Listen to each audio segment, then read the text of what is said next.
The Collins Cup returns.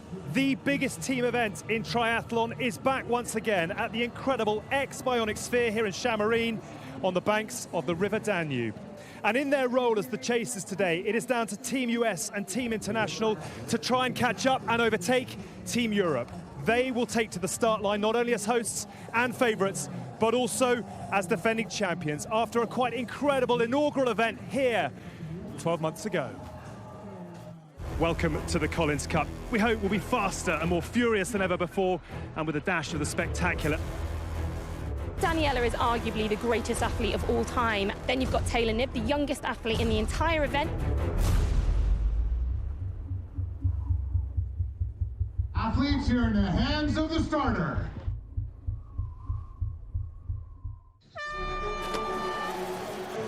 Can Taylor Knibb keep up with arguably one of the greatest we've ever seen? You're putting this just out of college kid into the lion's den against the all-time greatest athlete in the world. She is doing everything she can to become the greatest.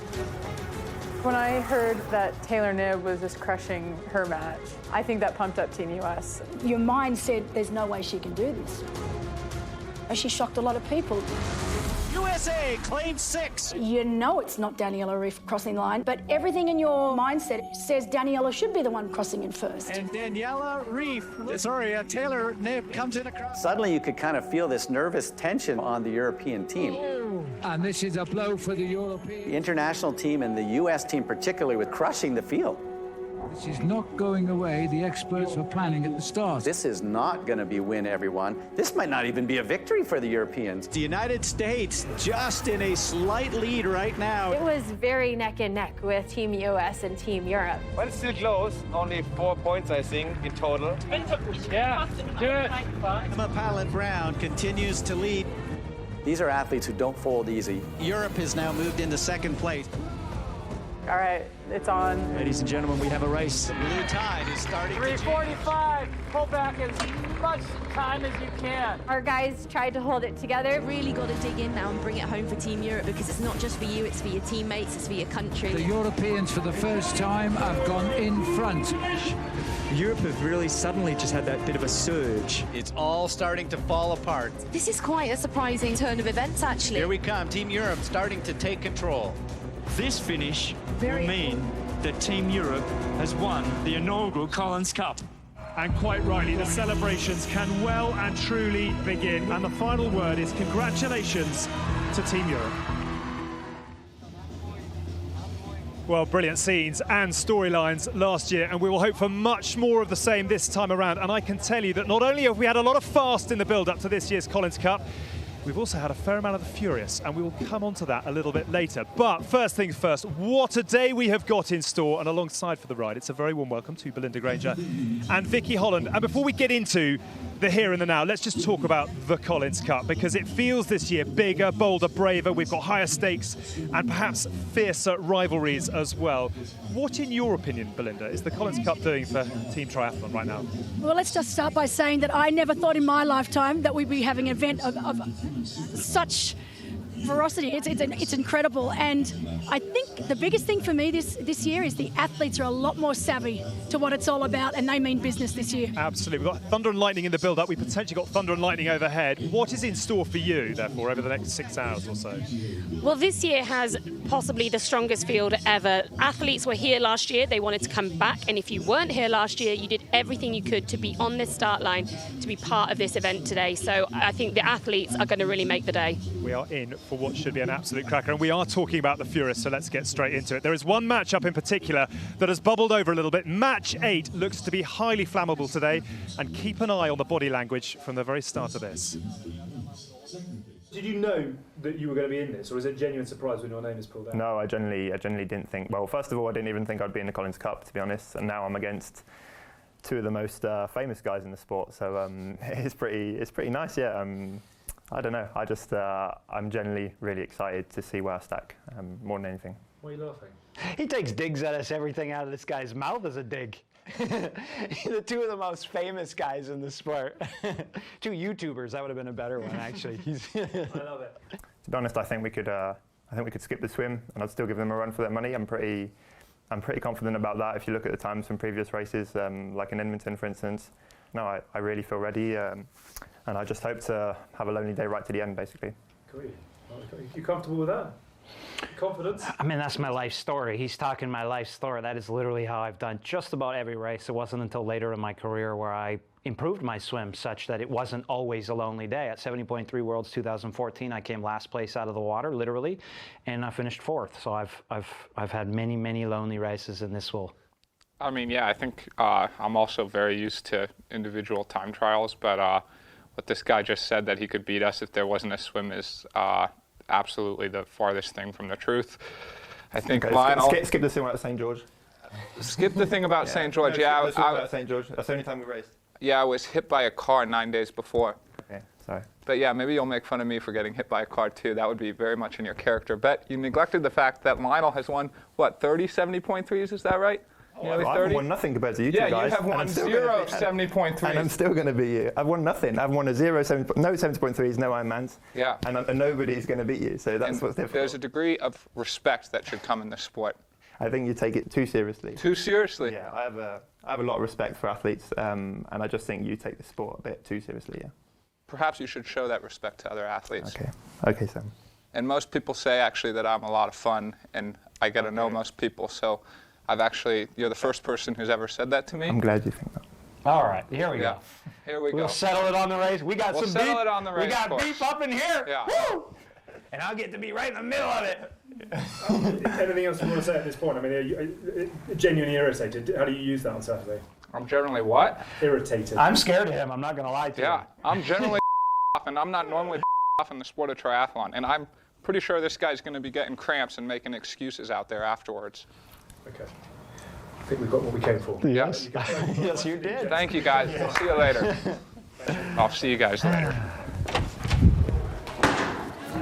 Well, it's not often that you use the bleepometer in triathlon. I can tell you, just in case you've got any doubts at all, there was absolutely no staging of that at all. It was genuine, it was heartfelt, and it was pretty feisty. And what does that therefore tell you about what is at stake today here at the Collins Cup, Belinda? Oh, everything. I mean, I think we're so used to triathlon being an individual sport, and I think all of these men and women that have made the teams to win, it means everything to them, for their team. And that is the first time ever that I've ever seen Lionel as a third wheel in any triathlon event that I've attended. So that just shows you how big it is. He will have cards to play today for sure, but I'm interested in your view on racing on anger. What has Sam Long got to use out of that exchange and be careful of? He can't just go into this race fueled with anger. He has to channel that anger in the right way, especially for someone whose weakness is his swim. If he just gets in there and starts thrashing around on anger, it's not going to help him. He has to channel it appropriately. He said in the press conference they will sort it out like dogs today, and then they'll hopefully become friends afterwards. So watch this space. But in terms of the teams and how they're selected, there are automatic selections and there are captain's picks. And let's just first of all show you how those who've made it in through the front door to their team in this year's Collins Cup.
So those are the automatic picks, and if we're talking red-hot favourites today, we know anything can happen, and hopefully possibly might. Where would you go, though, in terms of putting your pound on today? Well, you absolutely can't go past Daniela Ryf, 5 times Ironman world champion, 5 times 73-point champion. Absolutely incredible athlete. But then you've got Ash Gentle, fresh out of short course racing. She showed a few weeks ago in Edmonton that she means business over this distance now. So to me, they are the two standout automatic picks. And Daniela with a big point to prove after last year as well. In the men's side? Again, you can't go past Christian Blumenfeld and Gustaf Eden, the two Norwegians who are almost unbeatable between them over this distance. And on top of that, I'd throw Lionel Sanders into the mix. He did win his matchup here last year, but he actually had a crash in that race. So I think we can see more of him in Collins Cup. Good stuff. Okay, well, that is the automatic selection as far as the teams are concerned. There are also two captains' picks for both the men's and the women's side of the draw. And perhaps none more interesting, none more influential than the world, the Commonwealth and the Olympic title holder, Flora Duffy.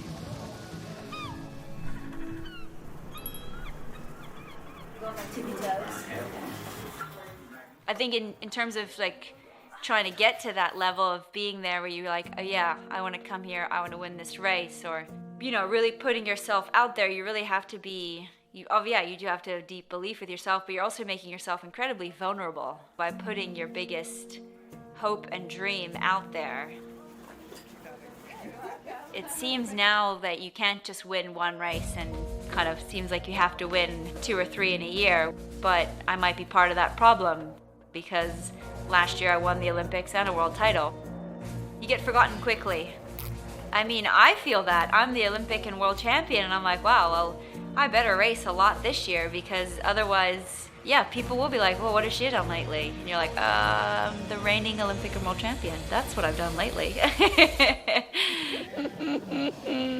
Well, in the men's side of things, we've obviously had overt rivalry. With Flora, we've perhaps got much quieter, but no doubt a lot of confidence as well. How much does this sport need people who say, I'm going to set the benchmark, come and get me? And how much is she doing that? Oh, she's doing it to perfection, and why wouldn't you? Current Olympic gold medalist, current Commonwealth Games gold medalist, 6 times Xterra world champion, 3 times world triathlon world champion. I mean, there's not much more this woman can do. So she is going in with that quiet confidence, and you can see it written all over her face, and that's what I love most about Flora. And some big names amongst those captains' picks as well. If we're looking at upsets today, potentially where might you therefore go? I'm going to stick with Team International and look at Hayden Wilde, another athlete stepping up from short course racing, has done a bit of this distance in the past. So far this year, he's on fantastic form. Every single top tier race he's done, he's finished first or second. Good stuff. Let's hear from 2 of the captains who are hoping to wrestle the trophy off Team Europe today, and they are standing by with the wonderful Rachel Stringer. Rachel. Thanks, Alex. Yeah, I'm joined now by Dave Scott and Erin Baker from USA and Team International, respectively. Dave, I'll come to you first. You said in that opening ceremony the tables are going to turn this year for Team USA, finishing second, of course, last year. 2 wins last year, Jackie Herring and Taylor Knibb. Obviously, Taylor Knibb not here. Where are you going to see the big points come in your matches? That's a hard question to start me off with. You know, I think the momentum of the women, and all these women have raced each other over the year, and some just a couple of weeks ago in Edmonton. So their knowledge of the fitness of the other athletes is pretty ripe. And, you know, I hate to make a prediction because the variability on the course, we have a little wind, it might be raining a little bit, and I think the uniqueness of the event is just having them race individually, even though it's a threesome. So I can't answer your question. That really stumped me. Usually I'm fairly articulate with my words. Well, I've stumped Dave then in my opening question. Hopefully the second question is going to be slightly easier. Sam Long. I've got to ask you about him. He's been causing quite the storm, I'm going to say. Have you managed to calm his nerves, settle him? How is he going to approach today after what we've seen from him so far this week? Well, I think the forum to vent your feelings about the other athletes, it could have been done in a different forum. The social media we're all vulnerable with that. And I think Sam wants everyone to know that he is a different man. He's not an immature little brat that he was when he first came out, where he was taking digs at some of the world champions. And I think it didn't come out as I have respect for everyone, and I have respect for my other 2 competitors in my heat. And I think, and I'm not trying to paraphrase what he said, but that was the intention of it. And in due time, I'll speak to him. Well, we cannot wait for that box office matchup. Erin, I'm going to bring you in quickly as well. Team International here. Your girls are getting ready behind us, and Flora Duffy, your secret weapon, has been warming up. How is she going to approach her first time at this 100k distance? Well, she's an absolute professional. She wouldn't be here if she didn't think she could excel at it. You know, she's just ready to go, really. She does sprint events, but she has well and truly got distance ability. She's been an awesome mountain bike rider, so no problems for her here. Have you got anything finally to say to Team USA here? Well, I think Team USA knows we've got an awesome team this year, and you know, we're going to do battle out there, but you know, I'm pleased we won't be going home with a broken spoke. Oh, they're going into battle. They're not going home with a broken spoke. Is Team USA? Alex, you're about to find out. We certainly are. Thank you very much indeed. Yes, of course, we've heard a lot about the characters and the rivalries throughout the build-up to this, but let's take you through the format to the Collins Cup. It is unique to this event, and here's an explainer of the T's and C's of today.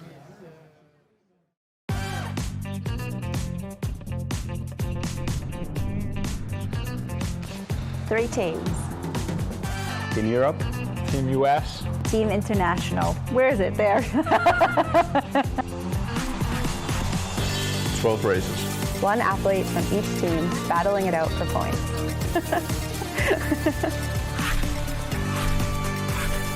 The winner of each race gets 3 points. 2 points for second. And 1 point for third. There are bonus points too for margin of victory. That was extremely difficult. Half a point each for each of the 2 minutes that you beat your competitors by. Then I'm learning stuff too. The team with the most points will be the winner of this year's Collins Cup. Team US, baby. Team Europe, duh. I mean, no. I might hunt them down, we will see. Well, brilliant athletes, all of them. Not entirely convinced by their TV presenting skills just yet. Room for improvement there, perhaps. But just a quick reminder that the winner will score bonus points against both of their opponents, but also second place can score bonus points as well by their margin over those that come third. So there is always an incentive to race for the line for second and third to make sure that they minimize the bonus points of those who finish ahead of them. And I just wonder from both of you what those points therefore will do in terms of the inner monologue and the way that these tactics will unfold.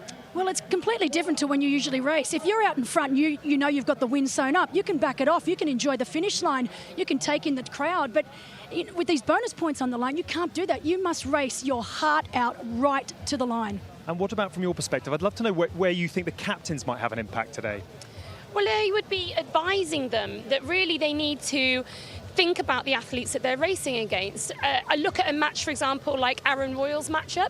He is a much better swimmer than the athletes he's going to be racing against, so he needs to exploit that to get a biggest gap possible because he knows they're probably going to come back towards him on the run. Okay. Ins and outs, highs and lows, swings and roundabouts. Here's a look at the course that the athletes are going to try and conquer today. The distance is standard, 100 kilometers, made up of 2 kilometers in the inner canal. It'll be very fast. They come out, and then that nice, long, 80-kilometer bike ride on one of the flattest bike courses they're ever going to see, through small towns, through the farmlands, and when they finally get to the end of the 40 kilometers in a town of just over 600 people, it'll be turn around and work their way all the way back. They'll see the competition out on that bike course. Expect to see speeds of over 45 kilometers an hour, and then after the bike, it is around the horse track on the run, that nice long run along the Danube, and then they'll make that final 3 kilometers back onto the horse track, hoping to maximize the points for their teams.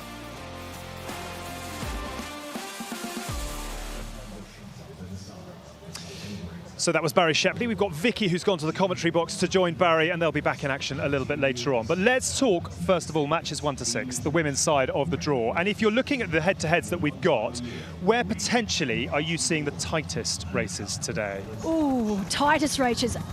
I think match 1 is the most exciting for me personally. So Daniela Ryf, Sarah True, and Flora Duffy.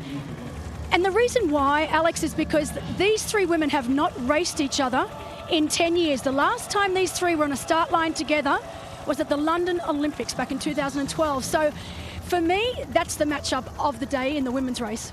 It is worth mentioning as well when we're talking rivalries, match 5 as well. Holly Lawrence and Ellie Salthouse with Jocelyn McCauley in between them. There was a lot spoken about those 2 in particular last year, Holly and Ellie. It sort of seems to have calmed a little bit, but potentially still little embers to be reignited. Well, look, it was an interesting race last year, obviously, particularly in the swim with Holly and Ellie basically swimming on top of each other for the entire 2 kilometres. It seems like they just have a bit of a chuckle about it now. I'm not sure it's as serious as we let on, but I know once that gun goes off, both of those women will be racing their hearts out, as will Jocelyn McCauley as well. Yeah, Joshua against Usyk tonight has nothing on Holly against Ellie if we get a repeat of what happened last year. But let's also draw your attention to race number 2 as well, which has got some wonderful flavours from a few weeks ago in Edmonton, where a fantastic performance was put together by Ashley Gentle, who in the end was a dominant winner. Brilliant scenes as she crossed the finishing line, and in doing so secured her place here in Slovakia. But also we saw a fierce battle for third by Gentle's 2 opponents, with Laura Phillip just losing out to a fantastic kick from the USA's Chelsea Sodaro. And let's shine a light now on Chelsea, who is certainly living the life of a supermum right now.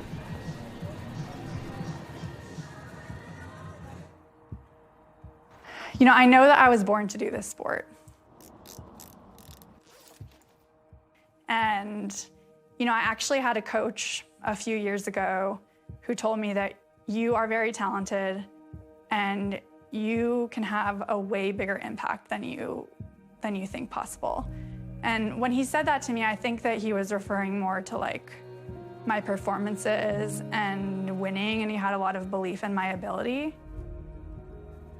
But now I sit in like a very different position where actually my motivation has changed and evolved, and now it's not just about like winning for myself. It's being successful for my daughter and providing for my family and making her proud, but also showing what is possible for female athletes. Well, I almost love the surprise on her face as she crossed that finish line. And we're talking a lot about rivalries here, but triathlon also needs remarkable ambassadors. And we did the interview with Chelsea as she finished third in Edmonton. Just a word on how brave she is off the course as well as on it, and how big a role she's got as one of these, I suppose, icons to look up to within the sport of triathlon. Well, honestly, that speech she gave on the finish line was one of the most incredible and long. I think it's going to have effects way longer than the race itself that I've ever heard. It gave me goosebumps. It brought tears to my eyes, and to have that strength to be able to talk about something so personal. I already had a lot of respect for Chelsea, but she went up about 5 notches after that race. She's a true ambassador for not just women in sport, but for mothers in sport, and we've got plenty of them. Yeah. And she was very, very relaxed. She came to have a little look at the start line earlier on, looking very relaxed, very confident, Chelsea Sodaro. And the women actually get underway in just under 5 minutes' time. So we'll quickly have a look at the men's draw as well. And I think if you're looking up and down the runners and riders in this one, Team Europe, I mean, it's not quite the royal flush in terms of an unbeatable hand, but 1 to 4 in terms of the PTO World Rankings. It is theirs to lose, was the question we asked on at the opening ceremony. Would you go along with that, or do you think that there is a proper challenge in the air? Well, you know, if we go on last year's races, we had plenty of upsets. So on paper, for me, match number 7 is going to be an incredible matchup between Ben Canute and obviously Hayden Wild and Christian Blumenfeld. Christian Blumenfeld is obviously the favourite on paper, but I can't wait to see the likes of Hayden Wild, who's got nothing to lose and everything to gain from here today. But for me personally, the matchup that I'm most looking forward to seeing is matchup number 9 between Magnus Ditlev, Maxi Newman and Rudy von Berg. 3 very young athletes. I've watched Magnus Ditlev continue to improve over the year, and I really think that it's going to be a very, very close and tight match. It is worth mentioning there's been a little undercurrent around the pressure that is on Team Europe. They are the hunted, not the hunters, and it's going to be very interesting to see how they handle it. They're definitely aware of their position within this arrangement today, aren't they? The three teams. And they are, and you know, when you're coming in as the defending champion, they won the Collins Cup last year. Team Internationals took home that broken spoke, and I know that they do not want to go home with that again this year. And when you look at Team Internationals, on paper, they are equal, pretty much on equal standings as far as I'm concerned as Europe. So I think it's going to be a very, very tight affair, and we're not going to know until the very end who's going to win. Well, Natasha Badman, one of the European captains, has been cool, calm and collected. Norman Stadler, very bullish, very confident. Let's see if that is the way he's heading into today's event. They are both with Rachel. Thanks, Alex. Yeah, Natasha and Norman. Well, good luck today. Defending champions, of course, and you have such a strong team out here. Natasha, firstly, do you feel the pressure actually being captain of these incredible athletes out here? The athletes are incredible, and it definitely is a pressure. From all my background, I know that getting a title the first time is easier than to defend it. So the pressure is on. It's really tough. Norman, your role. Who maybe wants more advice out there than others? Is there a particular athlete that comes up to you and asks for some words of encouragement? They all ask, because we did it more than 20 years, and so they know how to ask us questions. And but of course, we talk about Olympic champions, world champions, Edmonton winners, young guys like Sam Laidlow. Of course, he's a rookie here, and he's really nervous. We started talking before, and but those guys are professionals, and everyone wants to win the heat. Of course. And have you guys given a team talk? If so, who took the honour of doing that, and what were the words that were said? We are all happy with what they do, and we said they should enjoy, they should give their best, but don't go a risk, because running a risk the weather was changing, there could be a rain, we hope that not, but it's not worth to have a crash, and we want to be safe. Everyone wants to be safe, stay on the bikes, of course. Norman, final question to you as well. All the matches are box office today. Match 7 for me, though, is a bit of a repeat of the Olympic Games, isn't it, in that one? Which one are you really being drawn to, though, and which one should everyone at home really have their eyes on?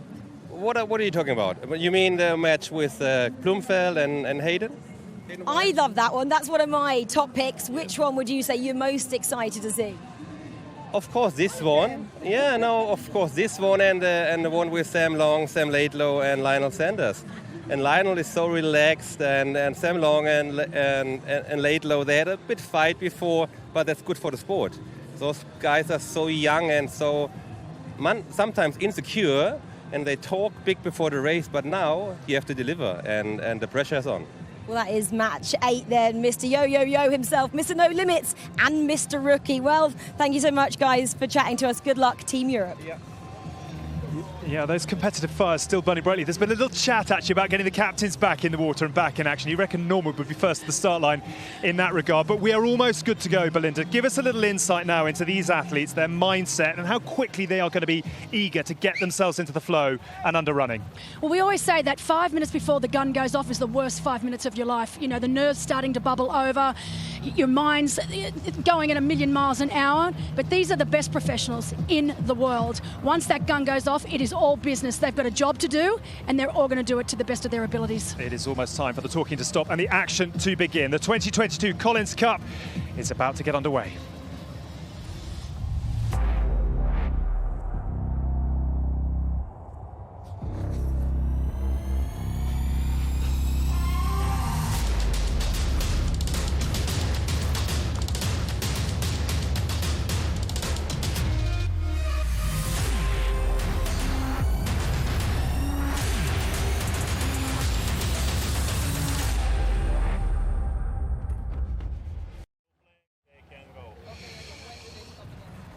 Well, this is it. 3 into 1 does not go, but who will stand tallest at the end of the day, and who will lift the Collins Cup in 2022? We are about to find out. Belinda is on her way to the commentary box, where she's going to be joined, talking you through all the action over the next few hours, by Vicky Holland, by Rachel Stringer, and first of all, it's a very good afternoon and a warm welcome to Barry Shepley.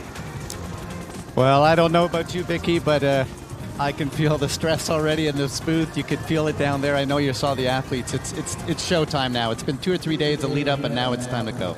I think it's probably been more than 2 or 3 days of lead up, really. This has been ongoing for such a long time now, and the excitement is built. We're ready to go. Number 1, 10 times. Well, there is Daniela Reif, and that woman has a resume. 5 victories at Ironman, 5 at 70.3 in the short course races in her career, and the 2-time Olympian. Sarah True. Sarah True there has come 4th at the Olympic Games back in London in 2012, but she's also been 4th at the Ironman World Championships as well, so she'll be hoping to step up a bit here today. International from Bermuda, the Olympic gold medalist. Here comes the 35-year-old Olympic champion, just won the 2nd time the Commonwealth Games, 3-time world champion, and she got the captain's pick here. I mean, she's coming in obviously with a lot of focus on her back, but she really knows that this woman knows how to get the job done. Flora's such an all-round racer, you can't bet against her, even though she's not got a huge amount of experience at this distance. She just seems at the moment to not know how to lose. Well, they are off, and I'm not sure if you noticed there, but wetsuits, it was a question leading into it whether or not, in fact, they were going to be wearing wetsuits, but cooled down overnight, and who's that going to favor? Well, I think it might favour Daniela over everybody, to be honest. I mean, we've seen Flora go straight to the front here, but that's not a big surprise. Flora is the best swimmer in this field. I think the real question is going to be whether Sarah True can possibly hold on to Flora's feet, and I think it would require a really, really exceptional swim from Daniela to do it. But all three of these athletes have short course backgrounds. They were all known as strong swimmers, so we could, at a push, see them all come out together, but I do think Flora is probably going to be just that bit too strong. Well, at 40 years of age, Sarah True, one of the oldest athletes in the field. I think she, along with Nicholas Spirik, are both right on that kind of 40 cuspit, but she has had an incredible career, a few years off to have a family and work on her PhD, I think. So she's had some time to get away from the sport, but she seems very hungry and has had a very, very solid 2022 already.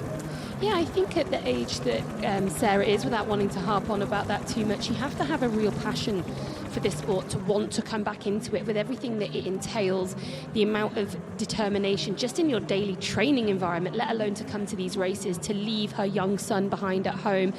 It really has to show some kind of extra motivation to want to be here, to be putting herself on the line with these athletes again. And I know her PhD is in psychology, I believe, so she really understands now how the brain works, and I don't know, I think we're seeing almost like a bit of a reinvention of Sarah True really in her later years as an athlete. She certainly seemed to me to be relaxed and comfortable with the time away. Her husband is a world-class runner. Ben has represented the United States many times on international competitions. Taking a look at the caps there, and it'll be the same all day long.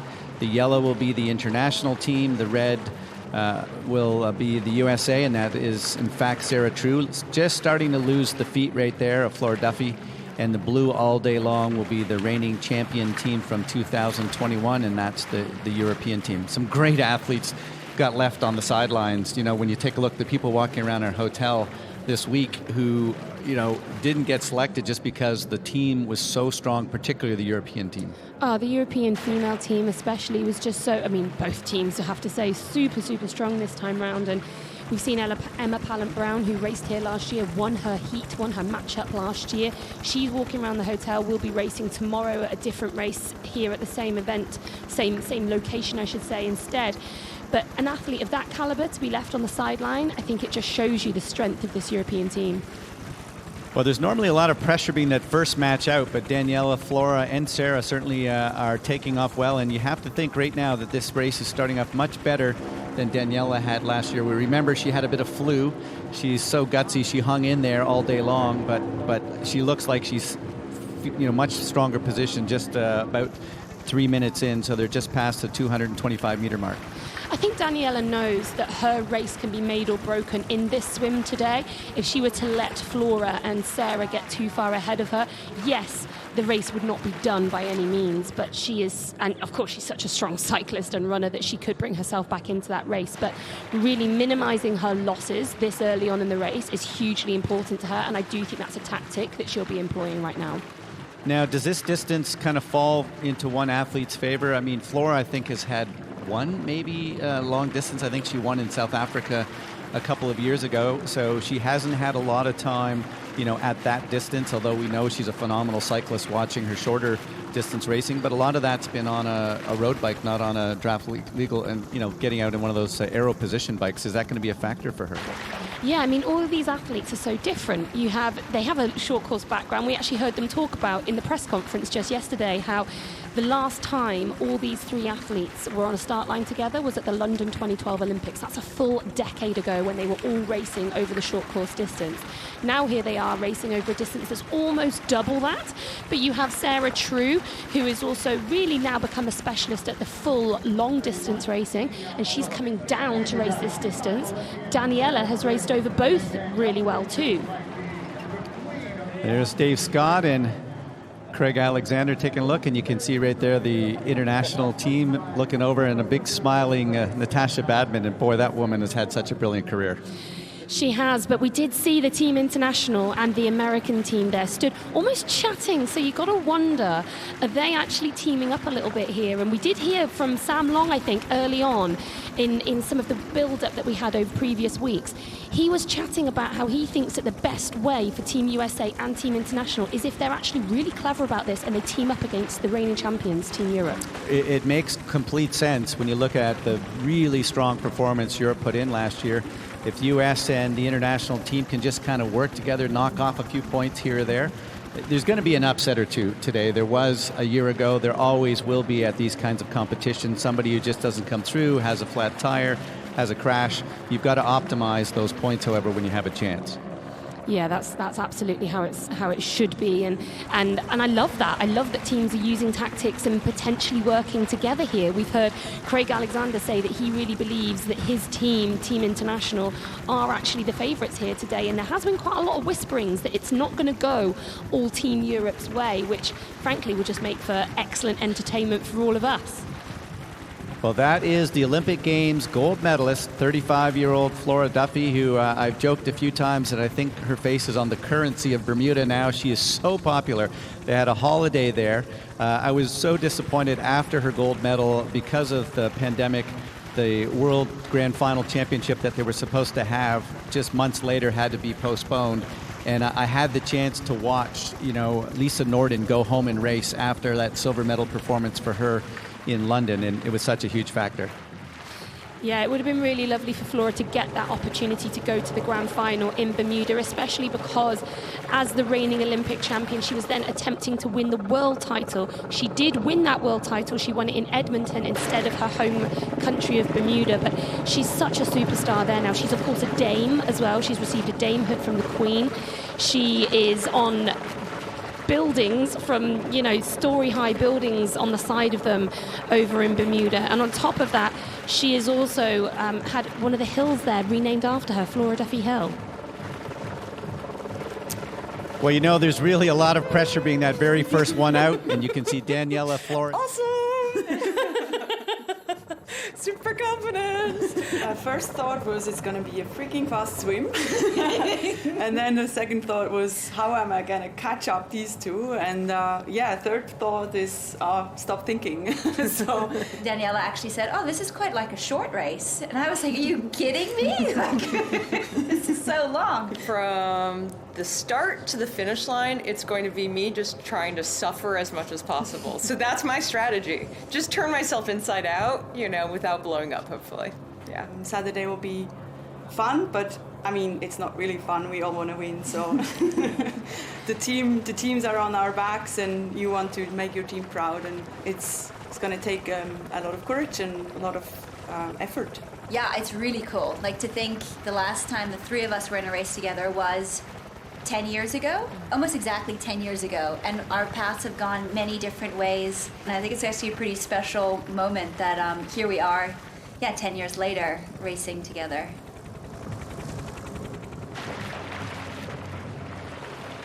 Well, Flora Duffy now trying to get a couple body lengths, but Sarah True doing a fantastic job. Yeah, we didn't really see much of this last year. We've just seen there Flora actually had to empty her goggles, which might not be of help to her so far, but we didn't see many matchups last year where all three athletes stuck together quite as long as this, so great start to today's Collins Cup. Well, we watch now as our second group of athletes comes out. Laura Philipp from Germany just starting to make her move out. What an incredible last couple of years she's had. Victories in Dubai, fourth at the Canadian Open recently, but we know that she is incredible when she gets out onto that bike course. Yeah, absolutely. Chelsea Sodaro here coming off that third place finish at the PTO Canadian Open. That was a fantastic result for her, a massive improvement on some of her recent results, and she's really coming into great form. 31-year-old Ashley Gentle from Australia is in fantastic form. She is a two-time Olympian, but I think she might have found her distance right now at this 3 hours plus, as she had an absolutely spectacular performance at the race in Edmonton. Athletes, you are in the hands of the starter. Take kill moms. Vicky, who would you say has the benefit here on the swim? Is any of these athletes significantly faster than each other? Well, I think Ashley has a benefit in that she comes from a short course background, so she understands the importance of a fast start. But Chelsea Sodaro also does know that that will be a massive factor if she can stay on her. And even at this early point here, you can see her really trying to sit on the hip. Laura Philipp, we expect to come out at the back of these three, but she's such a strong biker and runner that her race is absolutely not done. Well, as we watch our second group of athletes take off, we're going to head back down to the transition area. It's going to be a three-ring circus today as we go down to Alex.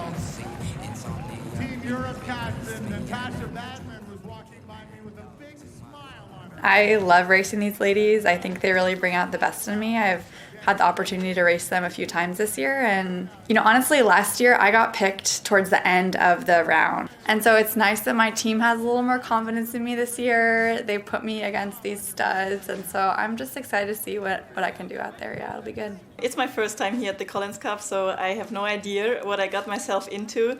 I'm just excited to race these super strong ladies. I think that there's so much drama and so much hype around this event, which I absolutely love, but I also have so much respect for these women. They're wonderful people and awesome competitors, and I just think we're going to bring out the best in each other. Yeah, I've just got to keep focused from the start and just know that I could be solo for a long part of the day. I could have one other women with me, both of them I could be chasing or being chased. It's just so unknown. So I think that it's super exciting, and I'm just excited to get out on the race course and give it my all. I do think that these two ladies, to my sides, the shorter distance favors them more. Maybe I will run out of real estate at the end, but who knows? Like I also like to push myself, and I'm hoping for like a superb day, because that's what I will need. Very happy captain, I will let you know, as one of her athletes, the first athlete they sent out, Daniela Reed. As we saw in the very first of the waves, that is the yellow cap of the international athletes trying to do the work. But it's been very close out there, impressively close with these two groups so far. Yeah, I'm just looking back to what we saw last year, and in quite a few of the races, things split very, very early on. We didn't see a lot of the swimmers swimming together. It was only once or twice we saw maybe 2 out of the 3 swimming together. But in both the matchups that we've seen start so far, it's been really, really close. And this angle, it's hard to tell, but I do think Ashley is maybe just starting to put a bit of a gap in. Now, do you think part of it has to do with the fact that we're in this very kind of thin canal? It's not very wide. It's not hard to kind of look on both sides. It's almost like a big, long swimming pool with the green foliage right there, and the fact that they've got wetsuits maybe keeping them that much closer. Yeah, I do think that the wetsuits definitely help to keep to narrow the margins between the faster and the slower swimmers. And this is actually back to match 1, and we can see that Flora Duffy, having emptied her goggles as we saw her as she rounded that red turn buoy at the far end, has taken off. And we can now see as well that Daniela Reef has overtaken Sarah True for second place, just as the match 2 passed them going the other way. All 3 of those still locked together. I'm a bit surprised that Sarah True is back on in 3rd place there on Daniela. I mean, she has come from an outstanding swim background, but again, maybe the last couple of years going up to the longer distance, she hasn't put the same focus in on the water that she might have done on the bike. Yeah, I do think that's really true. Sarah was a phenomenal swimmer, very often a lead-out swimmer at short course racing over her years racing that distance. But going up to long distance, she really had to move on her biker level. That was something she really had to work on changing. And over the last couple of years, having gone through pregnancy and childbirth, I just wonder if her focus has changed a little bit. And also, this could be potentially a tactical decision. She might be looking at it and saying, well, I wasn't able to hold on to Flora's feet. I tried as hard as I could, but now I need to recover, so I'm just going to settle in and allow Daniela to do the work for a while. Now, when you burn the candle that quick in the first 2 to 4 minutes of a swim, do you build up that lactate that sometimes is difficult to get rid of? I've seen athletes who sometimes can suffer by miscalculating their opening swim.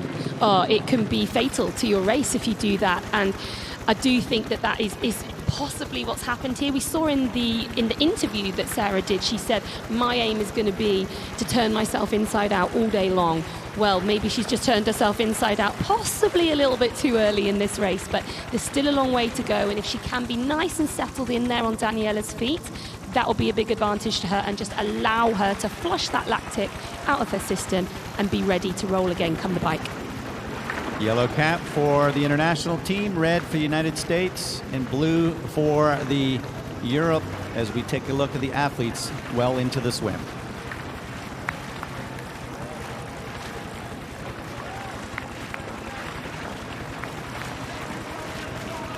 Vicky, a fantastic opportunity for the spectators. We see, look, I mean, this reminds me a bit of Hamburg, where you can get about 20 yards away from the swimmers. It's a truly international opportunity, as many of these are age groupers who are going to be racing tomorrow. Yeah, I mean, you can see them there. They're almost in the water. Some of them sat on the bank. Some of them stood pretty much as close as they could possibly get. But we have got a lot of racing going on over this weekend. It isn't just this Collins Cup elite race that we have today. There are age group opportunities for people to participate over the whole week. We saw racing starting on Thursday this week, with further races happening tomorrow as well. Well, we don't see much separation in our second match. And again, that yellow cap, Ashley Gentle from Australia. Just sitting in the red cap is Chelsea Sodaro, and in the blue cap, Laura Phillips. So they're much closer than I would have anticipated. Ashley Gentle would have hoped for a little bit more space in this early stage of match 2. Yeah, I definitely think Ashley would have been hoping to put a little bit of a gap in on Chelsea Sodaro and Laura Philipp. All three of these athletes, fantastic runners, and they all finished really highly at the PTO Canadian Open just a month ago in Edmonton. Ashley was the winner on that day. Started off with a fantastic swim, which saw her separated from these two other athletes. Chelsea Sodaro ran through for a fantastic third that day, out sprinting Laura Philipp, who finished 4th. So we have got a real rematch of the PTO Canadian Open here today. And honestly, they're all fantastic runners. Now, only Ashley raced here last year, so we've got 2 rookies. Now, when I say rookies, it's only rookies to the Collins Cup. Certainly Laura and Ashley have international experience racing incredibly well all over the place, but Ashley Gentle has really seemed to have that confidence after the last couple of weeks. I watched her early in the spring in Miami. Fantastic chance. Yeah, Ashley, having stepped up this year to racing over this distance, is just really finding her own form. I think she's finding the distance that's right for her. Chelsea here last year, as we see them dive in here, finished 2nd behind Emma Pallant-Brown, who's not racing today. Slightly slower start there from Laura Philipp, but she did manage to tuck in on the feet pretty much straight away, so it hasn't done her any harm. And Laura would have probably been the athlete with the least amount of those kinds of dives. Often you're starting in the water and some of the races are on the beach. So that pontoon start is something that's much more familiar to the ITU short course athletes. Yeah, and we saw both Chelsea and Ashley actually start a little bit lower down. They used a bit more of what we call a track stand dive, and they used their arms to throw themselves into the water, whereas Laura Philipp was still stood almost upright at the point that they dived in, and that gave both Team International and Team USA a little bit of a head start there. Well, we're not far away from our third match going into the water, as we're watching right here, the Olympic gold medal champion from Tokyo, Flora Duffy. She is absolutely in form as we speak, coming off of a victory at the Commonwealth Games. That was her 2nd time of winning a Commonwealth Games gold, so she just keeps adding to that trophy case for Bermuda. Yeah, Flora just doesn't really seem to know how to lose at the moment. She's just collecting titles and trophies no matter where she goes, no matter what she seems to race. And yes, this is a distance she doesn't know especially well, but you just wouldn't write her off. Someone who's come from the strength of biking background that she has, I still think that we're going to see a really impressive performance from her today, and I do think she'll be the fastest runner in this matchup.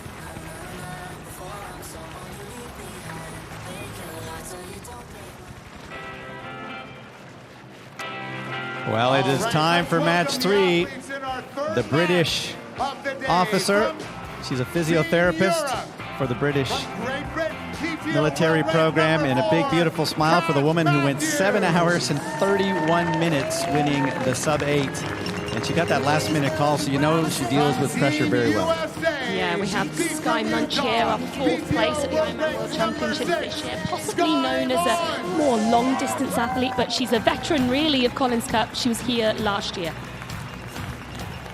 And there's the Canadian, Paula Finley, 33 years of age, had that phenomenal performance racing at home in Edmonton. In fact, her mother was the race director, and she had a lot of pressure on her shoulders and executed, so you know she's going to be able to come in here and deal with the pressure this weekend.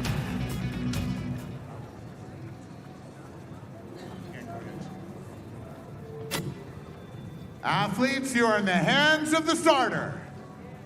Take your marks. You have to think that Paula Findlay, as she goes immediately ahead of Sky Munch, has probably got to be the swimmer out of this group, yes? Yeah, again, another athlete who's come from a short course background, so there is possibly a bit of an advantage there for her. But Kat Matthews has been a really, really fast improving athlete across all three disciplines over the last few years. She's someone who only came into the sport relatively late. She's only been a professional since 2019, and I know she's worked incredibly hard on her swim. She'll also know that head-to-head, her and Paula Findlay on the bike, that could be really interesting. Two of the known strongest cyclists in the sport, of course, with Sky Munch as well. So I think she'll be doing her absolute best to really try and stay there on the swim. And right now, she's not even settling in. She's sitting right on her shoulder, so not really giving Paula Findlay an inch at this early stage. Yeah, that's impressive work there by Kat Matthews, no question about it. She really seemed to have a confidence when I spoke to her this week. You know, when you start getting those kinds of wins and those notoriety of the sub-8, I think you realize you're in a whole new sphere, and she certainly is acting that way. Yeah, I do think confidence can help you roll on nicely. Well, that was our third wave going into the water, and it'll only be a few minutes now before that wave 1 will be starting to come out. We'll see whether or not Flora Duffy continues with that lead. Yeah, I think this is back to match 2 here, is that? Or is that match 3? Match 3, I beg your pardon, just as they've kicked off here. So we have got Paula Findlay at the front, but really tucked in close to her there is Kat Matthews. She's not really given her an inch, and it's actually harder to swim the speed you want to swim with someone tucked in right on your hip. It's the most beneficial place to swim if you are the second position swimmer. It gives you the most drafting benefit, but for the person at the front, it's actually quite hard to get into your rhythm with someone right on your hip. So that's quite a good tactical decision from Kat Matthews there. Well, that is a great shot by our cameraman. You can see wave 3 coming towards us on the bottom right of the screen, and at the top left, it is Flora Duffy about 100 meters, maybe less, from exiting the water. And it's a big, long kind of 650 meters down. They'll come back past the pontoon and then do a little 300-plus meter section before they come out of the pontoon, back up on the pontoon area. So 2 kilometers virtually done for wave number 1. As you're seeing the gap right there, it has stayed pretty much the same since about the kilometer mark. So Flora Duffy kind of put that surge in. And Sarah True right now sitting in 3rd place. And a very, very solid Daniela Ryf, the 35-year-old, 10-time champion, world champion when you look at long and mid-distance. So we know she has the resume that this is the perfect distance for her to race. She does. She's really done it all. And then you look at Flora Duffy's resume and you see she has 3 world titles at short course, along with a 6 at the off-road Xterra style of racing as well. So between them, they really are collecting these world titles. And Daniela will be much more practiced at this distance. But Flora, she's such a gritty competitor, and she will have taken her preparation for this really quite seriously. She might not have had a huge amount of time on a time trial bike, but she really will have been considering how to eke out the absolute best out of herself. She's a very intelligent, very tactical racer. Now, if we look back to last year, we saw that phenomenal race by Taylor Knibb, who nobody expected to knock off Daniela. And she was coming from short course, fast speed, and was still able to put that 80 kilometers in. You know, should Flora take a little bit of, maybe pride or respect or acknowledgement that she can maybe just repeat what Taylor did last year? I think what Flora has is ultimate respect for her competitors, but that doesn't mean that she's going to give way to her competitors. So while she will have so much respect for both Sarah True and, of course, Daniela Ryf with all that she's achieved, she won't be willing to just be a bystander in this race. She will be looking to athletes like Taylor Knibb, who provided such a fantastic upset, really, to the form book last year. She'll know that it's possible. Now, we know we're very early on in these matches, but last that we saw, it was the yellow cap of the international team in the lead, maybe just small, but in all 3 cases. So Craig Alexander and Aaron Baker have to be very pleased that their team is at least getting off to the start that they were hoping for. They'll be hoping for some bonus points out of the swim, but unfortunately I don't believe there are any of those on offer today. So they'll just have to take the fact that they started off fantastically and hope that the rest of Team International can continue that as they go through all the matchups and as they progress onto the bike and run legs. That, in fact, is the great Flora Duffy, as you see the yellow cap here. And it was, I think, a last-minute decision that wetsuits were being worn. Yesterday when we were down there, it was above the water temperature, so it cooled off overnight. It rained very hard. I was up about 4 o'clock in the morning and looking out the window and seeing the hard rain coming down, so that must have made the difference. You can see that bridge. What a fantastic vantage point for those age group athletes. Who will be many of them racing tomorrow. As Flora Duffy now comes underneath the bridge, and she'll just be a matter of a last half dozen strokes before she'll be back up on land. So the first of the Collins Cup athletes in 2022, the gold medalist Flora Duffy, hit shore. She looks over her shoulder and realizes she's got a sizable gap. It is a very long run, however, Vicky, to get to that transition area. So getting out of that wetsuit is a bit of the science of it as well, yes? Yeah, absolutely. But that will be something that Flora is so practiced at, being a short course racer. The transitions really do mean everything. You can be a little bit more relaxed in the middle and long distance racing, but not in short course racing. So I don't envision any problems for Flora getting that wetsuit off. You can see second just heading up, and that was Daniela Reif. So roughly 25 seconds back to Team Europe. And the United States another 4 or 5 seconds back of that, as Flora Duffy, that very long run to get to the bike, and I think she'll make some magic here very quickly and see if she can just put a bit of distance between herself and those other two world-class women. Yeah, I think if anything, Flora would have possibly hoped for a slightly bigger gap out of the swim to those girls, but they did do a really good job of holding on to her for the first kilometre. I remember announcing her World Junior silver medal in Switzerland in 2006. So this woman has been racing at the highest levels for a very long time. Erin Baker right there, she's got the watch on. And so the coach is giving her a positive affirmation as she heads out for this 80-kilometer bike ride. Yeah, the transition area not over yet. They have to wheel their bikes all the way out onto the road, and then they will pass a line which they cannot mount their bike before they pass that line. Sarah True, the 40-year-old from the United States.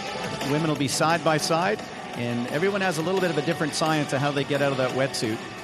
You used to cut the bottom of yours to have yourself a little bit easier to get out of the bottom foot? Yeah, I did. I always used to have my my wetsuit cut just a little bit shorter, a bit higher up the calf, so that it was easier to whip them off. But I think even from that footage we just saw there, it was definitely a bit swifter for Flora getting out of her suit. She put her hand on her bike just to steady herself as she did it, whereas these two have taken their time a little bit more. That is Daniela Reif, just to the top right side of the screen, and she has got about 2-second lead as we look back to our athletes here in our second match. That is really quite easy, however, to negotiate out in that water, isn't it? Because you've got the reality of either side of the shore is only about 10 to 15 meters from you, no matter where you're swimming at. So it feels very much like a large swimming pool in terms of reference point. Yeah, the only difference being they don't have a nice black line to follow on the bottom, but with the amount of yellow marker cans they've got on the way out there, it's really not too difficult to navigate. And we can see now the difference between Ashley Gentle and Chelsea Sodaro, Laura Phillips. She's really put a big gap in since we last saw this matchup, and I'd say that gap now is even bigger than the gap that we saw Flora Duffy manage to accumulate in match one. Yeah.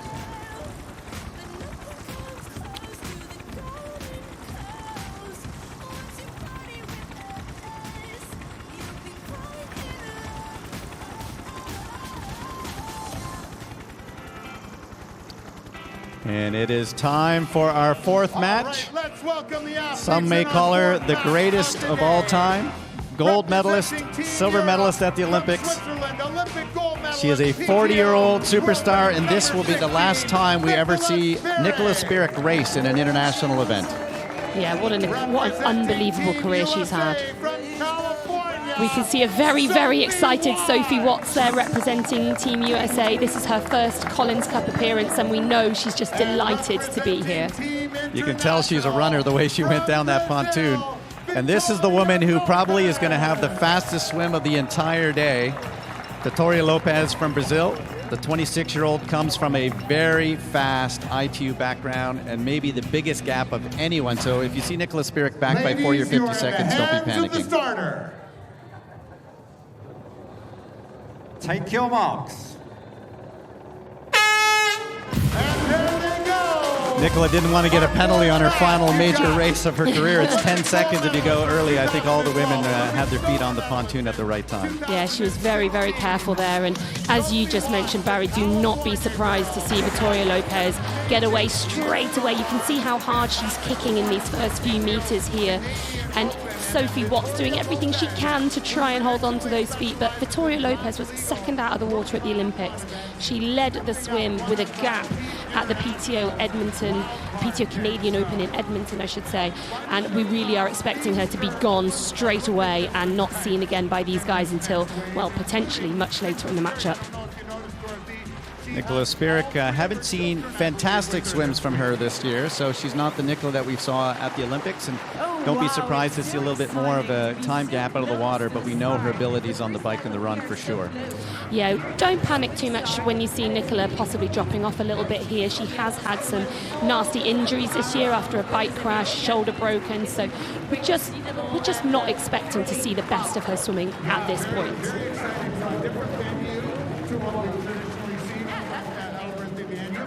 We'll be back there tomorrow. Don't worry, you'll have your Danube. I was going to say sun. Lopez won a gold medal at the Pan American Games in the mixed event, so she loves that short, fast stuff, and we've seen I think she becomes the first Brazilian to make the Collins Cup team, so that's going to be, fantastic. As we look around the world, the number of countries that are vying to try to get to the Collins Cup, and when you get that spot, you get that extra accolades. So this is match 2 as they come into the turn cam. We can see Ashley Gentle already heading back away down the course as Chelsea Sodaro and Laura Phillip come up to that red turn can, and that really does just show the size of the gap that Ashley Gentle's managed to put in over the two other athletes in this matchup. Over 30 seconds now for Ashley Gentle. Absolutely kudos, because when I think back to young Ashley Gentle, I didn't think of her as a swimmer. But I saw that improvement, certainly at the PTO race. When she came out in the top 4 or 5 in Edmonton, I was, wow, is that just like a one-off lucky? But when you look at this today, clearly she's taken her swim to a whole new level. Yeah, she was delighted with that swim in Edmonton. When we spoke to her after the race, she was almost more excited about that than the fact that she'd won the overall race, just because she's spent so many years working so hard on her swim, but really struggling to put it together in races. And a lot of athletes do struggle with the big fields that we have in short course racing, and how when athletes sort of swim on top of each other, it really disrupts their rhythm. Whereas in these type of races, she just has a lot more space and she can do her own thing. I would say she's drifting really far right on this course. You see how close she is there to that little jetty sticking out, whereas the actual sighting buoys are really quite far across to the left. So this camera angle, as we pan out, you can see she's really hugging the bank. I'm not sure if that's a deliberate decision there, or if she's just gone slightly wider than she'd like to. Well, the two behind her are sort of doing the exact same thing, so maybe in fact she won't lose any time, although they'll all go extra distance. And the only other opportunity is possibly, a little bit of water movement, but it is so gentle out there. I really don't see, a major kind of flow of water that they're having to go against. Some courses I've been to, the athletes realize closer to shore maybe the water isn't moving as quickly and they're in a better position, but all of them seem to be taking the same line here, which I think is a little bit longer than we would have anticipated their first waves going. Yeah, I mean, I'm not sure they need to be swimming any further than they've actually got to do in today's race, but you're absolutely correct. They do seem to be swimming, all three of these athletes, just really close to the bank, and I just don't think there's really any current in the water at all, so I'm not really sure what the decision has been as to why they've done that. Well, as we take a look out of our commentary booth, you can still see a little overcast, no rain that they had talked about, and that would certainly work to everyone's benefit if they can stay away from that rain that was expected to come sometime this afternoon.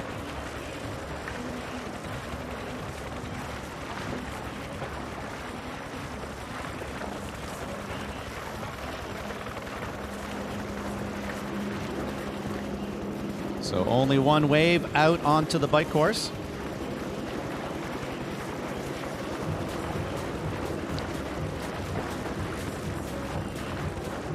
Duffy's out on the bike right now in that wave number 1, but what an absolutely fantastic swim she had just a few minutes ago.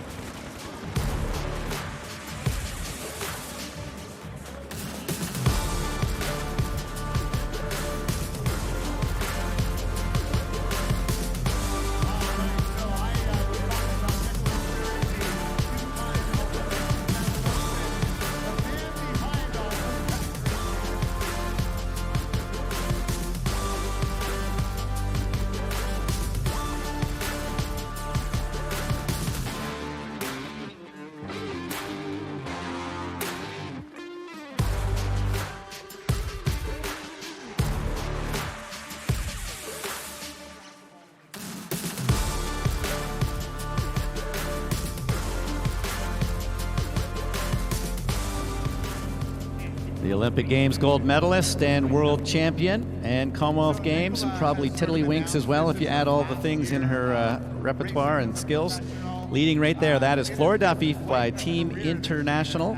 And you can just see behind, I think that is Daniela Ryf, who's not far behind, and we know how powerful that woman is on a bike.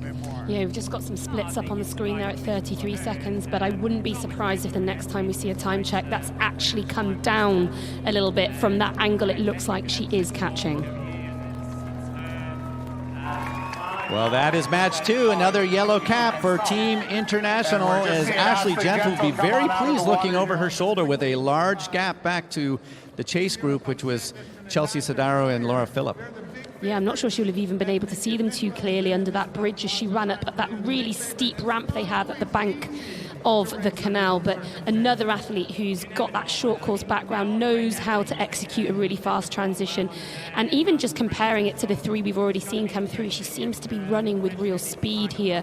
She wants to hammer home the advantage that she's already managed to gain. Well, getting married later this fall, her fiancé, one of the great swimmers of all time, Josh Hemberger, I'm sure will be tuned in watching his fiancée having a fantastic start as she did in Edmonton at the Canadian Open. And we know her running abilities, no question, and just even the few extra seconds you can pick in that long transition works to her benefit. Yeah, absolutely. She knows that the Canadian Open was a real landmark race for her. It was a real breakthrough of this distance, as we just see now. Coming out together, locked completely together. Laura Philipp of Team Europe and Chelsea Sodaro of Team USA. 1:05 difference we're hearing. That is the gap. 1 minute and 5 seconds between Ashley Gentle and the two chasers. We know that bike course in Edmonton really suited Ashley Gentle, but this course is slightly different. There's a real out and back, flat, fast element here. And will this play possibly into the hands of the pure middle distance, long distance athletes like Chelsea Sodaro and Laura Philipp? Well, we know Laura Philipp is unbelievable on a bike, and 80 kilometers, she'd probably like it to be 180 kilometers. You can see there the shoes already on the bike clipped in, and Craig Alexander right there on the right side in the green outfit giving his athlete the feedback. He would have known that she had a +minute lead, so that's good information to have heading out. Yeah, here we go. So 2 athletes coming in side by side still. They've ran all the way together through transition. This is Chelsea and Laura, but at this very, very early stage, we can't really take too much from it right now. But at this point, Team International are absolutely dominating, and as things stand, they have the 12 points to Team Europe and Team USA's 6. Well, looks a little like the start from last year when the USA was dominating in those early stages, and that was, you know, one of those short course athletes, Taylor Knibb, just getting out front, and Daniela didn't see her for the rest of the day. I think Daniela's going to be much closer today, however. She comes in great form. Yeah, Daniela looked like she was sticking very close to Flora really on the bike, whereas last year, after they got onto the bike, we just didn't see her again.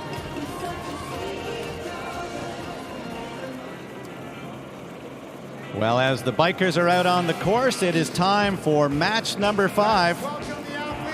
Holly Lawrence, the 32-year-old from Great Britain, part of Team Euro, and she is a phenomenal athlete, having won a 70.3 world title back in 2016, and she's a triplet, so she knows how to have 3 on the board. Got Jocelyn McCauley of Team USA here. She might be the underdog in this heat, but I think we can't underestimate her after a really great, especially bike performance at the Edmonton PTO Canadian Open.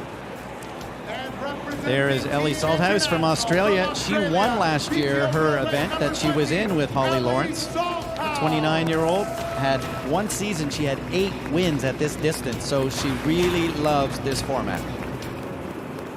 Athletes, you are in the hands of the starter. Take your looks. Who would you put your money on in the swim here, Vic? I think this is difficult. Last year, it's very memorable that we saw both Holly Lawrence and Ellie Salthouse do almost exactly what they're doing right now and swim shoulder to shoulder the entire 2-kilometer distance. Jocelyn McCauley will know that she probably can't quite stick with the likes of these 2 girls. Holly Lawrence, I would say on paper, is possibly the slightly better swimmer, but the 2 of them last year at this event swam shoulder to shoulder the whole way. So are we going to see a complete rematch of that and it happen all over again? They've sort of been tagged by the media. I'm not sure that there's as much kind of animosity as we try to make out. They seem to certainly have a mutual respect for each other, no question. The Australian and the British athlete right now, and Macaulay's having a pretty good start here, just trying to find some feet early on. Well, what might really help her is if those two girls do choose to swim shoulder to shoulder the whole way, it slows them down. It's not the quickest way to swim. So someone like Jocelyn, who isn't quite as good a swimmer as both Ellie Salthouse and Holly Lawrence, if she can allow them to just sort of fight with each other a little bit in the water, that makes it easier for her to then sit behind them and really capitalize on that.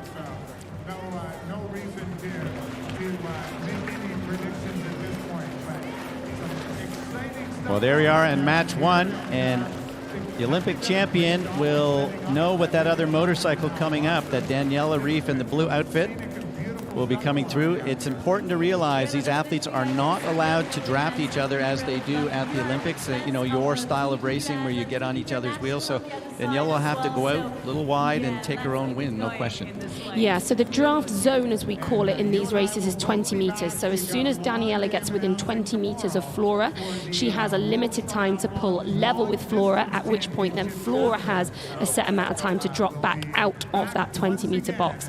So it's really important that they abide by those rules. If they don't, if they are caught by, you know, the draft busters, as we call them, who are out on the motorbikes as well, they will receive penalties, and penalties will have to be served later on in the race. You could just see Daniela Ryf adjusting her top of her cycling shoe there. Sarah True back about 50-plus seconds behind, so she's lost a fair amount of time already to these two incredible cyclists. Yeah, it's a real superstar matchup, isn't it? I think she knew when she got paired with Flora Duffy and Daniela Ryf that it was going to be a hard task for her, but no doubt she will still be turning herself inside out all day long, because it's really important to remember that even if you come third in your matchup, you can't earn more points by getting close to the athletes in front, but you can prevent them from earning bonus points if you keep pushing all the way to the line. So we've got 5 of our groups in the water or out on the bike. And they're only 8 kilometers in, so you can see on the screen there, it is an 80-kilometer ride, so still 72K to go. They'll go down to a 40-kilometer turnaround and back. And look at how flat that road is. No traffic out there. If there is traffic, it's part of the race committee, and we have seen the first pass of the day. And now the question I have, you know, is this work maybe a little bit to Flora, that she just uses her, you know, for the next 20, 30 minutes as a reference, or is Daniela looking like Daniela of old and just laying it down? Well, Daniela was absolutely phenomenal earlier this year, winning her 5th Ironman world title, when a lot of people had potentially written her off, which was a very, very dangerous move. Daniela's gone straight to the front, and Flora has dropped back, but I think she's just dropped back to the appropriate draft zone. I think in an ideal world, yes, Flora would use Daniela and just use that blue suit in front of her to sort of pace off for a little while. But Daniela is renowned as such a strong cyclist, the strongest cyclist in our sport, that maybe Flora has to be a bit sensible about this and ride to her own power, ride to her own watts. She'll have that meter in front of her. She'll have it on her bike. She can see the power that she's pushing. She'll know what she's capable of. And she'll also know that she is the strongest runner in this matchup. Not to take anything away from Daniela, who's also absolutely fantastic on 2 feet, as she is on 2 wheels. But Flora does have an advantage once they come to the run.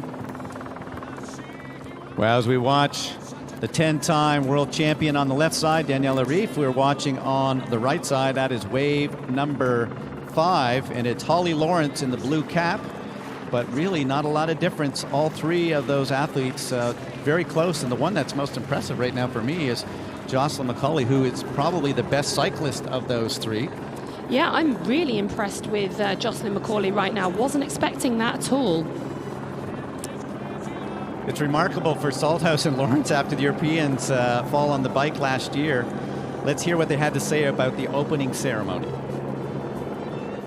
We didn't really get the finish to the match that we were hoping for last year, so I think there's a bit of unfinished business there for the 2 of us. But to also have Jocelyn in the mix this year, I think will be a great race. I mean, she's proved in Edmonton that she's in great form, and I think it will be a really close matchup, so I'm excited. Like, it doesn't matter what you hope for, you know, it matters what you're paired with. It is what it is. It's not the matchup I thought I was going to get, but I'm happy to race whoever, so. I wasn't surprised at all. I mean, I pretty much knew this was coming. give the fans what they want. They wanted a repeat, and you know, we didn't really get to finish it last time. So yeah, each of our matchups we're kind of expected to win. So yeah, there's a lot of pressure in our team, and yeah, hopefully I can rise to the day. Yeah. There's like really no occasions that I get to represent my country and I get to race as a team in triathlon, and so it's just such an honor and an amazing opportunity, I think, that I take very seriously and with a lot of gratitude. That is the blue cap of Kat Matthews in the third of the races. Paula Finley on her feet, and Skye Munch in there as well. You surprised? I think just looking at it, we might actually still be on the Holly Lawrence, Ellie Salthouse and Jocelyn McCauley. I think those three athletes are still just about locked together, although Jocelyn McCauley just starting to drop off those feet a little bit. We thought that might be a bit much to ask for Jocelyn to stick with them. Just coming to the late stages of our swim here, 2 kilometers underneath the bridge. So this is Paula Finlay here, just about to come out of the water. So in the late stages, she has managed to put a little bit of a gap over Kat Matthews, but not a significant one, definitely not very sizable and not definitive at this point. Kat Matthews having a fantastic swim, however, just at the bottom of that ramp as you see the blue cap, and that is not maybe the gap that Paula Finlay would have hoped to have, but both these women have won national time trial championships on the bikes. They're going to be a battle out there on the bike. Yeah, these two athletes, Kat Matthews, as we just see her run up that incredibly steep ramp there, both athletes known as fantastic cyclists, fantastic time trialists. And I think for us as viewers, it's amazing that they've come out the water so close to one another, because we're going to see a real head-to-head battle. Another international team athlete out of the water in the lead of their race. So Erin Baker will continue to be happy inside the transition zone, and Craig Alexander giving the feedback as they leave. 3 from 3 so far out the water. United States, that's Skye Munch just coming out right now. She'll be well over a minute, I think, back at the end of this swim. So Paula Finley is already at the bike. Yeah. Can't forget that Skye Munch as well is also a fantastic cyclist, so don't write her off just yet. She really rode through the field at other races this year, so I'm expecting to see all three of these put down possibly the fastest bike times of the day. Absolutely. If you put the three of them combined, I don't think any group of three is likely to be faster than these three women right now. Paula Finley winning the Canadian Cycling Time Trial Championships in her hometown just a few weeks before coming second. Interestingly, you've got Dave Scott of Team USA and Erin Baker of Team International shouting at Kat Matthews there of Team Europe just as she was going through transition. So I'm not sure if they were actually helping her out there or whether they were potentially giving a little bit of heckling, maybe even a little bit of mind games going on. It's just interesting watching the transitions here, as you can see.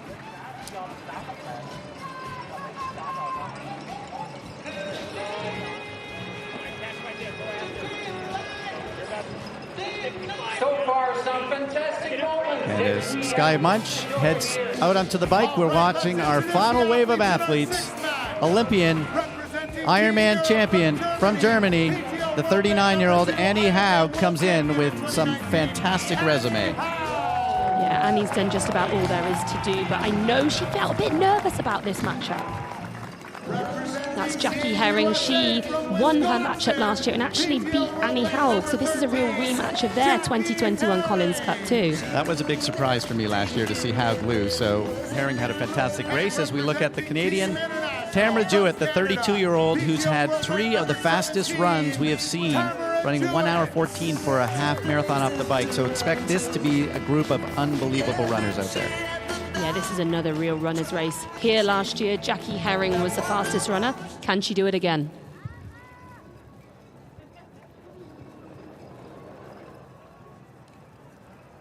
Athletes, you're in the hands of the starter. Take your marks.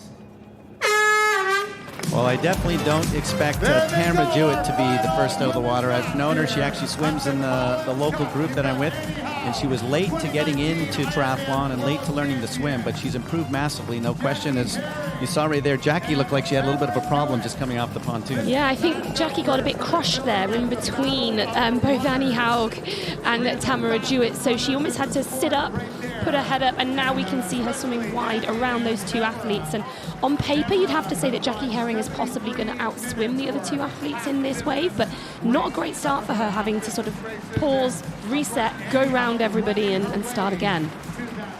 Yeah, I would anticipate her having the fastest swim, but she's now added another minute of inconvenience, if you will. That's another 5 or 10 seconds she probably would have taken out of them by the end of the 2K.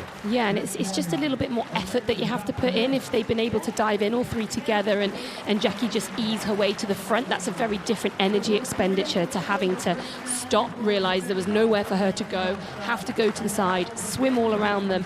And now she's in this situation where all three are swimming shoulder to shoulder.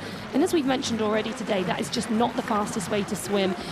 It really inhibits you as you try to get into your stroke, and they're swimming so close to the bank that could really be a problem for Jackie as she tries to eke her way to the front. Just a reminder, we've got 6 waves. They now are all in the water or out onto the bike, so all of our women are now into the actual race. And great shots. You can see the leaders coming towards us in this first, the 6th wave, as the chase group are coming towards the end of that 2-kilometer swim.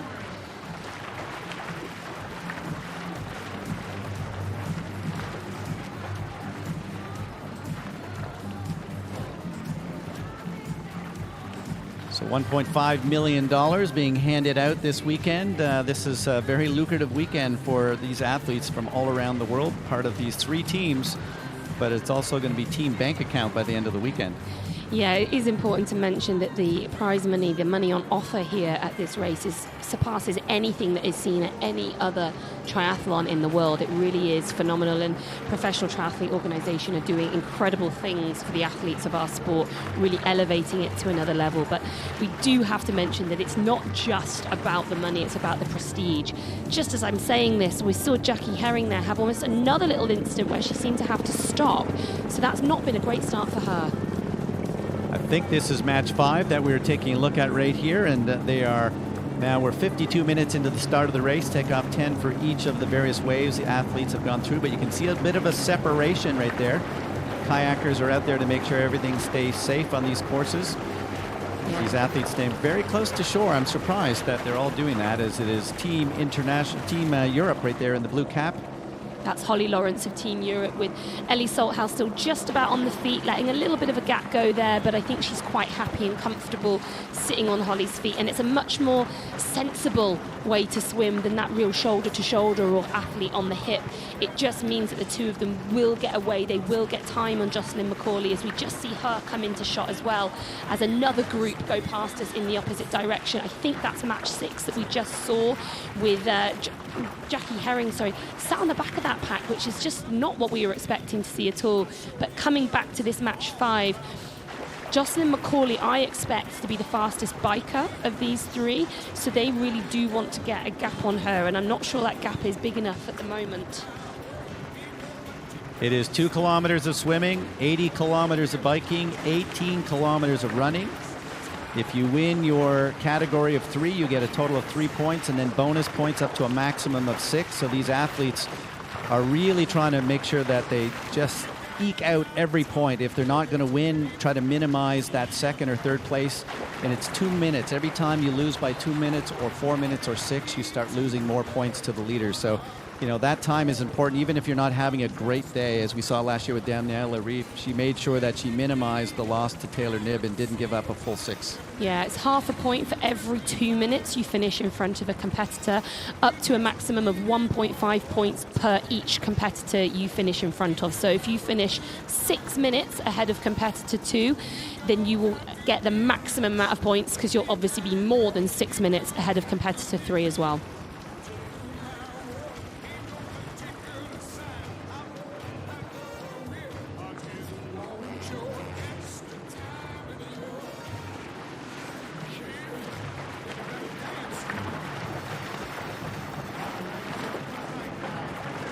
So Vicky, if you are the men, are you even paying attention to this racing going on, or are you just doing your warm-up when you've had races that the men's race was going on simultaneously?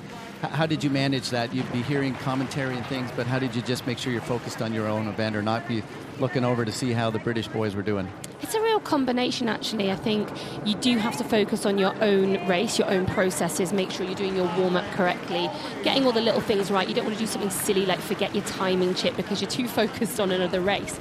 But equally, I do think there's an advantage to seeing what other people are doing. When I've raced soon after the men, I watch, as you said, the British boys. In my case, as a British athlete, I watch them race, and if I see them racing really well, I can use that. I can use that as, fuel and excitement for myself. Well, that is the swim that we thought she would have. 26-year-old Brazilian Vitória Lopes out of the water, and it will likely be over a minute.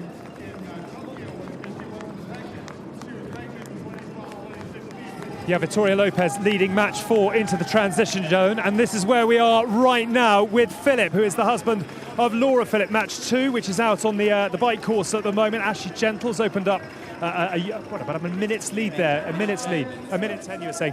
What's very interesting, we've been talking a lot about sort of solo racing in this format, but also it's a fairly lonely day potentially as a supporting husband as well. Lots of refreshing of the app, checking in on how things are going. What have you made of Laura so far?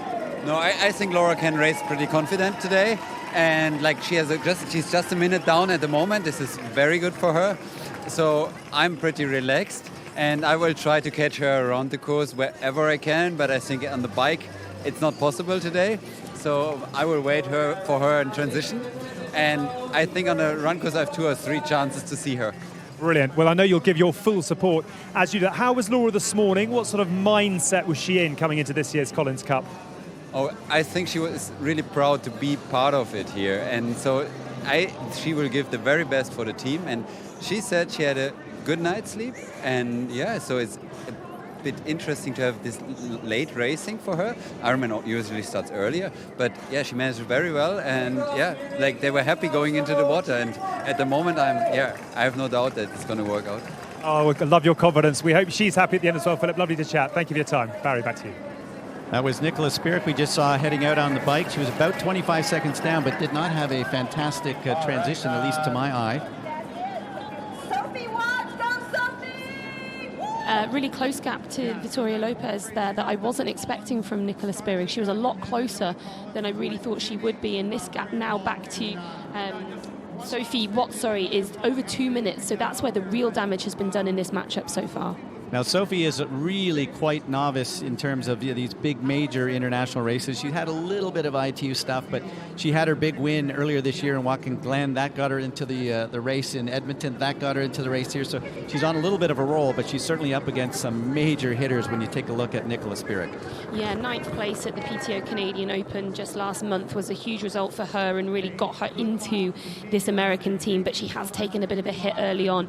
Really good runner, so she can get herself a bit closer to Nicola Spirik and Vitória Lopes. We could see her factor, but as we say that, she's just gone past. Nope, she dropped a hat, that was it. So she has gone back to get that. She knows that would have potentially incurred a penalty because all equipment has to go in that box that we can just see her putting the swim hat and goggles into now. The wetsuit will also have to go into that box as well, but she's having a little bit of trouble getting out of her wetsuit, so not the swiftest transition from Sophie Watts. Coach Dave Scott there looks very stressed. I could see a blood pressure about 220 right now as he's trying to be, positive and say, now, can you just make this a little quicker? You can see he sort of wants to do it himself. He wants to take over and help her do it, but that is against the rules. And there you can see she'll just be dropping that cap right there. And fortunately, she recognized it. Someone might have hollered at her. But wise that she did go back, and we've seen 10 seconds sometimes cost athletes tens of thousands of dollars with the penalty. Yeah, some of these matchups are going to end up incredibly close today, and would you want to lose a matchup because of a penalty? I think it's wise to be safe there. Well, we're coming close to the end of match number 5. It is the Europe team with Holly Lawrence, the 32-year-old former 70.3 world champion, and Ellie Seldhouse, the 29-year-old Australian is in a fantastic spot. Jocelyn McCauley falling off as we had anticipated, but still keeping things, she's a phenomenal biker. So she certainly isn't out of this by any stretch. We knew that the swim was not her strength. No, Jocelyn McCauley actually had the second fastest bike split here last year behind only Taylor Knibb, who we know is not here this year. She also had an incredible bike split at the PTO Canadian Open just last month. So as much as Ellie Salthouse and Holly Lawrence, they're incredibly strong bikers too. I do think we could see Jocelyn McCauley make up some big ground and possibly even take the lead on the bike. Well, Jocelyn last year was second in her wave, so we know that she got the job done. And Holly, really, it's unfair to rank it. When you go down in a crash, it would have been easy to stay down. She showed a lot of courage getting back up and picking up the points for Team Europe, so I know that she would love to have a fully healthy, stress-free, no-problem race and just head-to-head with these two other fantastic women. Yeah, the course this year doesn't have roundabouts in it, whereas the bike course that they rode over last year did. And when the rain came down, they were incredibly slippy. So I actually spoke to Holly a couple of days ago, and she said, well, if I manage to come down on this bike course, it just shows that actually it's my bike handling, not the weather, that's the problem. Coming around the red swim buoy, as it is the combination. These two women now in two Collins Cups have not been more than 6 feet apart for the entire swim, both last year and again this year. So they are showing that they are pretty much equal in the water. Yeah, interestingly, again, though, they're heading straight to the bank, and I still really would love to know why we've seen several of the matchups do that. She didn't turn around that turn can and just go straight back down in a straight line. She's gone right over as close as she can there, almost swimming in the weeds on the edge of the canal bank. And I'm not entirely sure the rationale for doing that. I can't believe that there's current in there. It's a canal, so it's, relatively stable water. There's not much movement, there's no current. So it's just a really interesting tactic. We've seen quite a few of the women's groups do that so far. Now, I was down watching the pre-swims. I didn't see them do this, 36 hours ago when they were practicing, but for whatever reason, we've seen most of the teams doing this so far. The men will be going off in less than half an hour when the start of their race. We'll see whether they follow that same thing. Maybe the captains have been out there and figured out something that we were unaware of. See, in a river swim, this would make complete sense. You would often try to get to the bank. For example, if they were swimming upstream right now, they would want to be as close to the bank as possible because the fastest flowing water is in the middle of the river. But with this being a canal, I find it really interesting because I would have just assumed there wasn't really much in the way of a current. As we see them come incredibly close to that jetty again, I think it was Ashley Gentle we saw do that first back in match 2. So this is really interesting that they've done exactly the same. So I really think there must be something going on that we don't know about as to why these athletes are hugging the bank quite as much as they are. Several thousand age group athletes will be doing a similar course, not exactly, but a similar course tomorrow. Now, I think they're out in the river, not in the canal, which will be a little bit larger, but we have seen some really excited age group athletes, and the elites have been just so fantastic. Yesterday, we had an athlete panel where for over 2 hours, various athletes were there talking on nutrition and so forth, and just giving some great, insight, and the age groupers have been loving it. So that's match 4 coming onto the screen now. So that's Victoria Lopez. Early days on a time trial bike for her. She's not really done a huge amount on the time trial bike. We saw her race the PTO Canadian Open in Edmonton, and she wasn't on a time trial bike there, but she is now. And as we can see the points on the screen there, Victoria Lopez, as things stand, would take home 3.5 points. So she's the first athlete to gain herself a little extra half point.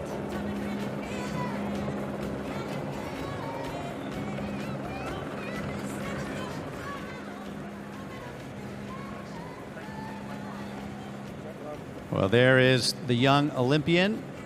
She loves to go fast. Now, whether she can go fast for 3 hours and 20 minutes, we'll see. But what a great opportunity for the international team. I've watched her in the cafeteria as we see the veteran right there just getting the job done, Nicola Spirik. And I would anticipate that she'll start moving on this bike. However, it's one of the few times we've seen her ride on a aero bike. Usually she's doing these races on her road bike. So interesting. She won't have a lot of hours on it, but we know her capacity for sure. Is Sophie Watts, who struggled a little bit in the transition zone for sure.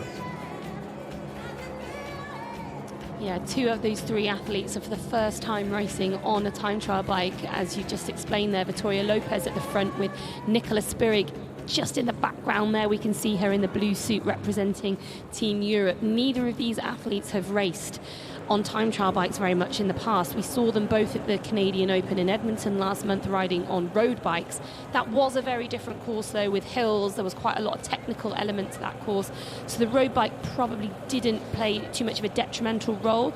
On this course, flat, straight, very, very fast, I think it was important for them to switch things up and move themselves onto a more aerodynamic bike. Victoria looking over her shoulder there, just wondering whether or not Nicola Spirk is coming. Big age gap, 26 for the Brazilian, 40 years of age for the Olympic gold and silver medalist that we just saw. And you can see on the screen there, Victoria is picked up that extra half a point. It's because she's over 2 minutes ahead of the athlete Sophie Watts as we watch our next wave of athletes coming out of the water. This is wave 5, and it might be one of the first waves that the European team have led out of the water with Holly Lawrence, but just on her feet, a great swim by Ellie Seldhaus. Yeah, I think that was the first wave actually that we've seen anyone other than Team International lead out the water. So fantastic start for Team International, and they are right together still. Ellie Salthouse hasn't really let Holly Lawrence get any time on her through that whole swim.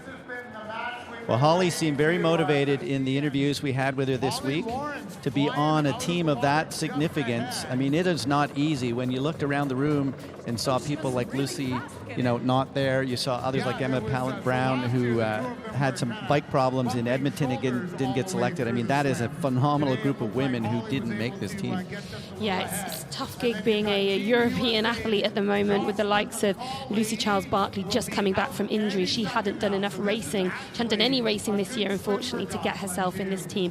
Emma Pallant-Brown having such bad luck in Edmonton after a string of wins this year. She's won virtually everything she's done. Wasn't able to seal the deal with a good race in Edmonton, and as such, she didn't make it into this team. That's Jocelyn McCauley 1 minute back. I think that's not a bad swim for her. It looks large, but she is a phenomenal biker, and she's done what she had to do, minimize my loss in the water. Yeah, that would have absolutely been Jocelyn's aim for the swim, to completely minimize. Just as we see that shot of transition there, Ellie Salthouse has actually overtaken Holly Lawrence. There was a gap of probably 5, maybe up to 10 seconds as they ran up to their bikes. But Ellie Salthouse has done a phenomenal job there, really swift and fast through transition, and she will take the first place as they head onto the bikes. Again, it's a 2-kilometer swim, a 80-kilometer bike ride, and a 18-kilometer run. All of them one big loop, one big swim, one big bike, one big run. As we're taking a look here of Team USA, and it'll be Dave Scott nervously watching Jocelyn McCauley, the 35-year-old, just coming through. She's won Ironman Texas, so we know that she goes very well at the longer racing. I still think she will be really pleased with that. I think Dave Scott there will be giving her a time check as she comes through. But I think a 1 minute deficit is actually really not too bad at all for Jocelyn McCauley. We had predicted a bigger time gap than that coming out the water. And someone of her caliber, she's going to be excited. That is a phenomenal ride right there by Kat Matthews. We know that she is incredibly strong. And as we see the ride, I'm thinking that's Kat, or it might be Nicola. I'm just taking a look. I think it is Nicola just going through. I think that's Nicola overtaking. Yes, it is, because this is Victoria Lopez that we're just seeing as she does the appropriate thing and drops back to allow that 20-meter draft zone. But that is Nicola Spierig storming to the front in match 4. Well, as we watch the Olympic gold and silver medalists head out into the lead of her group, we're going to turn things over to Rachel and Belinda, who have had a bit of time to break after their opening ceremonies, and now they're going to take over things over the next 30 or 40 minutes. Barry and Vicky, thank you so much for kicking things off here for myself and Belinda. We've been pretty excited to get into this, haven't we? We've been waiting, we've been watching everything unfold, and it's been fascinating so far. Obviously, one more matchup from the ladies' side of things still in the water. That's match 6, of course, there with Annie Haug, Jackie Herring and Tamara Jewett waiting to get out. But at the moment, we're on match 4 here. Just quickly, Belinda, before we get back into what we're seeing, who has most impressed you? Flora Duffy, obviously, coming out of the swim so far fastest with a time of 25:33 there. Yeah, it was an incredible swim from Flora, but not unexpected. She is one of the greatest female athletes in the world. Her resume reads like the most incredible sports person in the world. But I was also really, really impressed with Ash Gendel. I know that Vicky Holland was talking about how Ash Gendel has worked so incredibly hard with her swim over the years. Her fiance, her partner, Josh Amberger, is a very, very strong swimmer. So I think all those years are finally starting to pay off for Ash Gendel swimming on Josh's feet. But she had a fantastic swim here today. And so, yeah, really, really good to see having a strong start. Well, let's jump back into the action then that's unfolding before our eyes. Ellie Salthouse then, she came out the swim, didn't she? About 5 or 6 seconds behind Holly Lawrence, but that's changed around pretty quickly. And we saw that happening actually in the transition area. Was something just off the side of our screen from Holly that maybe she was a bit slower, made a mistake there in transition, Belinda? And look, this match 5, it's panning out exactly as we expected, exactly as it did last year, where these two, Ellie and Holly, were locked side by side in the swim and also in the ride. I was lucky enough this morning to actually go and have a chat to all of these women before they entered the water, and they were all so incredibly relaxed. In particular, Holly, I think she was very, very happy that we have dry roads, because last year, obviously, she had a really nasty crash around one of the roundabouts.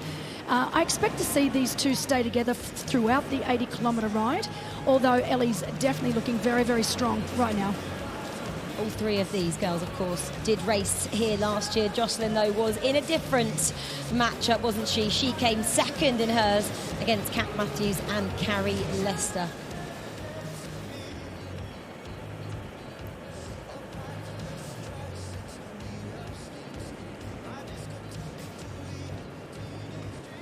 Well, let's stick then with match 5 and see if Holly Lawrence can do anything on this matchup. At the moment, obviously, she's second to Ellie Salthouse. Did you just see that round the corner? She was rather hesitant round the corner then, and she's playing it safe for so far for today. A bit of redemption, isn't it? I spoke to them ahead of this matchup, and they're a bit cagey in their answers, actually, Belinda. I wanted them to give me something to start stirring the pot a little bit. They weren't giving anything away. Well, match 6, the final matchup then from the women, is in the swim, still approaching the end of that 2K swim, of course, here. And they're all locked together, 3 abreast there, which is a little bit surprising. We haven't really seen that. We've always seen kind of one either breaking away or just falling off the back of the feet. Look, I am absolutely shocked to see these 3 women still together. Tamara, while she is one of, if not the fastest runners over half distance, she always comes out of the swim slightly behind. Now, we know Annie Haug and Jackie Herring in particular, is a strong swimmer. So this is the biggest upset as far as I'm concerned so far here today, because if Tamara is able to stay with these women and get out of the swim with these women, look out, because she has a 1:09 half marathon. So very, very strong runner, if not the strongest runner in the field here today. Well, she's up against Jackie Herring, though. Obviously, had the fastest run here just 12 months ago in 2021 as well. What does she run there? It was 1:04.14. So it's going to be a battle, isn't it, out on that run, which can be really exciting for everybody watching at home and here as well in Bratislava. It's beautiful out here. We still have got no rain yet, which we're very excited about. So thankful. If you weren't here yesterday, it had a bit of a big storm, and we were all lucky enough to be inside in that epic press conference which was going on there. It was really fisticuffs. We'll get on to what happened a bit later if you didn't see it at home. But back to the swim then. Yeah, the run will be really exciting for these guys. And Tamara Jewett making her debut here, which, again, a bit of an unknown coming into it, and really wants to put her mark on the Collins Cup for 2022.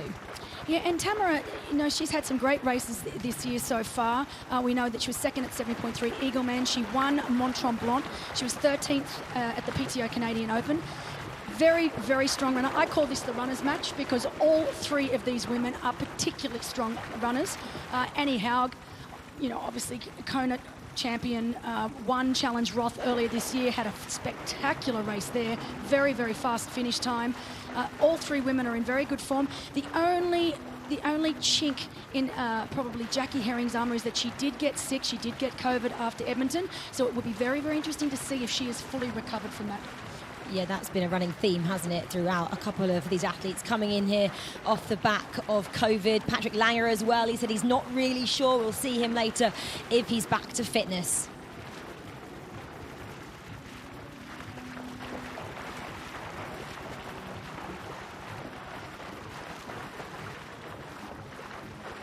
Well, as we approach then the final stages of this swimming match 6, Belinda, you can just clear up possibly what Barry and Vicky were saying earlier about why these swimmers are actually swimming quite close to the banks here in the canal just next to the River Danube. Well, it's an interesting one. I do know that there's quite a lot of weed in this canal, and the weed grows up quite high. They have gone around and cut a lot of this weed out, and they cut it out quite close to shore. So one reason that the women have taken this wide berth or very, very close to shore is because there's less weed, and they don't want to be swimming through that. It slows you down. It feels awful. Another reason is, and even if this is a mental reason, you often feel faster when you're swimming in shallow water. So regardless of whether it's a scientific fact or not, mentally you feel like you were swimming faster. I know when we do a very, very similar swim at Challenge Roth, it's in the same canal in the Danube, just in a completely different country. And we do that as well, and that's a lot longer swim, 3.8 kilometre swim there. And when we make the turn down the far end, you'll see all of the athletes in that race hugging the shoreline the entire way back. And you do swim faster. So whether it's a mental thing, then in that you feel like you're swimming faster, hence you are swimming faster. But I also know that the weed, as you can see, that the darkness in the water there is a lot of weed, and they have chopped a lot of it out. It's a bit like myself as a runner, actually, running through forests. I feel like I'm running faster when I run through forests or when I'm running in central London, because I feel like I have to run fast because everyone's watching me. And obviously you were mentioning the River Danube. I mean, it flows through 10 countries, which is the most that any river actually flows through on the planet, which is pretty fascinating for us to be able to have, obviously, the swim taking place in this epic setting here. Well, it really is a battle going on between these three, and this, as we've mentioned, is the final matchup of the women so far. And then in about 5 minutes' time, we will kick off with the men's match 1, which is going to be great. We've got match 1, Christian Blumenfeld taking on Ben Canute and Hayden Wilde. That is an Olympic Games rematch there, isn't it? Gold and bronze going up against Ben Canute, who is a bit saying, you know what, I'll just let those two do battle and see what I can do. But we'll get on to that in a short while as we approach the closing stage of match 6, and then match 5 again is very much underway on this bike course here. This is obviously Holly Lawrence and Ace Salthouse. Holly Lawrence in the blue European kit. Match 5, and then Jocelyn McCauley is a little bit further back. So this is what's unfolding here. As we left it, really, Holly Lawrence is probably that 20-metre back just to not be in that drafting zone. And look, as I said, this is exactly what we expected here today, that these two women will be locked side by side throughout the swim and the bike, and I think it really is going to come down to the run. Both in very good form. Ellie Salthouse has had a coaching change. She's actually self-coaching now, so she's self-coached. She was with Siri Linley for many, many, many years, but has recently decided to switch and coach herself, which is quite unusual for professional athletes, but doing a marvellous job so far. Holly Lawrence, on the other hand, her partner, Sean Jefferson, takes care of the swim and run, while she's got Elliot Lipsky for the bike. So those two both work together to help Holly get to where she is today, so doing a really good job. But again, exactly as we expected, exactly as we anticipated, these two women will be locked side by side for the entire 80-kilometre bike ride. Well, that's really brilliant, isn't it, what we're seeing unfolding there? But this is what we have coming up for you in a couple of moments' time. The men's matches are starting. In match 7, I just teased you with this one, Christian Blumenfeld taking on Hayden Wilde and Ben Canute. And then we have, obviously, Sam Laidlow. This is the box office one with Lionel Sanders and Sam Long as well, followed by match 9, Magnus Ditlev, Max Newman and Rudy von Berg. We'll bring you up to speed on 10, 11 and 12 in a short while. But match 7 is the one that I think everybody is excited to see. Let's go and join them now as they approach the start line.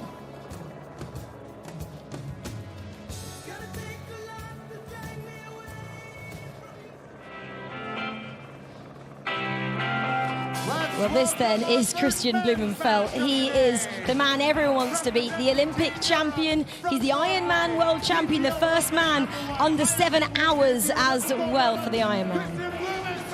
Yeah, he's an incredible athlete. He really has done it all. He has come onto the long course scene with a vengeance, and he really is the one to beat here today. Well, Ben Canute then is up against him. The captain's pick here. The American is 29 years of age. He's going to leave Christian Blumenfeld And this man next, Hayden Wild, to it. That's what he said. He's making his debut, isn't he? The man from New Zealand, 24 years of age. And he's so cool. He's so calm. Cannot wait to see what he does. Honestly, he has been an absolute dream to work with this week. He's such a character, as with all the New Zealand athletes. I don't think there's a bad New Zealand athlete. There really is such a fun guy to work with. Athletes, you are in the hands of the starter. Take your marks. Well, they're in there, and I'm actually really pleased to say Hayden Wild was on time, because yesterday we had a little bit of a press conference and he was late to the party, and he got a little bit told off, didn't he, by our very own Alex Payne there. Don't really know what his excuse was. He didn't have one. But let's get into this then. Ben Canute is going out pretty strongly here. Again, is what we'd expect, and we just expect these guys just to hold on, because all three of them have got such great strength.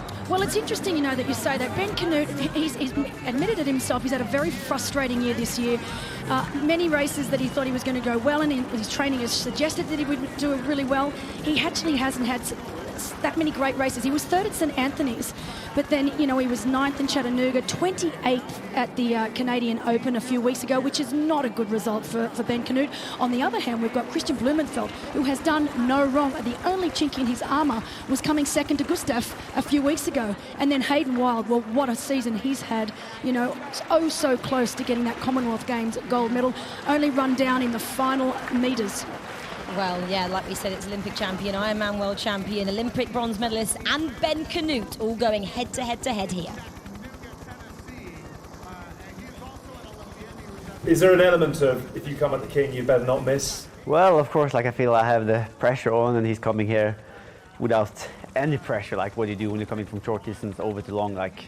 So of course it's going to be pressure on the line, but at the same time he's there up front, so it's going to be tricky. I'd love to know, across the finish line first on Saturday, how does your perfect race unfold? I mean, I guess lead from the gun. These are two of the best runners in the sport, and I mean, I've been chipping away at my run and feel like it's come a long way, but yeah, I mean, anybody who's watched Hayden and Christian run in the last, couple K of a race, you'd like to have a little bit of distance, and plus it's always nice if you have a little gap to just score those extra points for the U.S. So obviously a perfect race is getting all 6 points. Go hard, start fast, and maintain. I'm going to come to you next. Yeah, like just as Christian said, like I'm coming into this with no expectations. I haven't done a lot of long course racing, and if I lose, like I lost against to the best in the world right now. If I win, I've beaten the big man, so I'd love to get that opportunity to fight him for that spot, and I'll do everything to get Team International those maximum points. Well, Hayden Wild, he wanted a Norwegian, and he got exactly what he asked for, didn't he, Belinda, there? And this will be an epic matchup for the neutrals to see if maybe Hayden Wild can say he is just beaten the best athlete in the world right now in all distances of the triathlon. It's not just the Olympic distance, it's the middle and the long, of course, as well. Well, let's jump back then over to match 5 here. This was a battle between Ellie Salthouse and Holly Lawrence, and Holly Lawrence just coming back. She had the lead coming out of the swim by 6 seconds, and then Ellie got the better of her in transition. And now Holly's saying, you know what, I'm going to make this a little bit more hard for you, Ellie, out there. It's a rematch, isn't it, of last year, which is a great one for all the audience to have a little watch of. And look, what we'd like to call this is they're sharing the love out there now, so I don't think that Holly's trying to do anything dramatic here. I think she just wants to take her fair share on the front. These two are very, very evenly matched on the bike, and Holly's doing the right thing. She doesn't want Ellie to be out there all day today, and they know it's in their best interest now to try and put as much time between themselves and Jocelyn McCauley. Now, the reason we want that is because we talk about the points, so it's not just good enough to come first, second or third here. These two women want to get as much of a lead over third place Jocelyn McCauley as they can, and then I think once we get to the run, then these two, there'll be no more sharing the love, so to speak, anymore, and these two will be battling it out on that 18-kilometre run. yeah, we haven't quite seen Jocelyn McCauley at the moment. It'd be great to see how far she is behind. Coming out the bike, it was a minute, which wasn't the greatest distance there for the 35-year-old. Again, I mentioned before, they all raced here last year, which was great to see. And again, Jocelyn, who we will see shortly, she's had a good season, as all of these have, hasn't she? A win in April at the Ironman in Texas, and then a 12th at the Ironman in St. George, which was obviously a bit of an anomaly for it to be held there, but exciting new challenge all the same for all of these athletes. But again, Jocelyn getting a late call-up once again this year. I think she got the same late call-up last year, Belinda, which obviously you have to change your mindset. You didn't know you're in, then you're in, and you have to get your head around, you know, possibly not being there.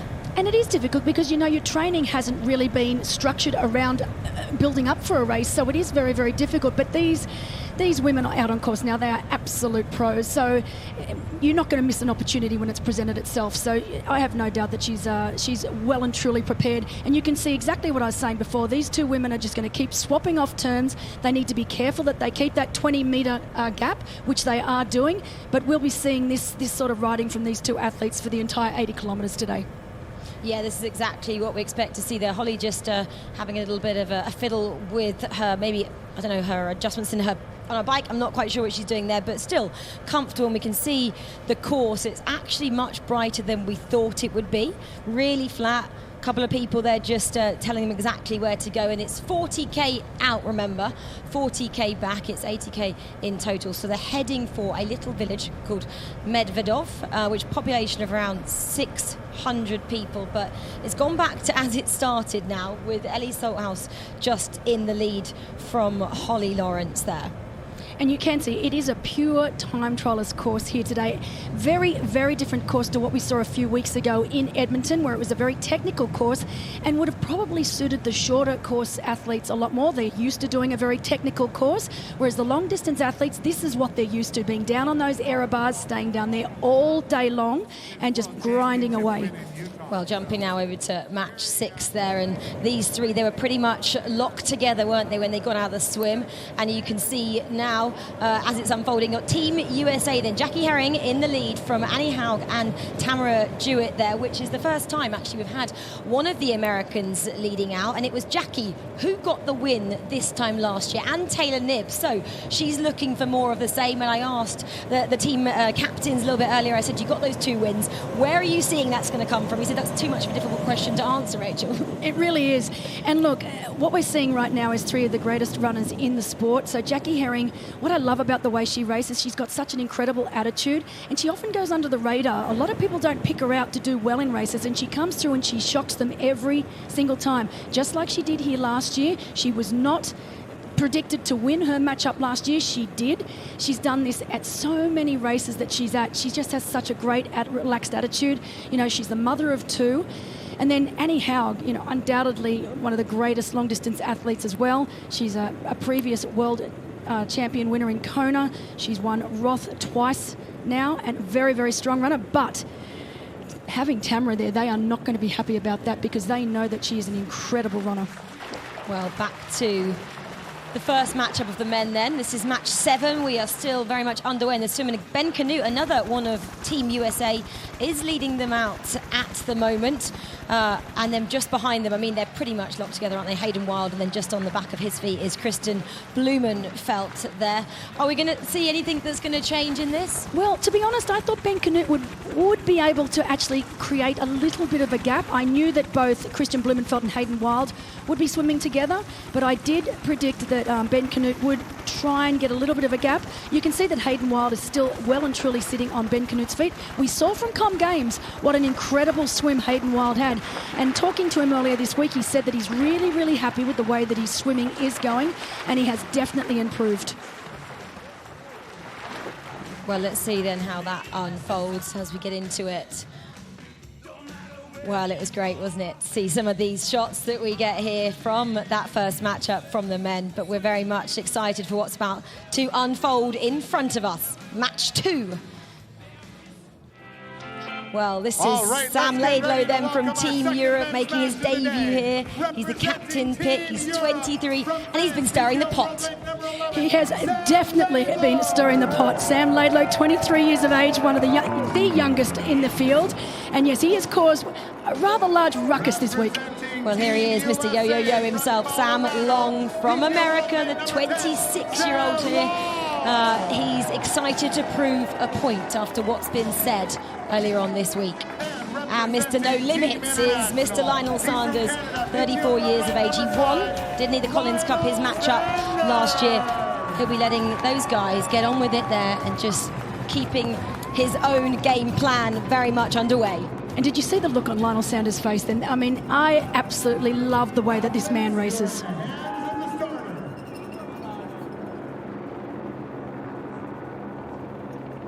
Take your marks. Always interesting, isn't it? Just to watch the body language there. Sam Laidlow didn't really get into that till 2-3 seconds before, whereas the other guys, Sam Long and Lionel Sanders, were very much poised and ready. And Laidlow, he's off. He's got a massive point to prove, and he'll be so nervous after what he said. Well, you know, Sam Laidlow, he's 23 years of age. He's as cool as a cucumber. He was relaxed then on the start line because he knows he is by far the superior swimmer here out of these three. He's one of the best swimmers in the field. Whereas on the other hand, we've got Sam Long and Lionel Sanders, who are two of the weakest swimmers in our field here today. What they need to do now is Sam Long and Lionel Sanders really need to try and stick together and try and limit that deficit, but they must know that it's going to be a very, very large lead for Sam Laidlow out of the water.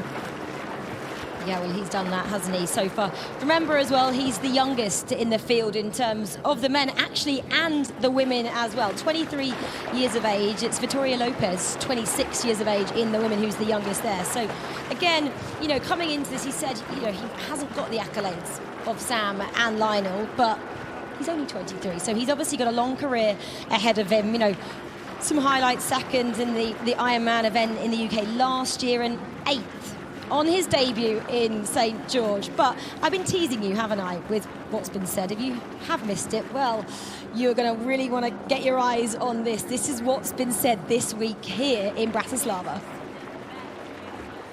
From Boulder, Colorado, Sam Long.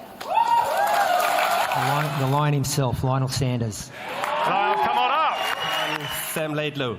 Sam, come on up. Pretty happy that Team Europe was cheering me on right there. Good. To be honest, I don't think Sam and me is cut from the same cloth. His first diss track, he actually mentioned both Sam and I, and he's going to regret that. Sam Long, Sam Laidlow, and Lionel Sanders. Everything I say is not fabricated. I mean, he pissed me off a little bit. I don't know what he said about me on that rap tape, but I'm sure it wasn't good. Yeah, I mean, you poked the wrong person, unfortunately for you. So, to be honest, I think we could skip the swim, and I'd still give them a run for their money. What this guy just said, that he could beat us if there wasn't a swim, is absolutely the farthest thing from the truth. I think Lionel... skip the swim out of St. George. Yeah, I was hit by a car 9 days before. Okay, sorry. But yeah, maybe you'll make fun of me for getting hit by a car too. That would be very much in your character. But guys, you have won 70.3. And I'm still going to beat you. I've won nothing. I've won no 70.3s, no Ironmans. Yeah. And nobody's going to beat you. So that's what's difficult. There's a degree of respect that can come in this sport. I think you take it too seriously. Too seriously? Yeah. Perhaps you should show that respect to other athletes. Okay, Sam. All right, here we go. Here we go. We'll settle it on the race. We got some beef. It on the race we got beef up in here. Yeah. Woo! I'm scared of him. I'm not going to lie to you. Yeah, I'm generally off, and I'm not normally off in the sport of triathlon. I'll say you get this way.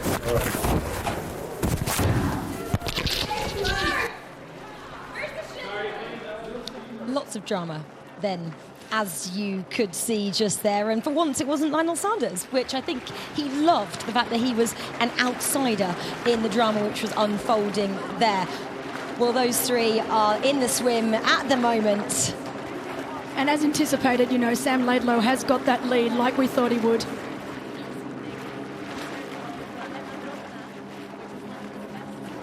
Yeah, the water bubbling for match 8. Things a little bit calmer in match 3. Not too much, though. We've got two very, very interested spectators here. Cam Watt, who is Sky's coach, and we've got Mark Matthews, who is Kat's husband. And we've spoken to a number of friends and family, and we will do throughout the day. One or two just fade into the background quietly, and let their other halves get on with it. Others pace and prowl a little bit, and I think it's fair to say you're in the latter category, is that right? Yeah, I'm certainly pacing and prowling right now because the tracker app's showing that it's not quite going how Kat would like. Paula's destroying the field at the moment and Sky's riding up to Kat, so the pacing's more stress than anything else. You're therefore having to sort of chew your fist over here type thing. If you could speak to your other half right now, what would you be saying? Get a move on. No, yeah, I think she's got to really focus on the second half when you might be riding a headwind, which is where if you fade off into a headwind, you're going to lose huge time, and just try and keep hope alive.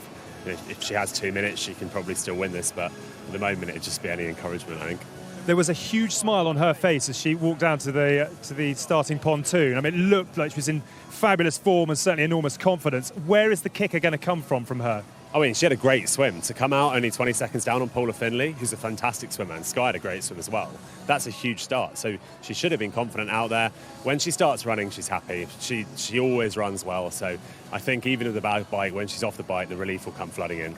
Okay, certainly a lot of the major in the way that you're supported today. Thank you very much indeed, Mark. I'm going to come on to you, Cam. In terms of Sky so far, what have you made of the performance of your charge? Well, we definitely wanted to be with Kat coming out of the water, and that didn't happen, but she kind of limited her losses. I think it was maybe 28 seconds out of the water and seems to be closing on the bike. So I think Kat and Sky's best chance of dethroning Paula's lead and dominance today is for them to get together and kind of get on with it together and limit the losses and try and make a late come at Paula in the run. Okay. Tell me a little bit about your role over the last few days as well. Have you had a lot to do with Sky and lots of detail, or at this point do you just let your charge get on with it? Well, this week's been pretty relaxed, actually. I think I could speak for most of the athletes. It's been a really great atmosphere here because we've all stayed together for the entire week. We've eaten together. We've hung out together, which is so unique in triathlon to get an entire field living in the same quarters as each other. I've coached Sky since 2018, so it's me and Sky have got a pretty good routine on race week. So this has probably been my most relaxed race week ever.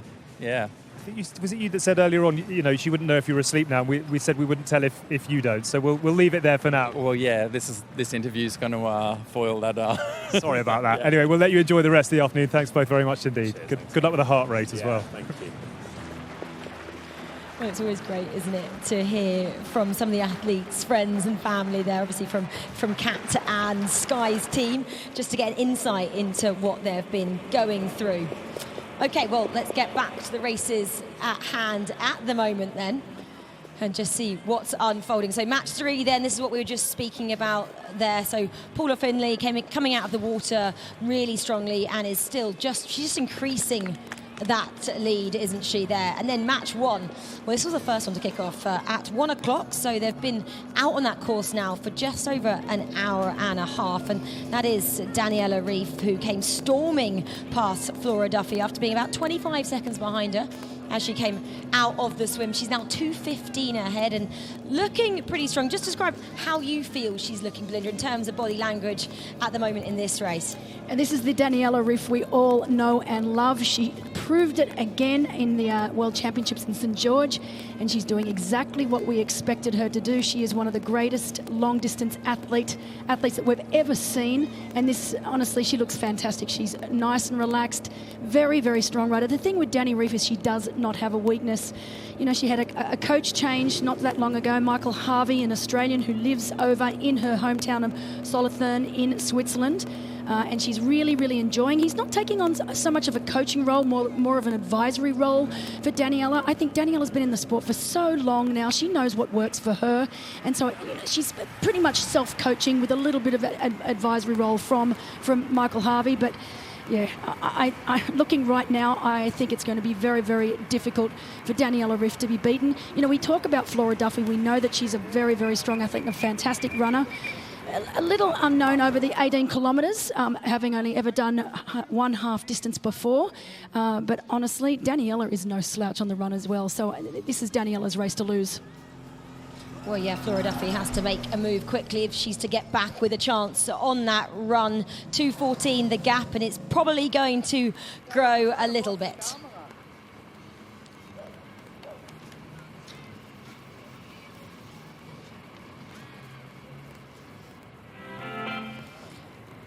Well, our third matchup for the men's then is coming your way now. Magnus Ditlev, the 24-year-old from Denmark, who's the winner at Challenge Roth this year. Yeah, we call him the next gen at 24 years of age. He is the future of long-distance triathlon. But he's a completely different personality to the other youngsters. Well, he's going up against Rudy von Berg, making his debut from the US of A, the 28-year-old. He was third at the World Championship, 70.3 in 2009. Well, they're going up against this man from Australia, Max Newman, 27 years of age, and he's a 4-time half Ironman distance winner. Yes, he's a really strong young athlete. I'm looking to see him lead out of the swim here today. Take your marks. That was close. We both put our hands up here in commentary. I say we're not falling off our chairs, but those guys almost toppled there into the water. Will that play a part in possibly any penalties there? It was a bit of a balancing act. It was a balancing act, and then you could see once one started to lose their balance, the others followed, and it was still a very, very clean start from all three of our men. We do expect Max Newman to lead this swim, although Rudy von Berg, also a very, very strong swimmer. Magnus Ditlev, not renowned for his swimming. And one thing that he did say in the press conference at Roth is he's sick of being renowned as just being the strongest biker in the sport, and that he wants to become an all-rounder, and he proved that in Roth earlier this year. He really has improved his swim. I still don't expect him to be able to stay with these two men, but he's doing a very, very good job right now. Well, early stages, of course, of this one, and let's see how this youngster then from Denmark gets on. He said he's been a little bit overwhelmed, I guess, after Roth this year, and people have been really kind of putting the pressure on him. Let's see how he copes with that pressure then in a field of this caliber out here this weekend.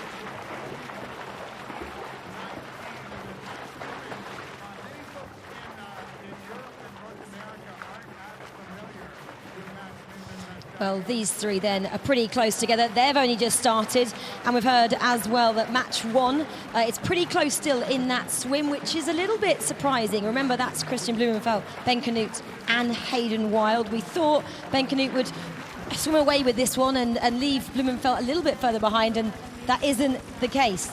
This, though, is match 8 here.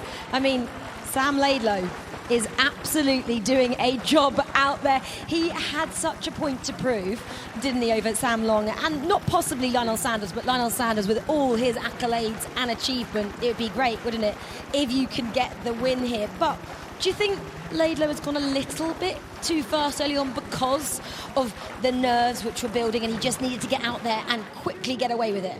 No, this is exactly what we expected to see from Sam Laidlow. He's a class act. Funnily enough, you know, you look at a swimmer of this caliber and you just assume that they must have swum as a kid. But after speaking to Sam, he didn't. He actually isn't from a swimming background, but he's certainly a very, very strong swimmer. We're expecting around a 3:30 lead. So a 3:30 lead for Sam Laidlow to have over Sam Long, and around 3 minutes back to Lionel Sanders. But great to see Sam Long still managing to stay on on Lionel Sanders' feet right there. So this is really, really good swim for Sam Long.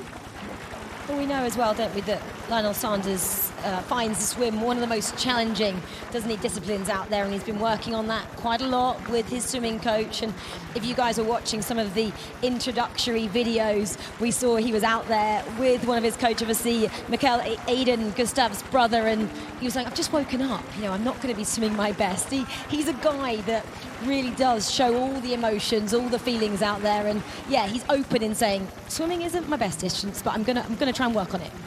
Do you know what he lacks in swimming, he more than makes up for in his cycling and running, and this is where this match is going to get very, very interesting. So even though we can see Laidlow's got a very, very sizable lead over both Sam Long and Lionel Sanders, Sam Long and Lionel Sanders are two of the best cyclists in the sport. They are incredibly strong cyclists. So if they are able to stay together for the rest of this swim and they exit transition together, look out Sam Laidlow, because you're going to have an absolute rocket ship coming from behind. Yeah, in terms of timing between Laidlow and Sanders and Long, that you wouldn't want it to be As in, what would they not be able to get back on him, would you predict at this stage, Belinda? Maybe 2+ minutes? I think they can afford to let Sam Laidlow have a little bit more than that. But let's turn to our stats man, Torsten Lad. How far back do you think they can possibly, or how much lead can they possibly let Sam Laidlow get over the 80 kilometres? Difficult.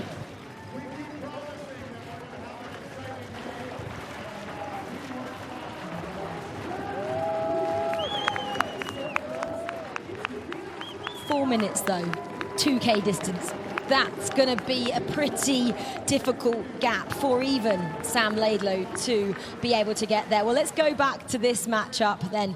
So we've got Ben Canute then coming out of the swim here, which we expected, didn't we? Hayden Wild just on his tail. These two coming out to transition pretty much neck and neck. And then you just saw, didn't you, you started your shot there, Kristen Blumenfeld. What a swim, 6 seconds behind he had. Hey, look, this is a great swim for Hayden Wild. He's right where he needs to be, but so is Kristen Blumenfeld, only 6 seconds down.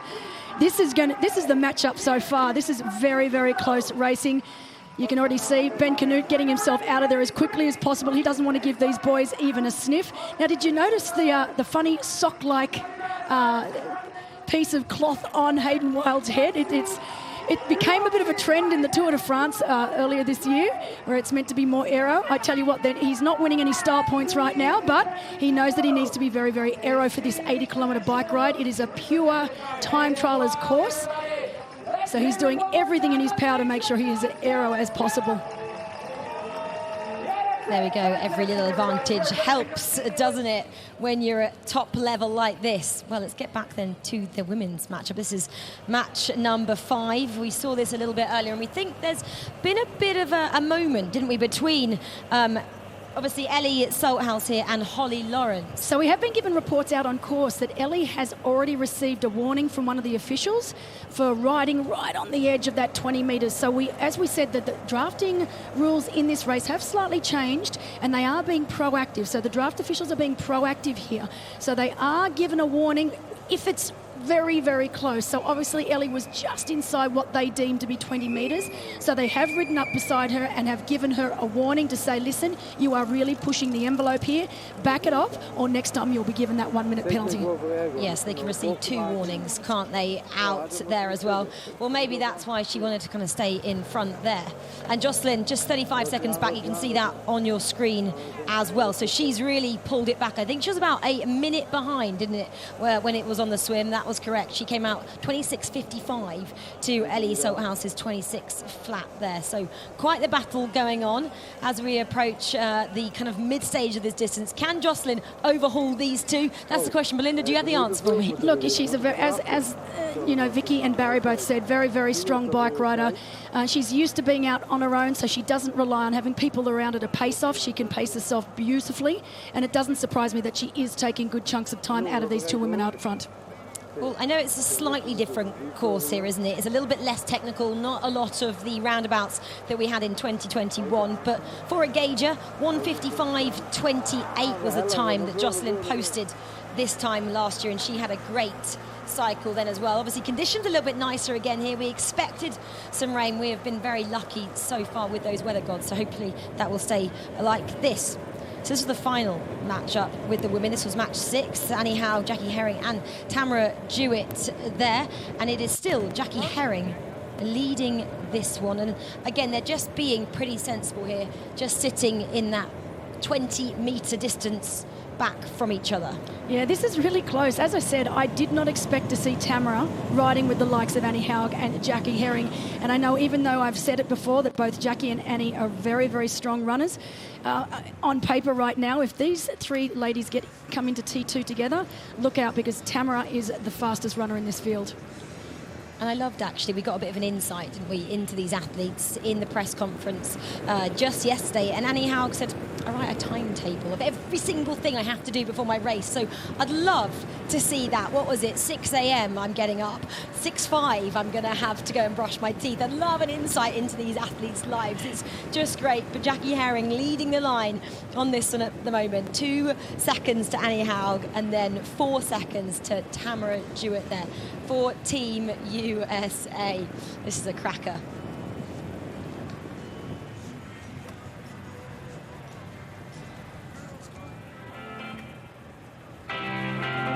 Well, match 4 then for the men here. Patrick Lange, two-time Ironman world champion, 35-year-old, here goes up in this one. Well, he knows how to do a lot of these races, and he's going up against American. Debut here, the captain's pick, Jason West. He's had an incredible season so far. And then making up this trio, Aaron Royal, a debut. He kind of asked to go ahead in that PTO in Canada, and I mean, it worked out well, getting the bronze there, and that means he is going to make his debut at the Collins Cup this year. He's a two-time Olympian, getting married later this year.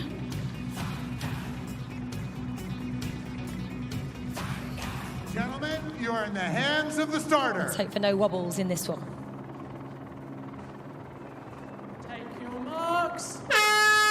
And there they go. Much smoother there. I thought there was a possible wobble for Patrick Lange there, but not to be. And they're getting out so quickly here, really fighting for every inch in the water. Now we know that Aaron Royal is most definitely the strongest of the swimmers here today. As I said, two-time Olympian. A lot of people think that he's just come from a short course background, but he's actually had a lot more experience over the half distance than what people give him credit for. He has done quite, I think, 2 or 3 half distance races now. Of course, we know that he did very, very well a few weekends ago in Edmonton. He won the inaugural Challenge Wales right before that as well. Well, there's 2 more men's matchups to come. That will be match 5 for the men, which is a total of match 11, and then a little bit later at 3:10 we'll have the final matchup of the Collins Cup, and then it will be so exciting. We'll have every single athlete out on the course. But Linda, you can go and get some lunch and a cup of tea now, because we're going to hand back over to Barry and Vicky to pick up and give us their thoughts so far on what we've seen unfold in the men's matchups. Thank you, Rachel and Belinda. What a fantastic start to this race. When you look back and you see what Daniela's doing on the bike, that is the Daniela that we expected, and she showed that in St. George earlier this year. Yeah, and I do think Daniela's got a slight extra point to prove after coming here with sickness last year. And the real surprise performance of the incredible Taylor Knibb, but it was against an out of form, out of shape Daniela because of that sickness. So I think she's here today to show exactly why she is the current world champion. Wow, you can see Sam Laidlow right there. He is all by himself. We'll see if it's 2, if it's 3, if it's 4 minutes back to Sam Long and to Lionel Sanders as we watch the yellow cap right there coming towards us. That's Aaron Royal, who had that brilliant race in Edmonton. Yeah, Aaron Royal knows that his real tactic in this matchup against Jason West and Patrick Lange, this of course being match 10, he needs to go hard from the beginning. He needs a gap on the swim, and basically he needs to see no one all day long. That's his tactic to win his matchup. Well, the wetsuit's on. We saw a few athletes struggling to come out of the water with those wetsuits. Temperature just a little below the threshold. And it certainly would have worked to the benefit of maybe somebody like a Sam Long and a Lionel Sanders to have a wetsuit. But boy, Sam Laidlow doesn't need any wetsuit. That guy is flying on top of the water. Yeah, he might have preferred it to be a non-wetsuit swim just to really hammer home that advantage he has in being such a strong swimmer. And we heard Torsten, our stats man, earlier say that he thinks about a 4-minute advantage would do it out the water. That is a huge amount of time that Sam would have had to put in over Lionel and Sam. And the advantage that Lionel and Sam have is that they are racing currently together. The last time we caught sight of them, they were together on this swim course, and that means that they can then ride together as they progress through, obviously within that 20-meter draft zone. Panning back to them, we can see they are still swimming together as they have been the whole time. Lionel Sanders sitting just in front of Sam Long. We thought we might see Sam actually take on some of that swimming, didn't we, Barry? But it's been all Lionel. Well, the two of them have spent their winter in Tucson, Arizona in the same pool that I'm in all winter long, so I get to see them about 5 or 6 times. They are developmental swimmers, great bikers, as you can see right there. Laidlow's going to have the maximal points. Like when he comes out, he will have all of the bonus points on both of the athletes. Now, he's taken full advantage of his biggest strength, but what a great swim. Absolutely brilliant swim from Sam Laidlow, but again, similar to as we just spoke about with Aaron Royal's matchup in match 10, he knew exactly what he needed to do. He needs to go hard from the gun, get a bigger gap as possible on the swim, and then just hold on for the rest of the day. 4 minutes, wow! It sounds unbelievable.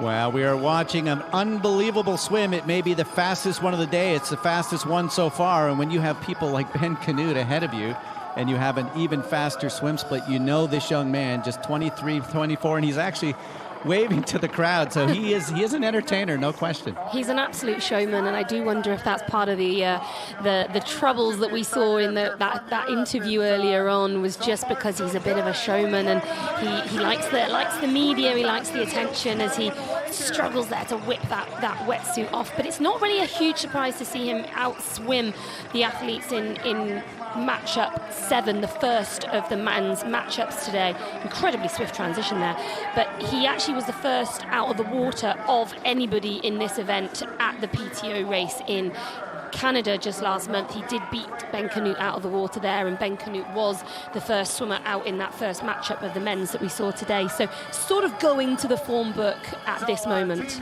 Well, we're at 90 seconds gap right now, and they aren't even close to the end of this swim. So Lionel Sanders and Sam Long, they both spend the winters in Tucson, Arizona. They know each other well. They spend time in the pool. That's the only thing they do together in Arizona. But these two guys are going to have to become real pals in about another 3 or 4 minutes going after that man right there. As the young, very, let's say, confident young man from France is going out, and he'll have maybe 3, maybe 4 minutes in the maximal points that you can get. He will have stolen already in the water. Now, can he keep them? That's another story. Yeah, so we saw Sam Laidlow at the event in Canada really bike an incredible leg there, but he was riding with Alistair Brownlee the whole way. I know he said since that he biked hard, he biked too hard, he maybe got a little bit excited, and he dealt with some cramp on the run, at one point having to slow to a walk, taking some nutrition before really beginning to build up his running again. But he still rallied to finish 4th on that day, not too far behind Aaron Royal in that 3rd place position. So he's not a shoddy rider at all. Sam Laidlow really can ride a bike. It's maybe when they get to the run that someone of Lionel Sanders' caliber could really come into play there. Well, we're right now at, by my watch, coming up on 3 minutes. It'll be about 3:30. So under that 4 minute that our stats man said would be maybe the impossible thing to bring back. So these guys are going to have a very, very big task. They are going to be roughly just now 3 minutes and 15 seconds. It'll be 3:30 by the time they get to the shore. Yeah, we're seeing Lionel Sanders there just finding solid ground. Sam Long just nipping by him for the first time today as they run up this incredibly steep bank, as you can tell from that camera angle, on the edge of the canal there. But these two athletes have a whole lot of work to do to catch up to the storming Sam Laidlow.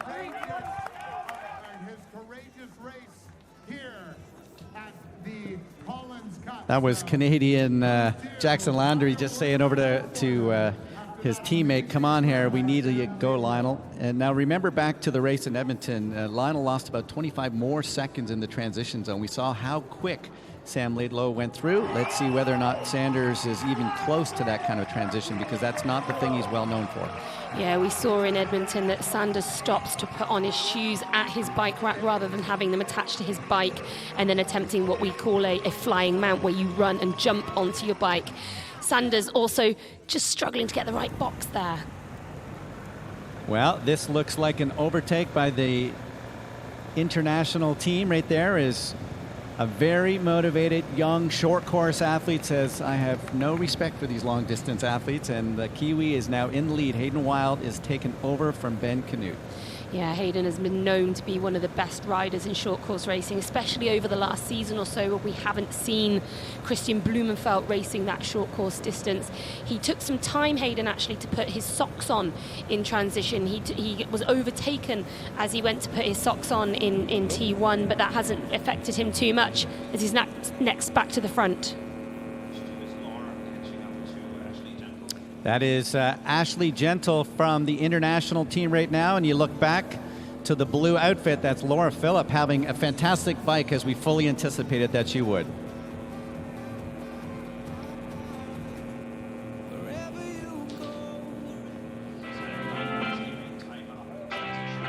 Let's welcome the athletes in match Well, number it is 11. the 11th of the waves, and the man who has not lost in a PTO race is coming in with a great confidence. Look at these guys. It's like a little day at the sun. Gustav Iden coming through right there. Yeah, doesn't he look confident there? Very relaxed. As we see Matt Hansen of Team USA, really renowned as a fantastic runner, but he can't afford to let Gustav Iden get too far in front of him.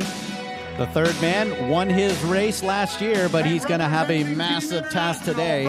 Canadian Jackson Landry, the man who won in Oceanside, says he's in the best shape of his life, and he's got an opportunity to prove all of it over the next 3 hours.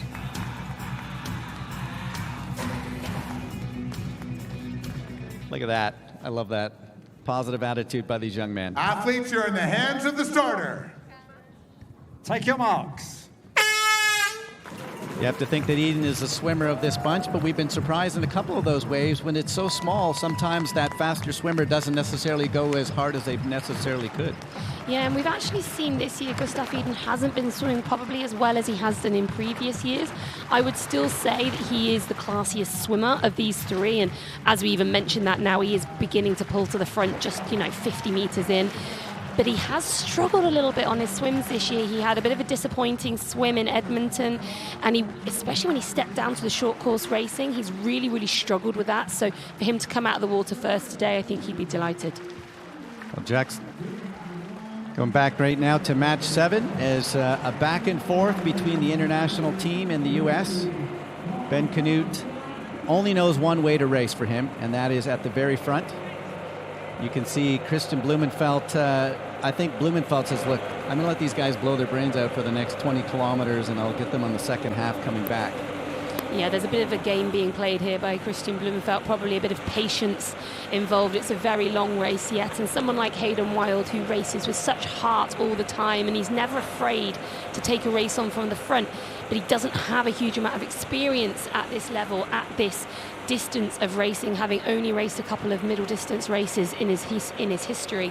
So I think Christian Blumenfeld, being really established at this distance now, is just playing a very clever game. Hayden Wilde really, for me, made his name at the Super League. Just, this young kid from New Zealand, put a backpack on. Chris McCormick and the gang let him have a chance to prove himself against some of the greatest athletes at that very short, fast, dynamic racing, and that'll be coming up in another 3 or 4 weeks. And then he just pushed that up to his talent at the World Triathlon Series. Obviously, that medal at the Olympic Games. And think about little New Zealand with, all the medals that they have won at the Olympic Games, from Hamish Carter and Bevan Doherty, and and looking at that success that Hayden has had. That is a phenomenal success rate for a country of under 4 million people. They really do punch above their weight, New Zealand. They've had phenomenal success, as you pointed out, over the years, and Hayden's just the last in a long line, or maybe the most current in a long line of successful Kiwis that we've seen in the triathlon scene. But all three of these athletes, I think, is a really interesting point to make, is they all race over multiple distances. They've all raced that super short distance racing, as you mentioned, the Super League racing, which are 20-minute bursts, all the way up to this distance that we're seeing, and even beyond when we look at Christian Blumenfeld, who races all the way up to full long distance racing as well. So this is probably the matchup of the three most versatile athletes that we're seeing in the race today. Well, an overtake here as we had anticipated. Laura Philipp, the 35-year-old German, what an incredible career she has had. The disappointment of missing out at St. George earlier this year, and she looks like she's got all of that energy. And sometimes missing out on those early season races, as disappointing as they are, they just allow you to just kind of have some more juice as you get to August and September, and for her, obviously, October at the Ironman.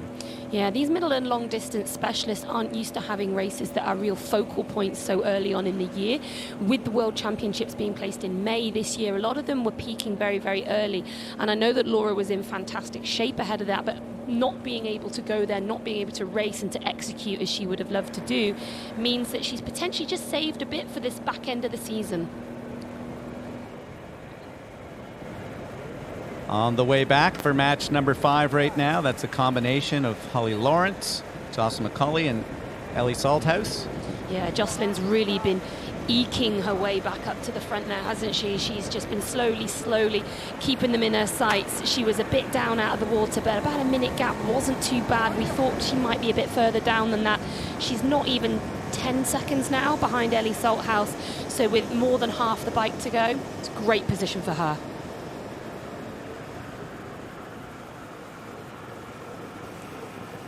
You have to think that Ellie might be on a little bit of a nervous tension here, having been given a warning, not wanting to have that extra time, as we're now watching our next group of athletes. International team has swam incredibly well today. I just can't believe it. Yeah, they've come out the water quite a lot of times here, and this is again another Team International athlete, Max Newman, leading out of the water in this matchup as well. This is match 3 or match 9, as we like to call it overall, with Rudy von Berg right on his feet there. They're coming out very close together, and not too far behind is Magnus Dietlev. Now that is a fantastic swim for Magnus. We know his bike strength. We've seen what he's been able to do on the run at long distance races this year, most recently in Roth. So for him to be in touch at this very early point in the race, to come out of the swim so close, that is brilliant. I am just noticing that his suit is undone at the front though, and he's, as we say it, he has to do that suit up, so I'm going to imagine that's been a bit of a malfunction, because I can't see that would have been an ideal situation for him to have to do that in transition 1. Got to think when he's pulling that wetsuit off, as we can see the Team International in green, first out. The U.S., Rudy von Berg, who had to miss last year with the disappointment with the illness, and we will see as they start heading out through the course. Wow, look how close these athletes are. You know, they're keeping that 20-minute gap, but there's clearly these are racing. They are laying everything out here very early on. Yeah, this is Sam Long and Lionel Sanders, the very distinctive bike style of Lionel Sanders in the background there with that green, yellow and red suit on. It's sort of quite a lot of rocking and rolling as he goes. The time difference we've got now is down to 3:09 and 3:11 from Sam Laidlow to Sam Long and Lionel Sanders. Now, that gap is coming down, but is it coming down fast enough? Well, there's a long way to go, so they could yet catch the young Sam Laidlow. Yeah, I'd be surprised they catch him by the end of the bike, but I think that, you know, if Sam Laidlow has to do everything in his power to stay ahead of these guys, we know Lionel Sanders will go to that last inch. We saw it at St. George against Braden. We saw it against Rudy van Berg at Oceanside. He loves a battle on the run. Yeah, and as he mentioned in his interviews as well earlier on, like his MO has always been come out at the back and just keep working the whole way, gradually build your way to the front. He knows no other way. Jocelyn McCauley, the 35-year-old mother of 2, just about to take over the lead. You can see she's gone by Ellie, who's sitting just about 15 to 20 meters back, and beside her in the blue outfit, Holly Lawrence. So this is an incredible battle, as we're now well into this bike ride. Yeah, we're not too surprised to see this, maybe a little bit earlier than we thought we might see it. But this is a brilliant bike ride so far from Jocelyn, and she's just going to try and get the biggest buffer she can ahead of the run.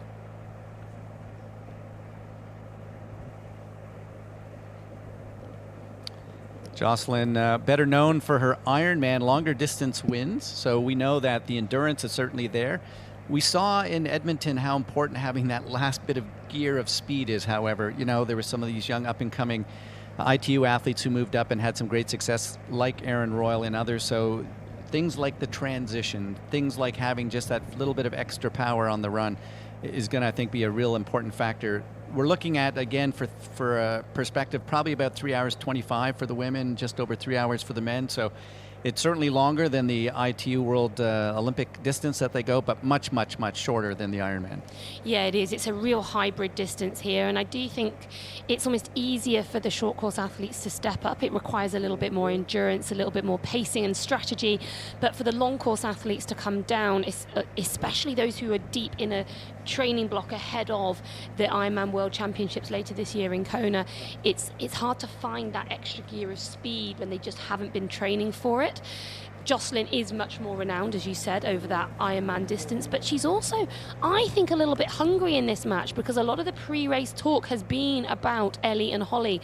She's sort of been a bit forgotten. She's flown under the radar a bit, and every now and again she sort of puts her hand up and says, hey guys, I'm in that matchup too. And I think we're seeing exactly what she means right now. Now, is this a benefit for Holly that she now just has a target? Because obviously Jocelyn had a minute to make up. She had somebody to chase. Now it's time for Holly and those athletes to take a look. Yeah, definitely. They will use Jocelyn as much as they can. As the music rolls, it is time for our final athletes to come out. This man, Daniel Bekkegaard from Denmark, won his race last year, and it could all come down a little later on to see whether or not he gets a win, whether the Europeans are able to take a victory. Yeah, here we go with Chris Leiferman of the USA. He didn't make the Collins Cup team last year, but he was strongly considered as a captain's pick back in 2021. That fourth place finish for him in St. George this year, showing that that guy has really got the goods. And this is the man who is the multi-adventure racer. He wins things like coast to coast, but he was a third at St. George, just got passed by Lionel Sanders in the last 300 meters or so at St. George. The Kiwi, 36 years of age, has really impressed me how well he can swim for a man who came into the sport so old. Take your marks. Who do you take in the water here? I think for me it has to be Daniel Bekkegaard. I feel like he is the strongest of the three, but Braden Curry has put in some really great swims recently, most notably at the Ironman World Championships, where he came out pretty much on Daniel Bekkegaard's feet. And we looked at earlier on at a couple of other races, and the difference between them was only something like 6 or 7 seconds in both, so expect them to be close.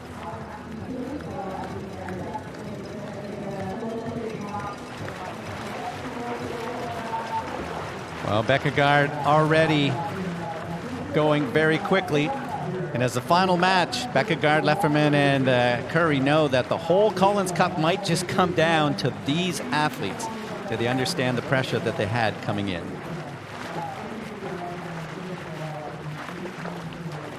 I think it's a cool matchup because I have not really raced the two guys that much. I think the first time I raced Braden was a couple of months ago at Worlds.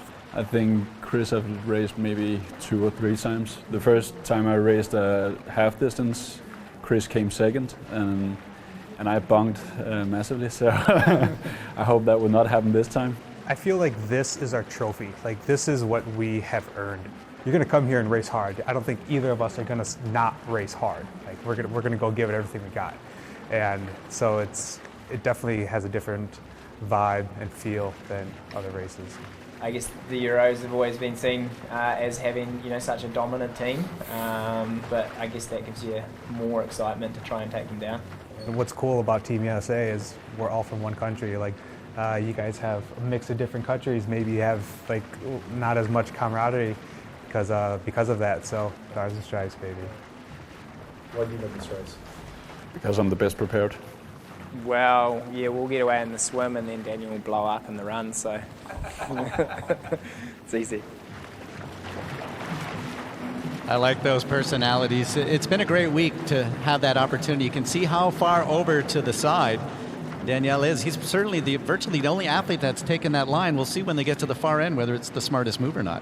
Yeah, and I do wonder if it's been a tactical move from him to try and get away from Braden, given how close those two have swam together in other races. I think he's taken that real inside line to get away. Well, taking a look at match 10, not a surprise.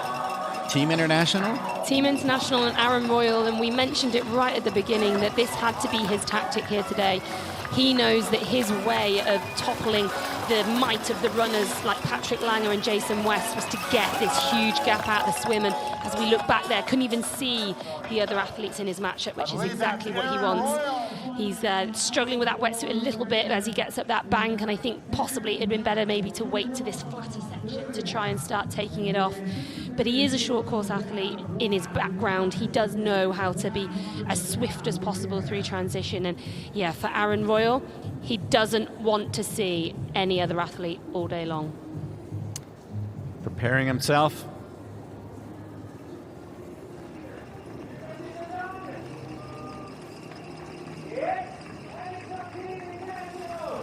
Good stuff. In comes Aaron Royal. And as he does so, he gets a big cheer from teammate Kyle Smith, who of course was racing this time last year. This time around, you're here in a support role and in case needed. But first things first, just a quick word on this man. Great to see him out in the lead. Yeah, obviously had a massive performance at Edmonton. He showed himself across swim, bike and run, and he's doing the same again here today. And internationals, we're really taking it to the rest of them this I was going to say, I mean, how are you keeping across everything? How are you feeling in your gut with the way that everything's panning out at the moment? Oh, we're in such a strong position, a lot stronger than last year too, and everyone across all our athletes are just doing amazing. All our 12 athletes are really taking it to Team Europe and Team USA, and yeah, we're holding our own here. Tell me a little bit about what you've been up to this week, and obviously your pride in performing last year and what you've been up to this time around. Yeah, just been chief bag carrier, coffee maker, just on domestic duties really. Just to be here, just I guess to support, and if God forbid anything went wrong with the athletes and I was there to step in, I was all ready to go. But yeah, thankfully no one got injured or anything, and I'm here in support. One of the very best coffee makers in the world. Reputation goes before you. Just give us a little sense as well. We were just chatting actually before we came live, and it just feels like each of the matches, there are tighter packs, more tighter packs than perhaps we've had last year. What do you put that down to, and do you get the same sense? Yeah, absolutely. Last year we had some big gaps, and I guess the learnings from last year too, how the group dynamics are going to work to put athletes who are closer together, and everyone's come out within a really close gap this year out of the swim, and yeah, thankfully internationals have been leading most of them out actually. But at this point you are happy with where your teammates sit, would that be fair? Yeah, they're doing an amazing job, absolutely, yeah. Good on you. We'll let you get back to the coffee machine. Thanks, Carl. I'll be there. Good on you, thanks. Just over 2 minute gap. Aaron Royal, what a fantastic swim. I have 2+ minutes back to the athletes coming up from behind him, so that is a massive lead. Yeah, 2 minutes back to Patrick Langer and Jason West will have been about what Aaron would have hoped for, I think. And the way he biked, especially in Edmonton as well, was really, really impressive. And if he can pull out a similar performance again today, then he puts in a lot of pressure on Jason West and Patrick Langer, as renowned runners as they are, to actually be able to catch up that deficit. And what's interesting there is we're seeing Patrick Langer obviously chose to swim with his top half of his suit rolled down, which means he's now had to put that on, do it up as he runs through transition, and Jason West has capitalized. Why would you do that? Well, I imagine if it's quite a tight suit, he might feel that it restricts his shoulder movement a little bit in the water and means that he feels that he can breathe a bit better. So I imagine he's probably done that deliberately to sort of give himself the best chance of swimming as well as possible. But of course he has to have that suit on properly as he approaches the bike and run legs. Coach Norman Stadler right there, and Dave Scott giving the okays to Jason West. And again, remember, Patrick Langer had that big crash in the shoulder problem. So to his kudos, he wasn't at 100% swimming as he came into the season. I remember watching videos of him rehabbing. So good that he's minimized it to just 2 minutes. Well, we're back at Max 9 here, and I think that's Max Newman, if I'm not mistaken. Yeah, that's Max Newman with Magnus Ditlev, unsurprisingly coming from the back of this matchup as he storms past Rudy von Bergen. It would be no surprise to see him really take to the front pretty soon and dominate from there onwards. What an incredible race at Roth that Magnus had, and he almost seemed shocked when he crossed the line. He couldn't believe that he was in the big leagues, and in about 2 seconds he's going to be in the front of a trio of incredible men. Yeah, Magnus Ditlev's race at Roth was incredible. I think what it really did was show that he's now an all-round athlete. He's spoken about how he doesn't like to be referred to as just a cyclist, and at first, when we first saw him on the triathlon scene, that was where he was making his mark. It was on the bike. But most recently, he's improved so much on the run that he's a full all-round athlete now. And I saw him doing some running earlier this week with Christian Blumenfeld, and he really was just looking comfortable behind him. So I think he's become an all-rounder. Lots of cornfields, and just a reminder about this bike course. It is absolutely pancake flat. That 100% for Magnus means that nobody is a better biker than he is. He produces every time out. You can see all three men very close together in the early stages. They were very close out of the water, much closer than we had anticipated. And this course, it's basically 40 kilometers down a long, beautiful, flat country road through some little villages, the fields all around. And as they go from left to right to the very end, it's 40 kilometers to a small town of just over 600 people. Reminds me of Hawaii at the Ironman, where you turn around and have to come all the way back. You'll see your competition on the out and back section. So if someone's having a great day or a terrible day, they'll know where everybody's at those turnarounds. Yeah, they'll also see other matchups. So they might see the other matchups that are close to them, the one before, the one after. They'll get to pass them as well. And that'll be something as well. You get that confidence when you look out, because basically you're going to know there's the 3 from that race, there's the 3 from that race. And, if you're Team International and you start seeing those teammates out there, you start to get excited. If you're, Daniela Ryf, who has been riding incredibly well, those European athletes on the men and women's side are saying, okay, I can feel some points there. I can feel some points. Yeah, we're hearing that match 1 are getting close to transition now. And at the last time check that we had, Daniela Ryf had put nearly 5 minutes into second place Flora Duffy. That is a huge gap, with Sarah True another couple of minutes or maybe a minute and a half behind.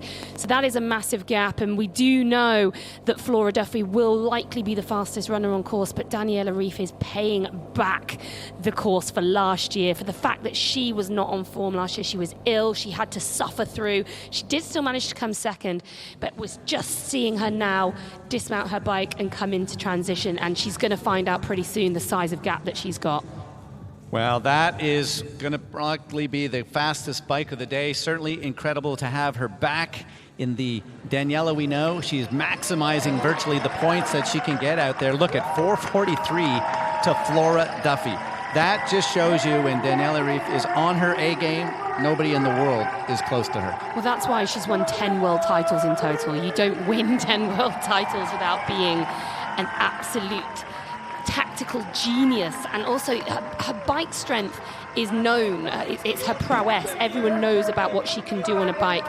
Flora Duffy, I don't think we'll be too worried about that, and we can see that team managers both Norman Stadler and Natasha Badman are right there as Daniela just takes a moment to put her socks on, probably feeding in the times. They'll be looking at the splits on our PTO tracker just to work out how much time she's got. A quick high and by from Daniela as she heads onto this run course now. Well, you can see right now the Europeans have moved into a sizable lead. It's still early on, and there's lots of biking and lots of running, but not much different than it was last year. The swims obviously went very well for the international team, but we're seeing the biking prowess of the Europeans. Yeah, I think that's absolutely right. We saw Team International have fantastic swims, led out so many of those swims, but Team Europe have really pulled it back and started to take a pretty dominant lead on the bike. And that bronze medal is not a bronze medal. It is the broken spoke. You do not want to be the third place team at the end of the day. Dave Scott did not make room in his luggage for the broken spoke. In fact, I'm not sure he even got his luggage yet. Yeah, unfortunately, he was a victim of the current airline problems. When I spoke to him yesterday, he still didn't have his bag of stuff. There you can see Daniela Ryf had a very good swim today as well, so she's putting the full game together, and I think really her day started with that great swim. She was much closer than she had anticipated, and then one of the greatest bikes you may see. There could be some of the men's bikes that aren't as fast as she is today. Yeah, we saw that Flora didn't actually take as much time out of Daniela as we thought she might do early on that swim. We did notice she had a bit of a problem with her goggles. That's Flora. She turned around the first turn buoy and had to empty her goggles, but from that point on, she did manage to push out a bit of a lead. Nowhere near as much as we thought she might get over Daniela. So far today, Daniela's put together 2 excellent legs over the swim and bike, really set herself up well here with a huge buffer over Flora Duffy and Sarah True.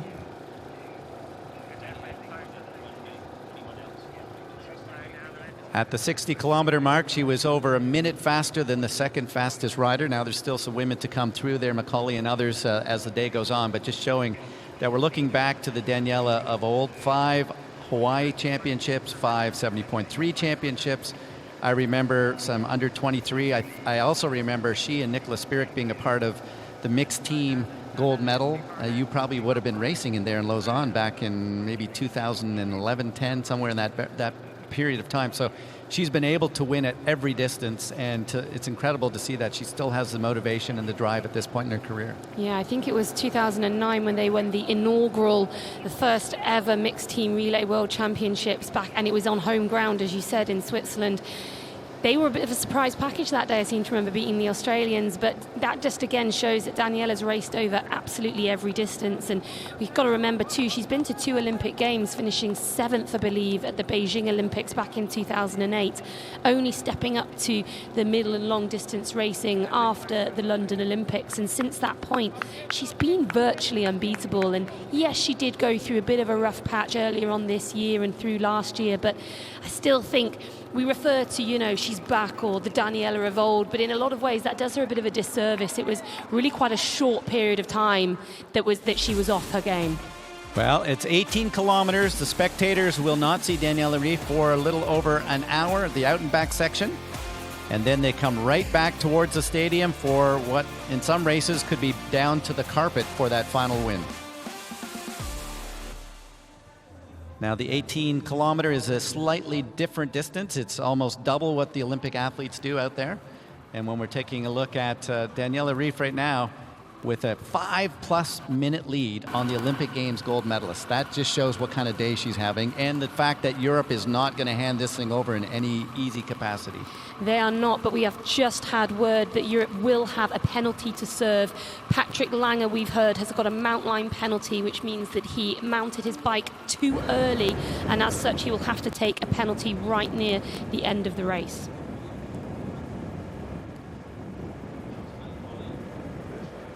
I believe that penalty that Patrick Lange is going to have to serve will be just 10 seconds there for that small infraction of jumping on his bike a little bit too early. Coming out of the water, Europe's Gustav Iden, I believe. Yeah, he's having a fantastic swim, but boy, what a great swim there, as you can see. I think that is Matt Hansen. So those guys are having a very solid swim. Yeah, I'd say that was a really, really impressive swim from Matt Hansen there to be right on Gustav Iden's feet. Don't think we expected that. We did touch on the fact that Gustav probably hasn't had his best swims so far this year, but I think he would have still hoped to be a little bit further ahead coming out the water. Well, Jackson Landry nowhere to be seen at this point, and we're going to take a little bit of a pause and push things back over to Belinda and Rachel as we watch wave number 11. The man who's dominated this distance coming out of the water right now, and he's into the transition zone with a lead. Thank you so much, both of you there. Yeah, we've been watching some great action unfold from the sidelines there, and again, such great support from all the team captains out there on the course in transition. And actually, Belinda, a little bit earlier when I was talking to Dave Scott, who you can see just at the side there, he was shouting, saying, I don't really know what help I can be at this moment, but we'll watch the screen. You can see Flora Duffy has just come in as well. She's about to go out onto her run. Let's have a look at how quick she was on the bike and just how far back she was there to Daniela Ryf, who we saw having such a great day at the office. You know, I got a chance to speak to Daniela Ryf yesterday, and you always know that she's in scintillating form when she's cool, calm and collected, and that's exactly the Dani Ryf that I had when I was speaking to her. She was confident, but it's that quiet confidence. It's not that cocky confidence that we've seen with a few other athletes that I will not name out there this week, but Dani just looks so comfortable in her own skin. She didn't have a great day here last year. Obviously, she did come into this race sick. She was stung by a bee, so she had all sorts of problems leading into race day, and it showed. We did not see the Daniela Ryf that we all know and love, but today we are seeing the Daniela Ryf that we know is one of the greatest in the world. However, in saying that, we also know that Flora Duffy, this young woman here, has done just about everything and has won just about every single title that you can win in the sport of triathlon, except for the long distance World Championship titles. So honestly, I think she's going to run out of real estate. I don't think she's going to be able to catch Daniela Ryf, but I know Flora Duffy, being as tough as she is, she will keep trying all the way to the finish line. Yeah, well, she's just then starting her run here, that 18K, as Barry was telling us about it. 5:37, though, is that gap between Daniela Ryf and Flora Duffy. Let's see how much, if any, time she can get back on her European counterpart. They're obviously representing Team International this time. Looks at her watch there, just seeing what pace am I running at the moment, and we're expecting around a 3:20 kilometre, maybe about 5:45 per mile for these athletes.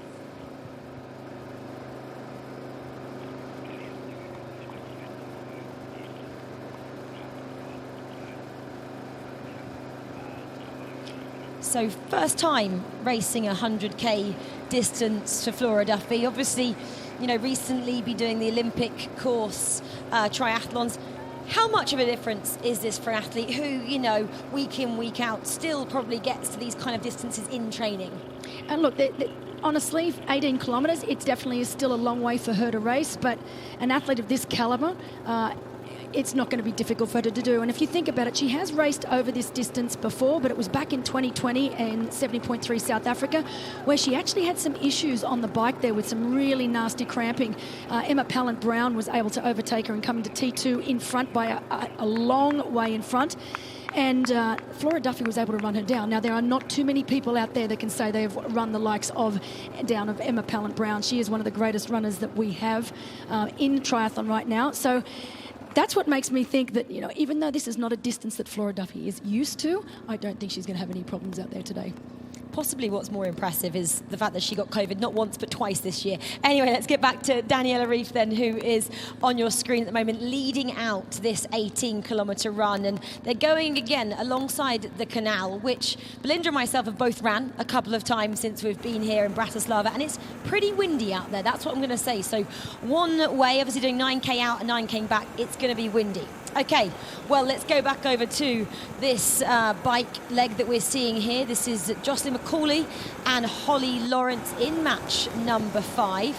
And Jocelyn then has the lead at the moment after being a minute down. She's clawed that back, an exceptional cyclist out here. And Holly is the only person who's managed to stay with her. Ellie's put a bit of a light between the two of these.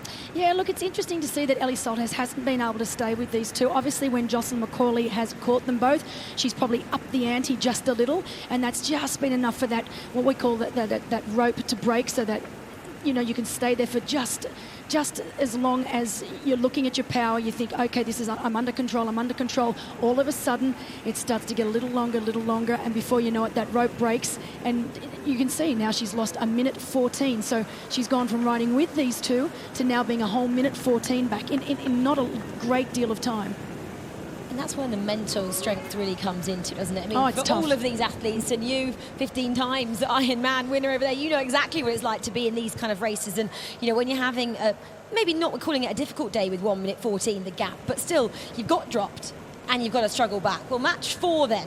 Let's jump back into this one. Well, this is interesting, isn't it? Nicholas Spirig here, leading by more than 4 minutes at the moment to Sophie Watts and Victoria Lopez there. Right. I've got to ask you, Belinda, about what we're seeing here. We'll have a pause on this and we'll get into this conversation in a while because it's interesting, let me tell you that.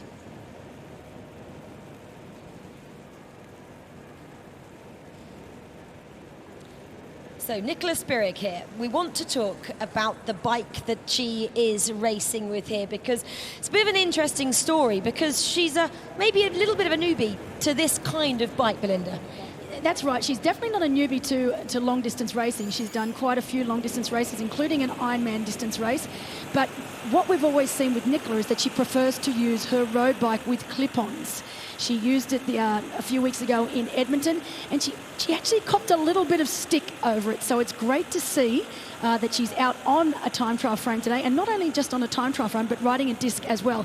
I had breakfast with both Nicola Spirig and her husband Rito, and I asked them, you know, are you going to be riding a time trial frame this race? She goes, I most certainly am. She goes, I'm sick of everyone talking about it. I'm over it, so I'm going to make sure that I'm going to ride a time trial frame, and I'm going to go disc as well. Fantastic, Belinda, thank you very much indeed. We've got a man here who will perhaps give us a little bit more insight into the choice of bike from Nicholas Spirig. Rito, lovely to have you alongside, first of all. We're talking about Nicola's bike and why the change at this stage of her career? It's just depend on this course. I mean, it's a dead flat course, and obviously you're much faster on a TT bike with a disc wheel in it than on a road bike. And she had that bike for a long time, but she loves to ride her road bike usually and feels more comfortable on it than on a TT bike. And now she decided to have this TT bike here, which doesn't make a big difference. She's riding fast. Certainly not making too much of a difference to the way she's performing today, which is absolutely superb. What I do want to ask you about is we were watching you have breakfast this morning and the kids were all around and you were trying to hold on to a couple of them and Nicola was looking very calm. Is she mum first and foremost until she gets to the start line, or does she get a bit of space to get herself into that elite zone? No, definitely she needs her time to get ready for the race, and she tries to be a mom, and it's always difficult to have these two sides, and now she's an athlete, and we respect that, and the kids respect that. They know mom will be back and playing with her, with them when she's finished, but right now she's an athlete. Good stuff. I'm sure it's going to be an emotional day. It's great to see the kids decked out and cheering loudly. Thanks so much for chatting to us. Enjoy the rest of your day. Thank you very much. Well, that's great to hear then from Nicholas Birig's husband there. But this is the last match coming in, match number 12, and that is Daniel Bakkegaard there on your screens. And we were speaking a little bit about him. He's obviously had a great swim here, but being a European, he's used to open water, isn't he, in these great big lakes that he likes to go and practice in. And he's just come down as well, hasn't he, from altitude at Font-Romeu, and maybe his first time, and it clearly has worked at the moment. He's having a great outing here. But did you see that he was a little disoriented just before he got out of the water? It looks like he was going to swim straight and then thought, hold on a second, I'm actually finished this swim, I'm going to get out. Just 2Ks, just 2K, just 2Ks. Yep. And yeah, you're right. It is going to be interesting to see how Bakkegaard does go today. It was his very first time ever training at altitude. He was up there with Sam Laidlow in Font-Romeu for 3 weeks. And, you know, training at altitude can be completely different. And some athletes thrive on it. Other athletes, it takes them a little bit of time before they get better. As we can see Braden Curry now, also out of the water. He obviously lost his cap during the swim. But this is a solid swim for Braden Curry. He's not too far down, so 42 seconds down for Braden Curry over Daniel Bakkegaard. As you can see, the big click, that was a perfect wetsuit change. Flick of the legs, helmet on. Having a little bit of a problem with that buckle. Gets it done up, and there he goes. He's out. So that's a solid swim for Daniel Bakkegaard. He'll be happy with that lead over Braden Curry. Yeah, he will indeed, and he was third fastest, remember, overall here last year. So wanting to put in another good performance. He won with 4.5 points against Ben Canute and Max Newman when he was here just 12 months ago. And it's been great, hasn't it, to see him back to his best after having to pull out from the PTO in Edmonton when he had that virus and actually didn't take part in it. No, that's right. And, you know, I've really noticed that there's a real maturity that's come over Daniel Bakkegaard over the last year. You know, he seems way more focused now. He knows that he's got the talent and he's got what it takes to be one of the absolute best in the world. And you can just see it in his demeanour. And, you know, I think the greatest thing about having the Collins Cup here in X-Bionic Sphere is that we get to see the athletes all day, every day. We have breakfast with them, we have lunch with them, we have dinner with them. And it's been lovely to actually spend some time outside of the actual race. Yeah, absolutely it is. It's one big family here. Definitely is in this X-Bionic Sphere. Well, we can actually see quite a lot when we are sitting here in the commentary box. So we're overlooking the finish line and we're also overlooking the start of the run. And we can just see Laura Philipp out there. So we're bringing you up to speed on what she's doing. She's having a great, well, she had a great bike and now she's onto the run. But obviously this is Daniel Bakkegaard. They're just taking off his goggles and his cap and he's going to the crowd. Look at this. I'm loving my performance. And did you notice he's had a shave down? So all week he's had a bit of a beard going on. It's game day. He wants to look his best. Exactly, and he's obviously had a shave last night. He's clean shaven. That means he means business.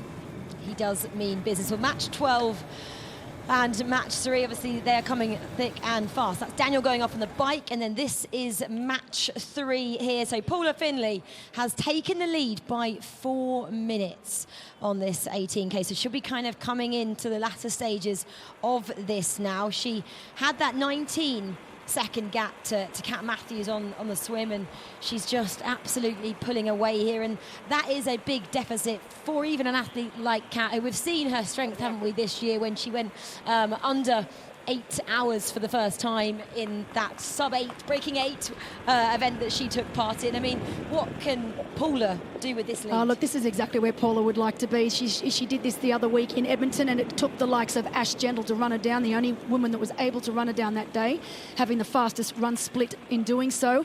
But, you know, having a 4-minute lead over the likes of Kat Matthews, who, don't get me wrong, she can run. I think she'd prefer to run the marathon rather than 18 kilometres. For someone like Paula Findlay, we know she's in scintillating form right now. I can't see this changing anytime soon, and Paula Findlay, it's her race to lose for sure. It was interesting as well, wasn't it? Because she had a cracked bike frame, I believe, and she was like, thank you so much to Specialized. They were going to ship me a new one out. She said, I'm just so grateful. And we heard, didn't we, from Aaron Royal as well. He had a similar issue a couple of years ago, and he did a fix-it-yourself job. I'm glad that Paula didn't have to do that. No. And Specialized, thank you so much for giving her a bike here. Well, what was the greatest thing about this particular story is obviously she arrived. I flew with Paula from LA to Vienna, and she was definitely cracked frame. But it was Ellie Salthauser's partner that actually built the frame up for her. There you go. Everyone's like a happy family. Well, this is match 9 then here. So this is Magnus Ditlev out in the lead.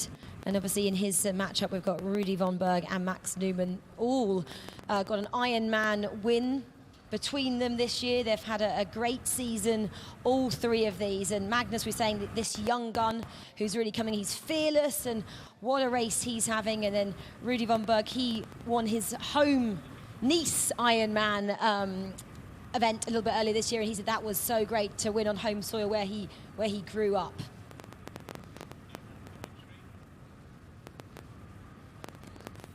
Thank you very much indeed. Yes, we are just checking in on match 9. And actually, just before I come to Rudy Senior on Rudy Junior, we're talking about Europe having a fantastic run of it at the moment. I'm afraid things potentially going from bad to worse for Team US, because as Chris Leiferman came through, he dropped his swimming cap, which has just been scooped up by one of the marshals, and I fear there may be a penalty incoming for Chris Leiferman, who was having a few problems getting his bike out of transition as well. Rudy Senior, you know, we talk a lot about the swings and the roundabouts of a day like this. Where are your emotions right now for Team US?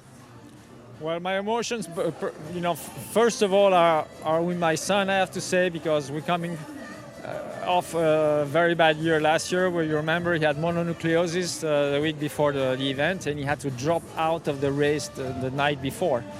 So for us, it was you know, privately and personally a very, you know, downfall. So anything was good this year. Just to see him at the start, healthy, ready to go, help the US team, then my wife and I were just happy. Okay, I just want to ask you about the overall team spirit as well, because there was a lot of chat from Dave and Julia, the team captains, coming into this about this is not performing on paper, this is about what happens on the day. It does seem to be going according to the form a little bit. Is it over to the gods of triathlon now, or do you see a challenge and a comeback coming from the team? Well, there has to be a challenge, because coming out of the water, the results, it's a euphemism, are not good. And we really hope that on the bike and then on the run, the US team will, you know, will find its stride and will come back. But I mean, so far it's not going that well. Keep the spirits up. Your boy's still very much in contention. Thanks for chatting to us. Good on you. Thank you. Bye.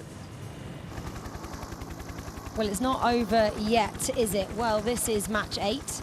And your leader, Sam Laidlow, with an exceptional swim there. We just heard from Belinda. He's also been training with Daniel Bakkegaard over in Font Romeu, so up at altitude there. And coming out of that swim, he had a 3:17 gap, and he's kind of kept it, but they're about to hunt him down, aren't they? 3-3 now, Lionel Sanders and Sam Long. Both super strong on the bike. Sam Long got such strong legs, maybe the strongest, hasn't he, in the entire PTO roster here. And what can they do at this stage? We are looking now at Lionel Sanders and Sam Long, and it really is game on. To be honest, I actually thought they'd be making up time a little faster than what they are. So they took some time out right at the beginning of this bike ride, but now they've sort of settled in and they can't seem to get it under that 3-minute mark. And I really thought that they would start taking quite significant chunks of time out of Sam Laidlow. That is not to say that Sam Laidlow is not an incredible bike rider, but when you're up against the likes of Sam Long and Lionel Sanders, two of the strongest legs in the business, I really did expect to see them take out a little bit more time than what they have right now. I mean, we're looking at Lionel Sanders here, and he is always a man on a mission, isn't he? He kind of leaves no stone unturned in whatever event he does. I was doing a bit of reading about him. I think he's been logging his training days literally minute by minute since 2010. He is a man that leaves no stone unturned, like I just said. He literally has attention to detail in everything he does. Sam Long, though, obviously took part in that Poland event a couple of weeks ago now, that 70.3 there. only 2 weeks ago. Do you think that's still a factor here, playing into this a bit in the legs still, making them a little bit heavier? No, not really. Not for the sort of training and the mileage that we know that Sam Long is used to taking. It's been an interesting year for Sam Long. He decided, and it's quite unusual for a lot of the American athletes, he decided to base himself in Europe for the year and try the European season. And the reason I say it's unusual is because the American season is also on right now, and they've got plenty of races over there to choose from. But he wanted to put himself in the deep end, and he's been based in Europe all year, and he's done quite a lot of racing since he's been there. So maybe he could be a little bit tired from all the racing he's done, but look, I think more than likely him and Lionel are just trying to claw their way back up to Sam Laidlow any way they can. Yeah, well, that maybe could be a bit of depth over in Europe. This man, though, is in Europe as well. He's based in Leeds, isn't he? This is Aaron Royal, then, out leading this bike leg at the moment. And this is maybe a position that Aaron hasn't found himself in recently. And I'm saying this in the nicest possible way, but out in front. So this is maybe a mind game now for Aaron and himself to go, let's just do what I can do, because he's in great form, obviously third in Edmonton just a month or so ago, and just needs to put his head down now and hope that Patrick Langer and Jason West cannot claw anything back. To be honest, this is not a position he's used to being in ever, because when he does short course racing, he's always in a group because it's draft legal racing, and he's raced Noosa Triathlon, which is a draft illegal race, but even so he's always had men around him. So to be out this far front, even though he won Challenge Wales a couple of months ago, he was still off the bike with others. So to have himself in this position where there is absolutely no other athlete around him, then it's a unique position, to say the least. Well, this is one of those Europeans, possibly why Sam Long now moved over to base himself in Europe for this season. This is Gustav Eden here, one of those Norwegian athletes, and Sam even says himself, well, I want to just get on the back of this Norwegian train, and this is why these two are exceptional. I'm talking about Gustav and Kristen Blumenfeld, of course, who is in matchup number 7 here today. Gustav, you were just saying, Belinda, he's such a character as well, exceptional athlete, but a great personality. He really is. He's got the driest sense of humour. I was here back in May when we had Challenge Family, the championship race held right here in X-Bionic Sphere. He won that race, although it didn't look like he was going to. He had a flat out of transition and was able to claw his way back. During the run, he had one of his amazing runs, as he usually does. And the finisher's speech that he gave that day, he had the entire crowd in stitches. Well, we can look forward to maybe a bit of his personality later on if he gets on the top step of the podium. Well, back and then with Daniel Bakkegaard in match 12. Head down at the moment on the early stages of this bike. He came out really strongly, didn't he, after that swim? Just stick here. And what will he be thinking at this stage early on, Belinda? Oh, look, he's right where he wants to be. He's got a 43-second lead over Braden Curry. Braden Curry, very strong on the bike as well as the run. But if I had to be a betting woman, which I am not, Daniel Bakkegaard, this is exactly where he needs to be. 18 kilometres for Daniel. He's very good over this distance. As we said, he's also been training in Font-Romeu. I think the Norwegian boys have really made Font-Romeu quite a famous place to train, because we've had Daniel Bakkegaard, Sam Laidlow. Aaron Royal has also spent some time up there. It's at 1,800 metres altitude. And so far, looking at Daniel Bakkegaard, it's been a very, very smart decision. And they all talk about it being just the perfect place to train as well, isn't it? You're away from all these distractions and you can really kind of get in with these guys at the same level and just get your head down. Okay, well, let's go then over to match 2 now. We saw, didn't we? Well, we saw, not everyone else, the girls coming out, Laura Philipp here, but Ashley Gentle having the race of her life just behind she did in PTO in Canada. That was her words as well. She is coming back here on this run to Laura Philipp, and it's only really just began as well. Did you expect her to be storming through as she did on Paula Findlay a month ago, as she's doing on Laura so early in this race? Absolutely. I've known Ash Gentle since she was a junior. She spent a lot of time racing at Noosa Triathlon, which is where I live, so I've seen Ash race for years and years now. Her run is her weapon. Like you said, she ran down Paula Findlay. This is exactly what she is going to do here today. Laura Philipp, of course, a fantastic runner in herself, but in a longer distance training right now, so it probably doesn't have the leg speed that Ash Gentle has. No, she needs to put her head down. I wonder if she knows just how close Ashley Gentle is to her. Well, she might find out in a short while.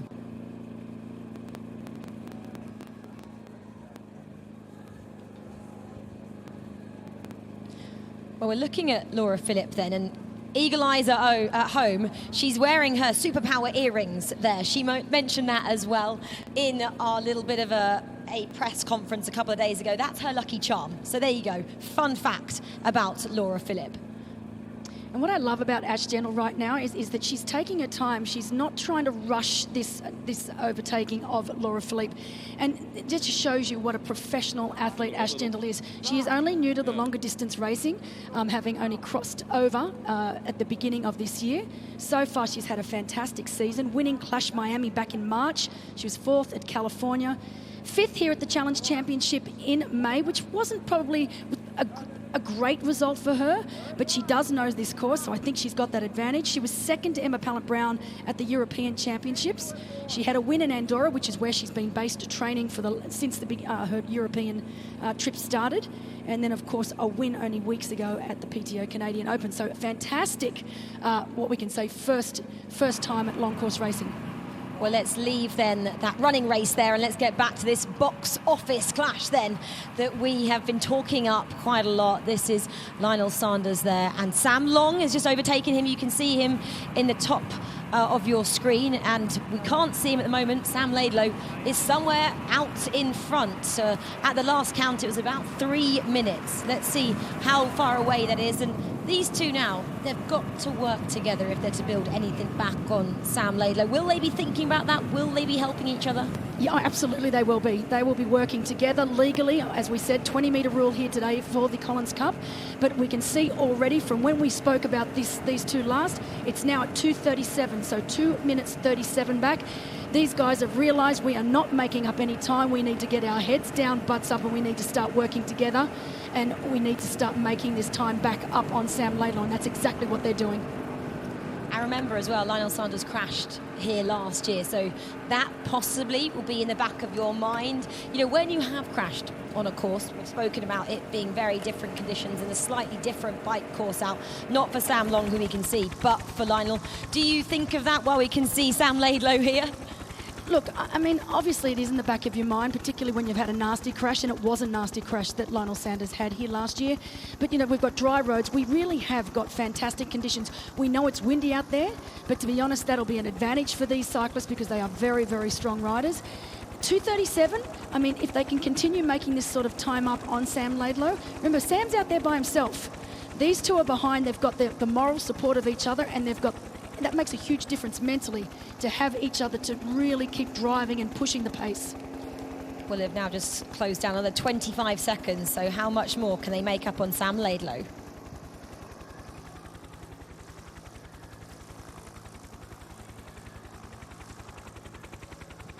So we're just watching him there taking on board some fluid as he really gets started on his cycle now. We're just looking then back at the two competitors in his matchup. This is Sam Long, and then that 20 metres a bit further back is Lionel Sanders there. And for you guys that don't know at home, Lionel Sanders is expecting his first child as well. He announced that, didn't he, on Instagram, so I'm definitely allowed to say that. You are indeed, Erin. That's their first, it'll be their first baby. So very, very exciting for the Sanders household. Exciting and maybe a little bit challenging as well. He won't really know what's hitting with you at those early mornings and late nights. Well, this is your Olympic champion, your world Ironman champion, your ITU world champion. I mean, the list is literally endless. This is Christian Blumenfeld on your screen at the moment. Still, I'm not going to say struggling, but still behind. He is still in 3rd place here as he came out of the swim. And, I mean, he's closed this down significantly. And it's going to be all about the run for these three. Look, I mean, honestly, I expected these three to be together on the bike. 17 seconds down. He's still within striking distance, but I would imagine that he wanted to be a little bit closer than that just so we can actually see Ben Canute and keep control of things. We know that he had a few struggles in Edmonton. I remember, you know, everyone that watched that live coverage, he had those really, really quite nasty cramps. But I would expect to see Christian start to take the lead in the bike. We know that he had a few issues in Edmonton because he had put his saddle up a little bit too high. So he spoke about that here, that he had put his saddle up too high, hence gets suffering some pretty nasty cramps. As we look at Nicola Spirig making her way out of transition, so making her way out of T2. So fantastic racing from Nicola, showing us all that being on that time trial bike has made no difference at all. She's still riding just as well on that time trial frame as she does on a road bike. I know it's been a little bit of controversy. I've known Nicola for a long time, so it's interesting, but I think she would have done the same on the road bike today. We're jumping to this match up there, match 2, and we're about to see Ashley Gentle overtaking Laura Philipp there. She may be just going to sit on her shoulder for a slight while, just say, I'm here, I'm about to pass you, and we're about to change from Laura Philipp being the leader to Ashley Gentle as Laura there just throws some water over her head. It's about 24 degrees out there, not as hot as it has been a couple of days ago. We're approaching maybe the 34, 35 degree mark, which was pretty warm for these athletes. But Ashley Gentle looking in complete control. And just taking a drink now, because Ash Gentle used to these sorts of temperatures. She's from Queensland, Brisbane in Australia, where during summer, you know, we're very, very used to very hot and humid conditions. And while we have had some really, really hot days leading into the race, today it wasn't so much about the heat, but it was very, very humid out there. Exactly. Well, let's go back to match 1. This is Sarah True, as we can see at the moment, just looking down at her watch, maybe checking paces. She's had such a great year as she just sees Daniela Reif just go past her as she's coming back from that 9K that should have run out, and 9K back to make up the 18 there. But Sarah True having a great year, isn't she? She's won all 3 of her events that she's done, from Olympic distance to 70.3 to a complete Ironman, just after having her baby last year in July 2021. But this is Daniela Reif and having a great run. And what I love about these 3 athletes, as we said, they haven't been together racing together for 10 years. Of course, we said it was back in the London Olympics, where Sarah True was actually the one that came out on top there, finishing in 4th place. But looking at these women now, I mean, honestly, Daniela Reif is just, she's stealth-like when she's got the head in the zone. Well, back to match 5 then. Holly Lawrence in that blue European strip has taken back that lead from Jocelyn McCauley there. We're saying how great a cyclist Jocelyn is. Well, not, you know, having it all her own way. Holly is really not letting Jocelyn get anything on her as they're approaching the end of this cycle now. They'll be about to head into transition shortly, because we've seen the first 4 matchups now get on their way on the run. But yeah, Holly really trying to put behind her those demons of here last year when she had that crash and, you know, didn't really get the result she was looking for. No, and if you look now, Ellie Salthouse is now a whole 3 minutes 29 down on these 2, on Jocelyn McCauley and Holly Lawrence. So really starting to lose big chunks of time on these lead 2 women. But yeah, Holly Lawrence exactly where she wants to be, riding really well. I was a little worried because I know that in the last race that Holly Lawrence did, which was in Boulder, she had to DNF because she got very, very sick from the water there, and that can take a lot out of you, and it can take a long time before you get your full speed and your full strength back, but not looking like it's having any ill effects on Holly right now. Yeah, super strong all-rounder, isn't she? Remember, she actually competed for Wales in the Commonwealth Games, I mean, quite a few years ago now, but obviously progressed, didn't she, from those shorter distances to where she is now, and still very much likes those 70.3 events. Obviously was a world champion back in 2016. Yes, world champion. Quite a few years ago now. She'll want to get back to those winning ways, won't she? Well, match 6, I should say here. That is Annie Haug on your screen there, and she's in that matchup with Jackie Herring and Tamara Jewett, and you can see all 3 of them. They are really kind of working together there, 20 metres apart like they're allowed to be. So 2 seconds back is Jackie Herring, who won last time out, and then Tamara Jewett 7 seconds back from her. Having a great day is Tamara. Oh, she is in the absolute box seat right now. She's one of the fastest runners in the field. Ran a 1:13, I think, is the fastest time we've ever had recorded for a female over the 70.3 distance. So absolutely amazing runner. She'd be on the back just going, I am exactly where I want to be. That's not to say that Annie Haug and Jackie Herring can't run, but honestly, if we're going by the stats of the great Torsten Ratter, you'd have to say that Tamara Jewett is definitely in the box seat right now. And Tamara as well, remember, she only kind of transitioned to the longer distances in 2019. I think in the PTO rankings, she was ranked in the 300s. And then this year, she's now down to 17. So it just shows the progress that can be made when you put the hard work in a short space of time. And that is obviously Tamara Jewett there. And remember, she used to be a middle distance runner as well, so she loves the run. So if she's in contention, expect a great run from her. Well, Paula Findlay then, again, having a great run. She had to settle for second, didn't she, in her home PTO event in Edmonton, where she grew up. And, great outing there. She'd like to have got on the top step, but obviously Ashley Gentle was having the race of her life. What have you made of Paula this time out? Oh, look, she's having an incredible day out there. It's so lovely to see. Her mother is here now. Her mother played a very, very integral part in setting the course in Edmonton. So to have her mother over here as well is fantastic. Unfortunately, her partner and coach, Eric Lagerström, wasn't able to make it. He had to stay back home, but I'm sure he is watching the live coverage back home, and he'd be very, very happy with the way that Paula is racing right now. It's always so heartbreaking when you get off a plane and you have a cracked frame. You try and keep it under control. And she did. She looked like that she was keeping it under control on top of the surface, but we know behind closed doors she was starting to lose it. So fantastic to see that she's able to get herself to the start line and is now leading this match. Well, you can see there Kat Matthews just in the back of the screen, and she's about 4.5 minutes is Paula to Sky, and then Kat's about 5.5 back. So Kat is really struggling at the moment. Well then, let's get back out onto the course and then join Nicola Spirig here as she's out on her run. We saw her transition a little bit earlier. She's obviously in that matchup with Sophie Watts and Victoria Lopez, who had a great swim. Again, no mistakes this time out. Remember, she had that 30-second penalty, didn't she, Lopez, in Canada for going the wrong way round the buoy. She obviously learned her lesson there and had no such mistakes. But Nicola Spirig at the moment in that driving seat, 5.5 points. I mean, she keep pushing. The maximum you can get is 6, but 5.5 is such a great day at the office. Look, both Sophie Watts and Victoria Lopez are very, very good runners, but so is Nicola Spirig. She's done just about everything in the sport.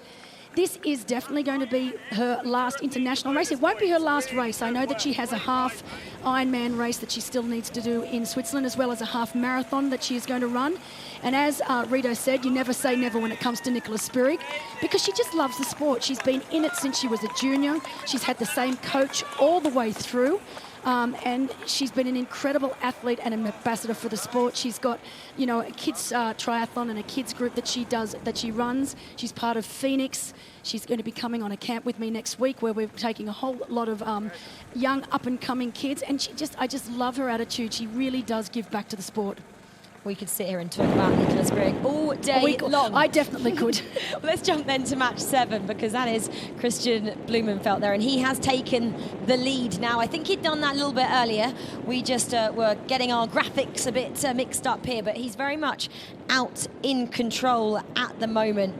And probably enjoying himself now. When we were looking at the weather as well, I was thinking, well, if it is raining or windy, it won't matter to this guy who grew up in Bergen.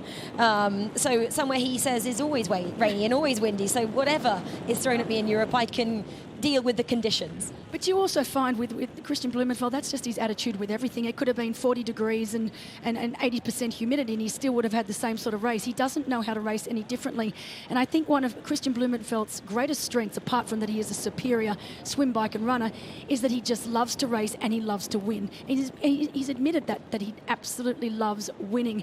And so it doesn't surprise me that he's taken the lead of this race here today. No, and in absolute control, isn't he, at the moment? The man from Norway there. It's obviously his debut, remember, as well, so really enjoying his first time at the Collins Cup, I'm sure. And that team element that is brought together here is absolutely fantastic and not something they get to deal with very often. Obviously, he did at the Olympics, but not often, Belinda. No, and what I've loved and what they've had here is each of the teams, so Team International, Team Europe and Team US, have had their own little WhatsApp chat groups. And I've been lucky enough to get a little bit of a look into those. Tell us more. This is the good part of it, the juicy part of it. And the two biggest players on this WhatsApp group for Europe have definitely been both Gustav Eden and Christian Blumenfeld, and they have been so funny, and they really do take this quite seriously. They love being here. they're taking it seriously, but they're having a lot of fun with it at the same time. Didn't someone not reply, though, to Christian's memes And he that he was putting out? and he got offended by it. He's like, hold on a second. This is funny, guys. You should be replying. You should be playing along with me. Maybe he's not as funny as he thinks. Okay, let's go to Sam Laidlow, who also thinks he's funny, let me tell you that. And he's having an absolutely great day. Obviously, he's still leading this bike at the moment, but remember who he's got behind him as he just looks to us. Maybe he can hear us here. He's got Sam Long and Lionel Sanders. He's got now a 2-minute gap. So last time we saw them, it was 2:37. So they are closing that down with every kilometre that passes. So let's have a quick look and see where they are in terms of this distance in the race. I'm not sure we can see that on the screen, but they've been out there for some time now, have these three athletes. And Sam knows that he's got a point to prove here. And how do you think he's faring at the moment? Well, he's at about the 53.2 kilometre mark as far as our timing's concerned, so 33.1 mile mark. He's the only one to have gone through that timing, Matt, so far. But he'd be fairly confident. You know, they're through the majority of the ride now. Obviously, he's on his way back to transition. He knows that if he can get a lead into transition, that if he runs the way he ran, if he runs the way he ran in Edmonton, then he's got a good chance of holding them off. But in saying that, we do know that the lead is now down to about 133 and 137. So 133 for Sam Long, 137 for Lionel Sanders. So if we get to a point where it's around that minute mark coming into T2, then I would not want to be Sam Laidlow having these two running me down. In terms of the running strengths then of these three, if we're approaching it with only a minute, are we expecting both Sam and Lionel to go past and really work together? Yeah, it's going to be interesting. I mean, Sam Long is definitely a great runner. I think he runs better over slightly longer distances, whereas Lionel Sanders seems to run well whatever the distance is, and he's just such an animal. He'll attack it from the start, and I've never met an athlete that can hurt themselves, that can take themselves to the well as much as Lionel Sanders. It's almost like he's one step off just dropping dead on the ground, because he just pushes himself so much harder and further than any other athlete out there, and his pain threshold must be just through the roof. We've seen some of his training runs that he does on YouTube. If you want to go and watch something look like it hurts, go and look at Lionel Sanders on YouTube. It's ridiculous what he puts himself through. His time, though, Belinda, this time last year, Lionel Sanders was 1:03.32 on his run. That was actually 14th overall. And look, that was a slow run for Lionel by his standards, but you've got to remember he took a really nasty hard fall, and I know that he fell quite severely on his hip, which would have definitely affected his running gait. And over 18 kilometres, it wouldn't have been a fun run for him. Yeah, and this time last year for Sam on the bike, he posted a 1:44.41 third overall time in much trickier conditions, and then went out to smash the run as well. Five overall there, fifth, 1 minute and 10 seconds. So he really did have a good outing, even though on his standards he wanted a bit more, because he came third in his matchup. Well, it's going to start hurting now, isn't it, as we're approaching maybe the 60k mark on this cycle. We'll bring you up to speed on just how much more time they can take out of Sam Laidlow. Well, let's have a little look at the standings as things are being played out right now, and they promise domination, Team Europe, and as you can see at the moment, that is how it is coming through. A bank of blue on the left, and you just wonder what the team captains of International and US will be saying, not only to themselves but to their athletes out on the course as well. Dave Scott and Julie Moss of the US have got, well, to be honest with you, it all to do. Craig Alexander and Erin Baker, high hopes coming in, but at the moment they are not seeing that translating into points on the board. It is time for their charges to make their play, or it is not going to be their day. Team Europe at the moment delivering on their promise. They said that on paper they were the favourites, and that is what we are seeing out on the course as well. Well, Team International already half a point over what they achieved last year. That was 25.5 points for Team International last year, and they're already at 26. Well, match 9 then. This is Magnus Ditlev on your screens here. The, again, really young athlete who said he's been overwhelmed after he won that Challenge Roth event a little bit earlier on. He said he's got to live up to these expectations now that people are placing on him, and he's doing it pretty well so far against these two excellent athletes. Oh, he absolutely is. He's now got 1:49, so close to 2 minutes over Rudy von Berg. So, and exactly where we thought he would be. He's a great athlete. He's a quiet achiever. I just love it. He just keeps chipping away, doesn't make a fuss about it. And I expect him to be the next big thing in long-distance racing and triathlon.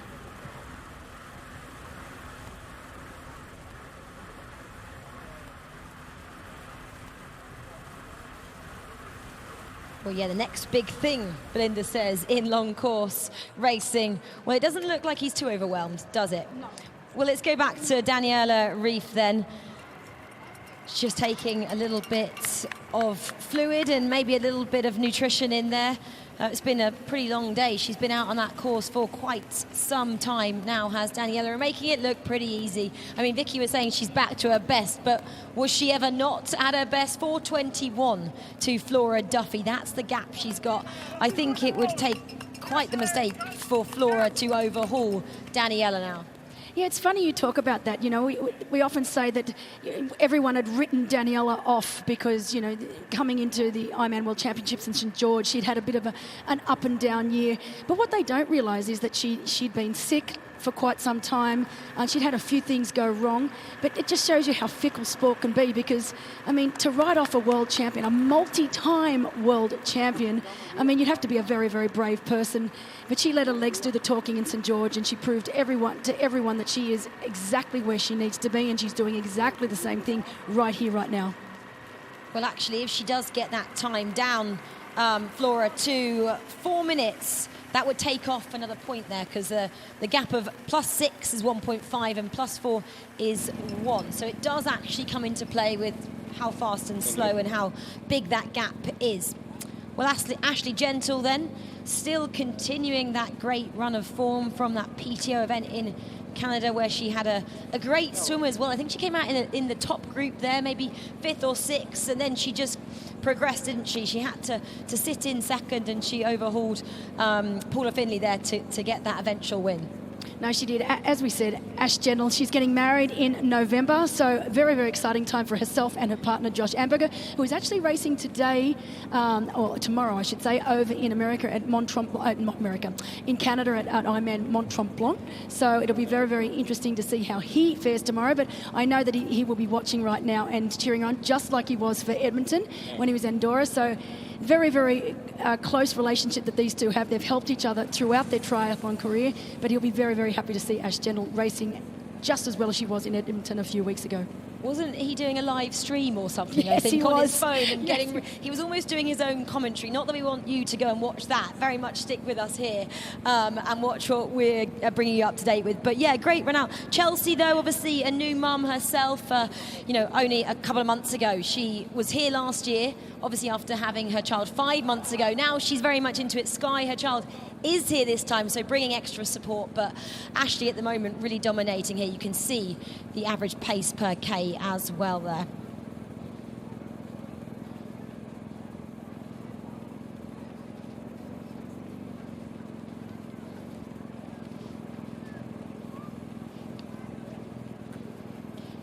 I mentioned the paces they'll be running. I said maybe about 3:20, so doing about 3:40 there, and that equates to just under 6-minute miles as well. So great running from all of these women on display so far. Well, let's go back to enter match 3. This is Paula Findlay then in your screens, the woman who was leading that PTO in Canada before. Ashley Gentle there, who we just saw on our screens, overhauled her in the last moments of that race. Again, what do you make of the conditions out here? I'm watching the grass at the side. It looks pretty windy. I'm not sure which way that headwind will be, but it probably looks like they're approaching it there. Was that a thumbs up then as she just passed there, which would have been Sophie Watts on the run? Yeah, look, the conditions are actually pretty good. I mean, I know it is a little windy out there, and because of the way that this course is structured, straight out and straight back, and you can see the wind on the Danube right now. So they would be probably having, depending on what way the wind is blowing, I haven't been given an update. You can see the kite surfing in the background, so that gives you a true indication that it is very windy out there. But for these runners out there, I'd say one way they would have the wind at their backs, and coming back they would have the wind in their faces. So they would, for one part of this run, it'll be quite easy as compared to the other part. But great conditions, certainly nowhere near as hot as what we've had. I did go out for a short run there this morning and it was very, very humid. But I think that humidity has actually dissipated a little, as you can see Nicola Spirig. I mean, I'd know that run stride from a mile away. She has that typical, really quite high shoulders when she runs and a really quite a quick arm movement, but very, very strong runner. And these athletes in match 4 can see, can't they, the athletes in match 3 as well, and possibly even match 2. That must be a little bit more motivating, whereas you've got Daniela Rief who's leading out match 1 there. She's been out on her own for quite some time, whereas Nicola Spirig now can get maybe a sense of just how fast she is running, the fact that she can see the others on their way back in. And also motivating, particularly when you've got someone from your own team. So Daniela Rief doing such a great job out there, you know, first match to go off today. And so Nicola, seeing her coming back, that can only drive you and motivate you even more. And as these women make their way to that far turnaround, they'll be able to see more and more of their teammates. And like we said, with the points here, it's so important to keep pushing. It's not enough for Nicola to just be happy with being in the lead right now. She needs to keep the pace up as high as she can, because when we had the race last year, when we had the Collins Cup last year, we actually had a situation where, of course, we know Europe were the favourites. They won well and truly, were out in front. But internationals actually won more of their matchups than Team US, which is everyone's going, well, how is that possible that Team Internationals came home in 3rd place? It's because US kept fighting for every single point that they could, and they were able to overtake Team Internationals as a result. Yeah, they did indeed. Well, this is Team Europe, though. Holly Lawrence then, just checking her watch at the moment, maybe to see what pace she's on or how long she has been running for. So let's just talk a little bit about our leader then at the moment. 4 points on the board, because Jocelyn McCauley's not that far behind compared to Ellie Salthouse, who maybe is just having a little bit of an off day so far. Holly was the captain's pick, which should have been pretty chuffed about after being in this team last year and not having the best outing. But yeah, she's really going for it. You can see she's dialed in, she's focused, isn't she? Especially when we have these camera bikes in your face as well. It possibly can get a bit distracting. Yeah, Holly's always been a very focused athlete, and it's interesting you say about the captain's picks, because obviously we have our automatic 4 qualifiers and then our captain's picks for the last 2 in the team, and both Holly Lawrence and Nicola Spirig were the captain's picks for Team Europe this year. Both Holly and Nicola currently leading their match races. Yeah, it's always great, isn't it? It's a bit of a pat on the back as well for those captains. Well, there we have it. So I think Holly has already got a minute over Jocelyn on the run. I was looking over Holly's shoulder to see if I could see her in the distance, Jocelyn, but not at the moment. And then Ellie Salthouse is 5 minutes back there. Well, Ellie talks about being a champion sleeper, likes 12 hours. Maybe that's why. Maybe she didn't get her full 12 hours sleep last night and she's just having a bit of an off day. As you can see, Ash Gentle heading back. So as Holly Lawrence heads out, you've got Ash Gentle heading back now along. So just to give you a quick update before we take a little break, with this run course, it's like a T section. So they go out one way along the canal, take a turn, they go then back out the other way for about 3.5 kilometres before they make their way back to the finish line. Well, this is the only match of the women's side of things who haven't yet got onto the run. So this is Annie Howe, Jackie Heron and Tamara Jewett, and they're still the only threesome that I've seen so far that haven't really made a break for it. They've all been working together, and it's really going to be such fun to watch on the run. Well, Annie Howe got to know that they're only 4 and 8 seconds respectively back. Well, that's match 8, you can see, and if you remember who's in that, it is Sam Laidlow, Sam Long and Lionel Sanders there. And you can see a couple of bikes, and we've got a bike per match up there. So one is looking at Lionel Sanders, and then he's obviously got the lead, you can see, on Sam Long.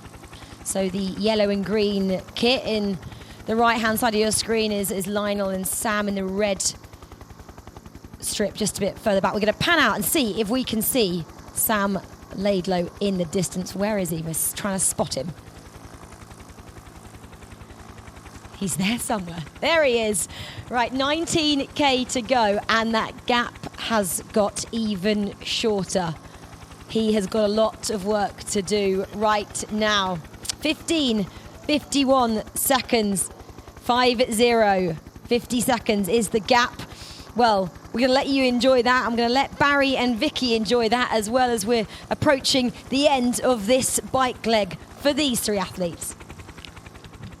You can see that gap coming down quicker and quicker, can't you? You think the young man out there all by himself at a disadvantage? Certainly Sanders and Long look like they've been playing really, really smart together. Yeah, I feel like those two athletes have been kind of working together all day long. We saw them do the same in the water, and they've just continued that out on the bike. And with these really long stretches of road now, they'll be able to see him in the distance, and that only means that it's a matter of time before they manage to reel in Sam Laidlow. Now, the only hope I would say for Sam Laidlow going forward, because we have to remember he's not a bad runner. It's not like the game is over as soon as he's caught, but with the likes of Lionel Sanders, you would expect Lionel to probably, well, Lionel especially, and maybe even Sam, to outrun Sam Laidlow. But in Edmonton, Sam Laidlow admitted he overbiked. He went a bit too hard. He got excited. He was riding with Alistair Brownlee, the great of our sport, and he got a little bit too excited. So maybe he's just paced his effort a little bit better today. Well, who wouldn't get excited when you're riding with the two-time Olympic gold medalist in your, major television time? These different format, however, this is, you have to look at the other athletes' skills and strengths. And right now, no question about it, that's Lionel Sanders for the international team. They're down by less than a minute, 50-plus seconds now as we speak. And you got to think that Sam Long is going to maybe just have a little bit of a smirk on his face if he pulls up next to Sam Laidlow at late stages of this 80-kilometer bike. They're now well on their way back home.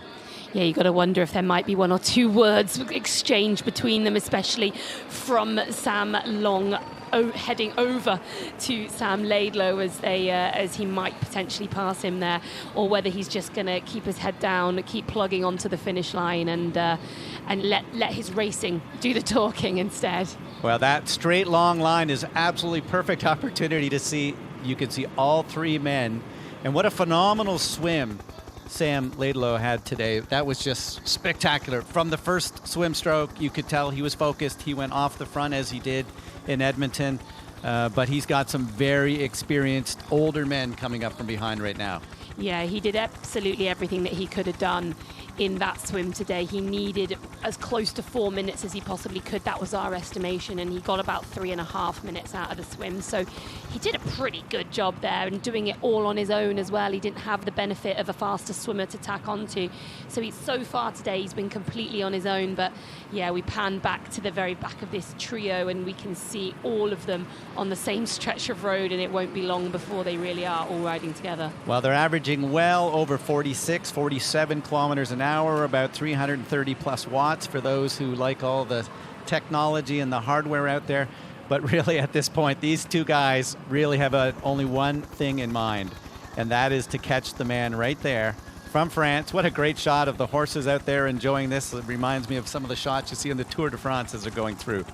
Yeah, it really is beautiful scenery, isn't it? It's pretty quiet roads, and there's nothing much to interrupt their rhythm and their flow as they ride along. Every now and again, they pass through a village, and we haven't actually captured too much of that on the cameras today, but it is important to mention that it's actually a Hungarian holiday day today, and in this area of Slovakia, we are so close to the Hungarian border. There's a huge Hungarian population that live here. They're often out having street parties, and we know that the PTO have actually chipped in and bought some food and drink for the locals so that they can come out and hopefully support our athletes as they come through. Well, PTO doing a fantastic job of creating atmosphere. We've seen it with the age group athletes. Thousands of them will be racing tomorrow in the ITU World Long Course Championships, and they had the aquathon earlier this weekend, so many of those same athletes, as we're now watching three guys who made fireworks a couple of days ago, had some energy building at the press conference, and there's going to be an opportunity to let their legs do the talking in about another 10 minutes or so when they get out onto that run course. Yeah, right now you have to think that both Lionel Sanders and Sam Long are licking their lips at the thought of overtaking Sam Laidlow, that young, very young athlete, the youngest in the field here, and he has got some swagger about him, shall we say. He's a one-man media machine, and he seems to attract attention no matter where he goes. So it really will be to the delight of Lionel Sanders and Sam Long when they make the pass shortly. That is Sanders on the international team. The 32-year-old didn't get started in the sport until he was well into his 20s, didn't know how to swim, didn't own a bike. and used triathlon as a way to rehab his life. And boy, has he ever done a fantastic job. The two of us grew up in the same small town of 2,000 people. So I know his mother, who's a long-distance triathlete, marathon runner. She and Lionel both ran the Boston Marathon together at the same time. And Lionel used it as a training day. He ran hard for 30K, then sat on the side of the road for 30 minutes and waited till his mother got there, and then said it was one of the most fantastic things of his life to run the last 12K in Boston with his 50-plus-year-old mother. And Lionel Sanders now, for the first time today, has moved in the lead, and let's see if Sam Long says anything or just lets his legs do the talking. Yeah, I don't think there were any words passed there, but Sam Long also has a really interesting story about how he got into the sport of triathlon. He wasn't a triathlete at all. He was rehabbing from a knee injury, knee surgery, in fact, and he was only 18 years old, and his dad suggested during his rehab that training for an Ironman would be a great part of that rehab. I'm not sure that's recommended by doctors and physios alike, but it was the way that Sam Long got into triathlon and has never looked back, never done the short course racing, always been in the middle and long distances.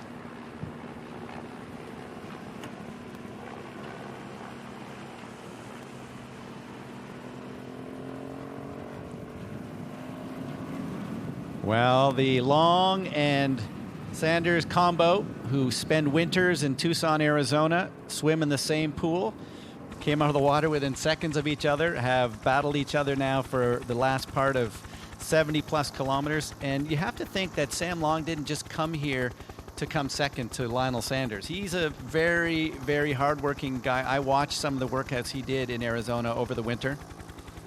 And he's even going past him now, so you can tell, exactly as you said, Barry, he is determined not to settle for second place today.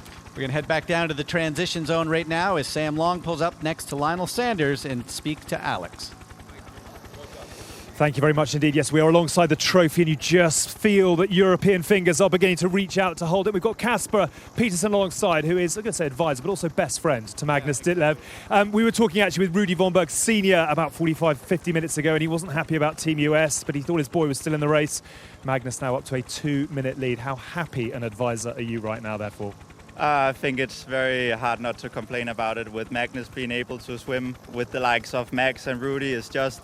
It really shows the development he has been through for the past 4 years, and now he's out doing what he does best. And I also think that he showed this year on the long distance races that he's able to run. So I'm really looking forward to him coming in safely. Also, luckily it's been holding up the weather, and then it's just full gas for the last 80K on the run. Okay, and a quick word just as well about Magnus's confidence levels, because in the press conference yesterday he was quite calm, quite quiet, quite controlled, certainly not trash talking like one or two others. Was he feeling that confidence coming to the start line today, or was he just sort of working it out as he went? I think Magnus is overall already very calm, but he's also very good at just having a team behind him which he is loyal to and is very supportive. So I think, he was ready to go into racing, and all these media things isn't quite him, but he's got used to it, and now he's out doing what he really loves to do, and that is racing. Good stuff. The smile says it all. Thanks very much indeed for chatting to us. Good on you, Kasper. Thank you. Vicky, when I quickly look down my kind of assessment of those first 6 matches, it is very close. Obviously, I think Daniela's going to, take that incredible victory today. You got to think where Ashley Gentle is in the next wave. She takes it, so there's one for Europe, one for international. Go to that third section. Paula Finley's up by about 6 minutes, so now it's 2-1 for the international team. Nicola Spirik, she's in a great spot, 2-2. We move down looking maybe Holly for 3-2 for Europe, and Tamara Jewett is still sitting in that pack with Annie Haug. That is a phenomenal place for her to be. It could be 3-3 by the time the women end this race. Yeah, and from our position here, I did see them come past us, and Tamara was leading off the bike on the run.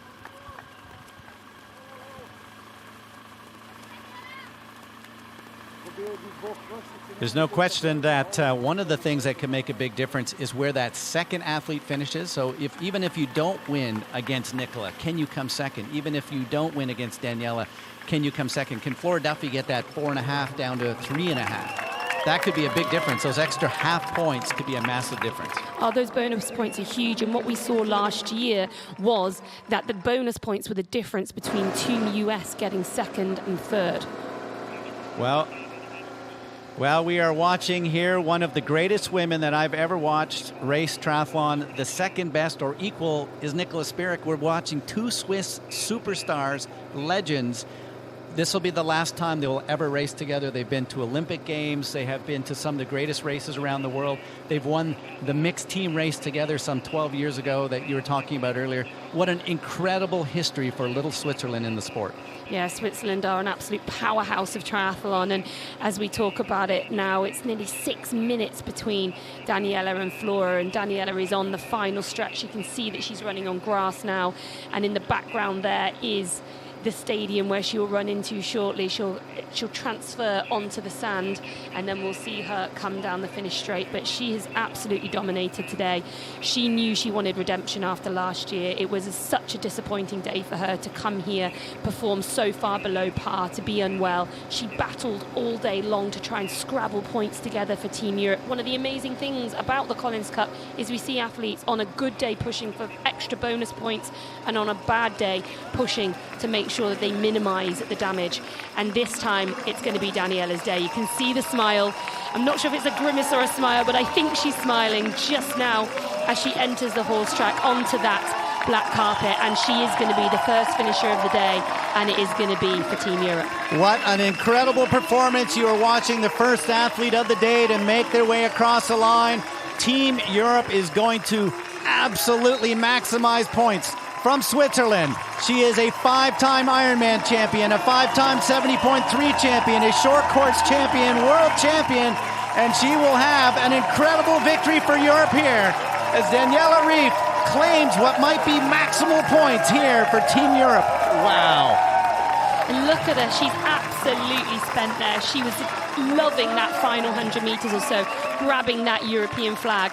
But she's gone all in, and that was one of the things I loved so much about last year's Collins Cup, seeing athletes go so hard and so deep to represent a team that they don't normally represent. She's on all fours there, but she's delighted, and why wouldn't she be? She's come back for redemption, and she's delivered. That is one of the finest comeback performances after last year's disappointment. I mean, there is another of the legends, 6-time Ironman champion and coach, Natasha Badman. She is going to be very excited at how the Europeans have gotten this day off.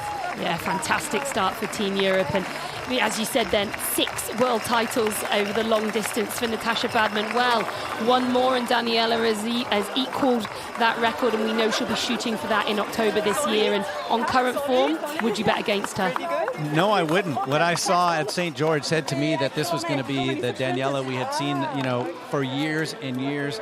And today she looked as good as I've ever seen her. That was a spectacular performance right from the gun today. Yeah, I mean, we can't underestimate how good that swim was. That's setting her up for such a good all-round day. Didn't lose a huge amount of time to Flora Duffy. We really did expect to see Flora take a bit more of a chunk out of her on the swim.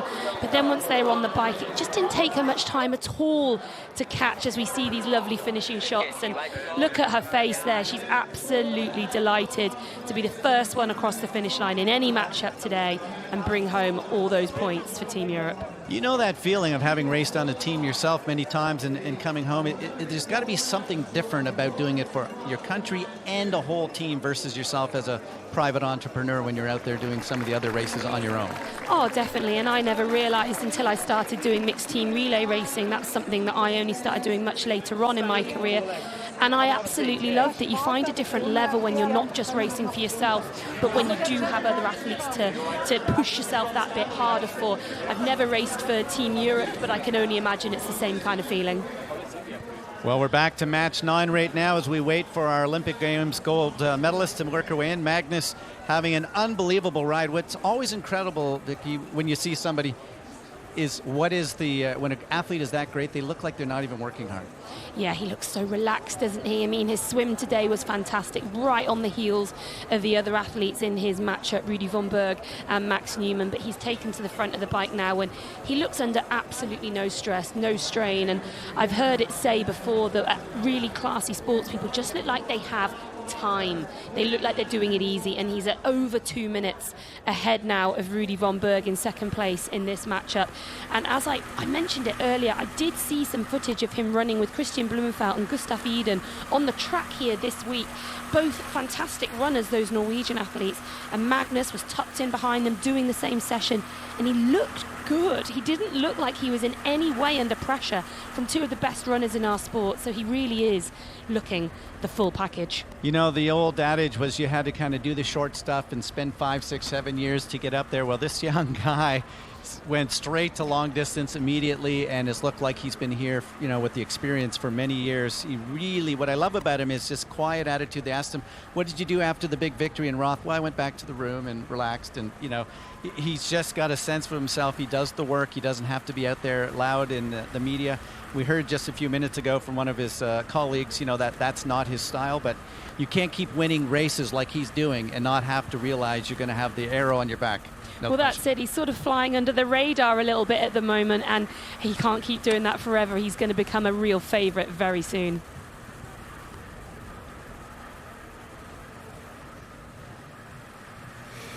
Thank you very much indeed. Yes, we are with the first athlete home, who not only has come home to rapturous applause, but has made a heck of a statement in the process as well. We are expecting you to take the full 6 points with what you've done out there today. How big a statement, and how pleased to be making that statement right here, right now, Daniela Reif.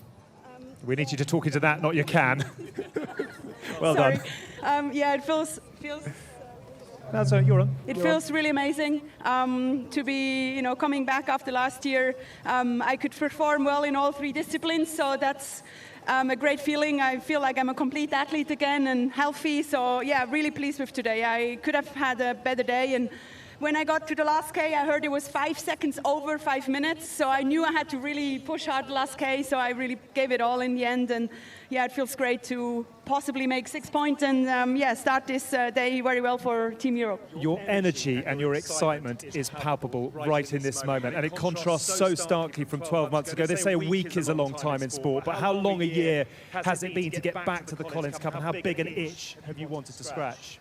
I mean, yeah, last year I raced being sick. I had blisters all over my legs. I had the shingles the 3 days before the race, so I raced with that. And obviously you can't really race well. And this morning I went for a jog. My heart rate was about 30 beats lower than last year, just jogging. And I knew it's going to be a good day. And yeah, I mean, that shows you have to be healthy to perform well. And I'm really glad I'm healthy and fit, and definitely big statement for now, and I'm feeling ready for Kona, so that's, yeah, it's a good feeling. Which is fantastic. But actually, we were chatting just before we came live, and you said right from the swim, I felt perfect today. How important was it to get the start you wanted?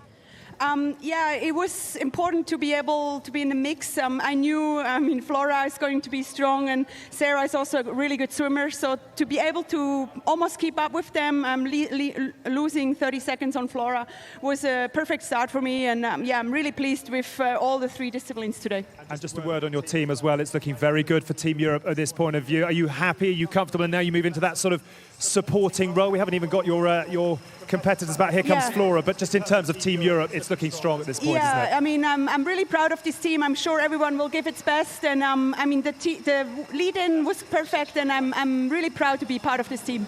Good on you. Well done Thank today. you. An amazing performance. Good on you, Daniela. We'll wait for Flora to come home.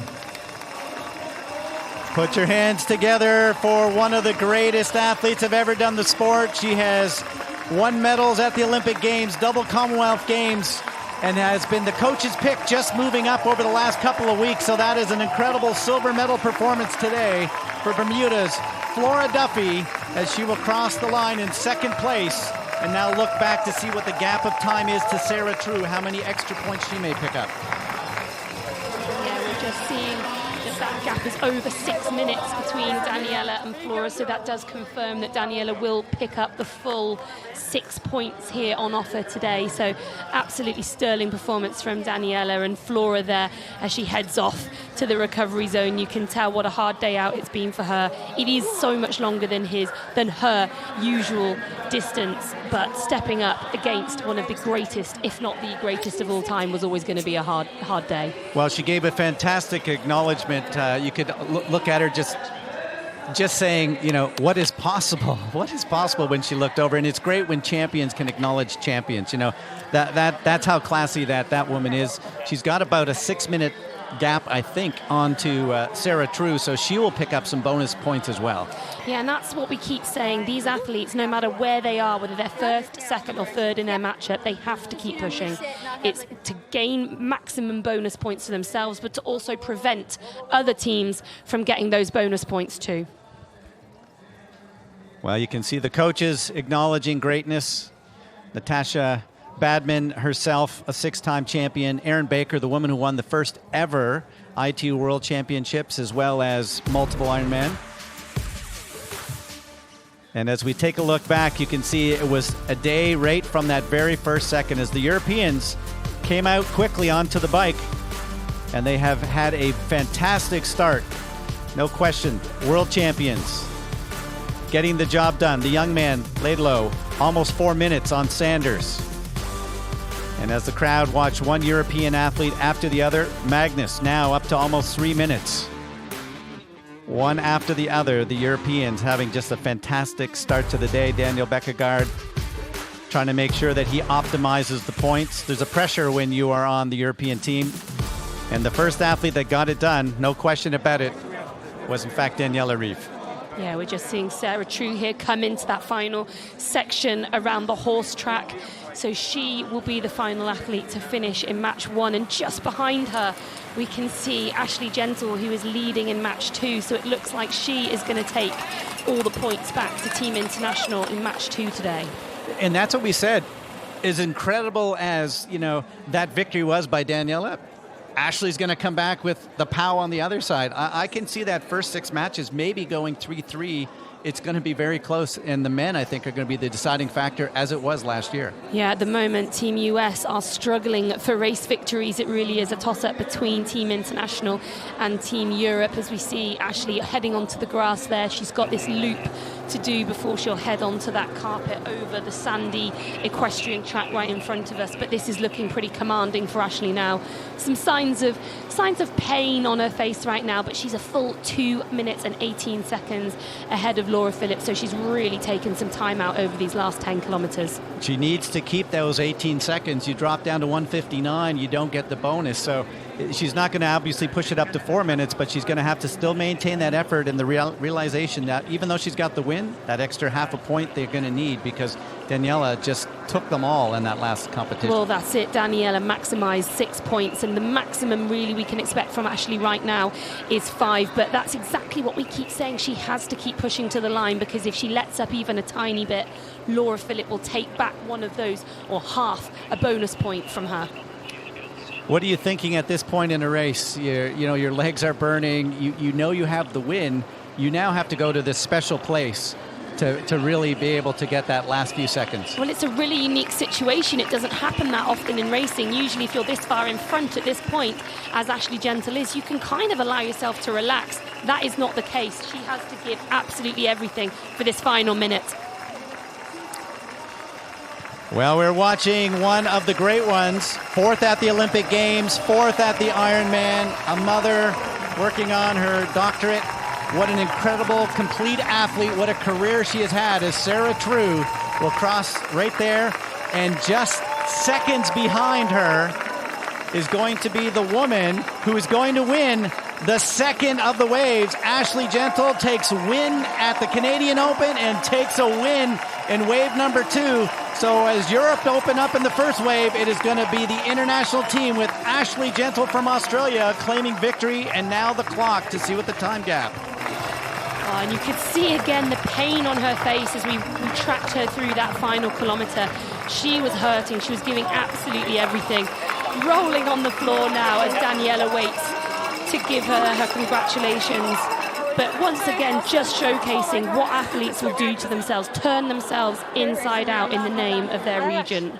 Well, their name of the region plus $1.5 million. That can take away a little bit of pain, at least in that last kilometer. Yeah, it's penance, or it's compensation for the effort that they have to put in, maybe. Well, there is Philip. Can she get in under that 2 minute gap?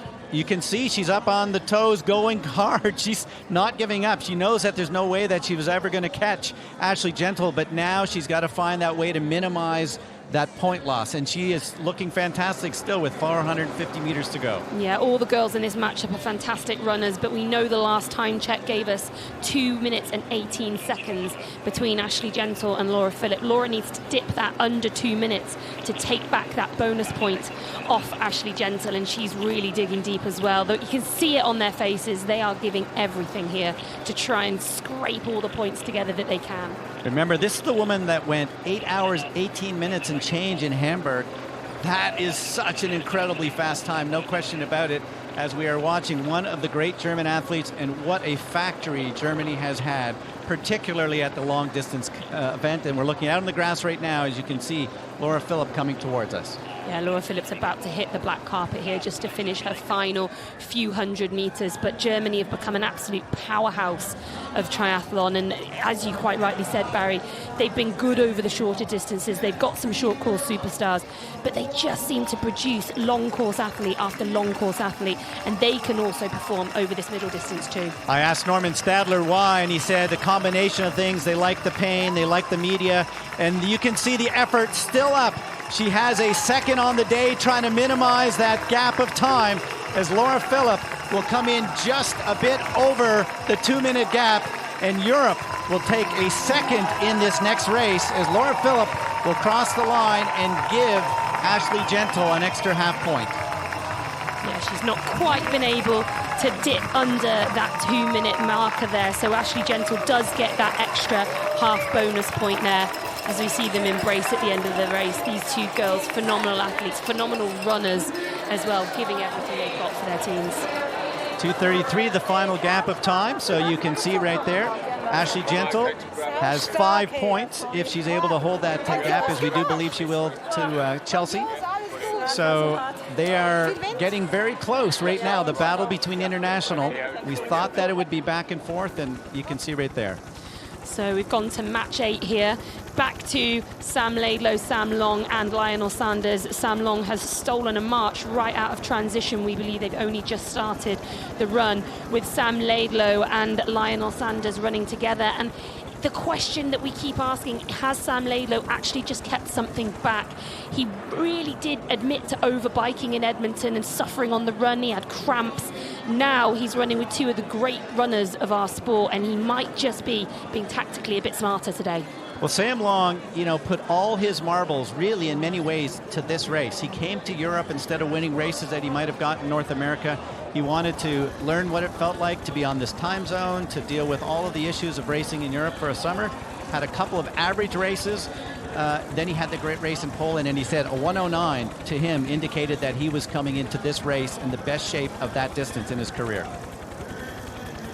Well, as we watch our men in wave number 8, we're going to head back down to the finishing line and talk to the Australian international who just claimed 5 points for her team.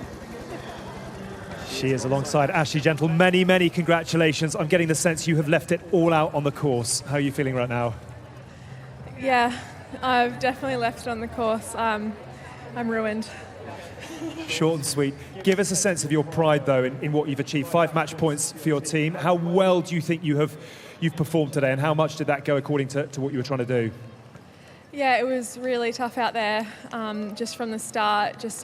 It was really scary just being chased. I spent 10 years of my career being the chaser, and today, leading out of the water, I knew Laura's obviously a super strong cyclist, so just tried to keep my head down and my head in the game, because, yeah, it was pretty lonely. But I had to keep faith in my run, and yeah, nothing really felt too good through stages of that run, but yeah, stuck with it and really just tried to finish strong, because I know that there was bonus points. And I was just kind of unaware of where Laura was.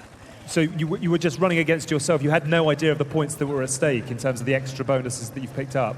Well, yeah, I knew there was extra bonus points at stake, but out on the course... But you didn't know you were holding them as you came down the final straight? No, definitely not, because out in the course, some of my splits varied by about 40 seconds, so might have been some team tactics out there. There was one from international, one from a random, a different one from a European, so I was like, I'm not sure who to believe here because it's all different. So I just tried to hold strong because that headwind coming back was just, it was so tough.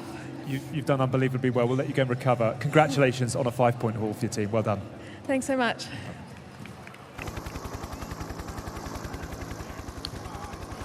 Well, the battle of the boys from Tucson, Arizona. Sanders from the international team, Long from the U.S. team. These guys, remember the battle they had at St. George a while ago?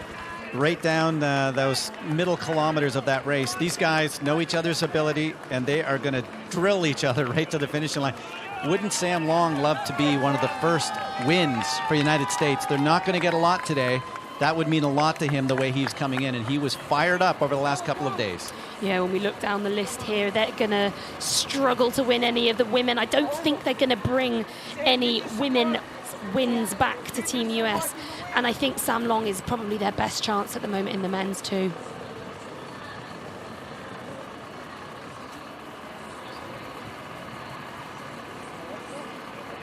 These guys have been very aggressive all week, no question. Sanders, the shorter of the two, 32 years of age. Sam Long really looked up to Lionel in many ways. I mean, there is a respect between these two guys. And these guys, let's see what they've been saying as they've been back and forth on each other all week long. From Boulder, Colorado, Sam Long. The Lion himself, Lionel Sanders. Lionel, come on up. And Sam Laidlow. Sam, come on up. Pretty happy that Team Europe was cheering me on right there. Good. To be honest, I don't think Sam and me is cut from the same cloth. His first diss track, he actually mentioned both Sam and I, and he's going to regret that.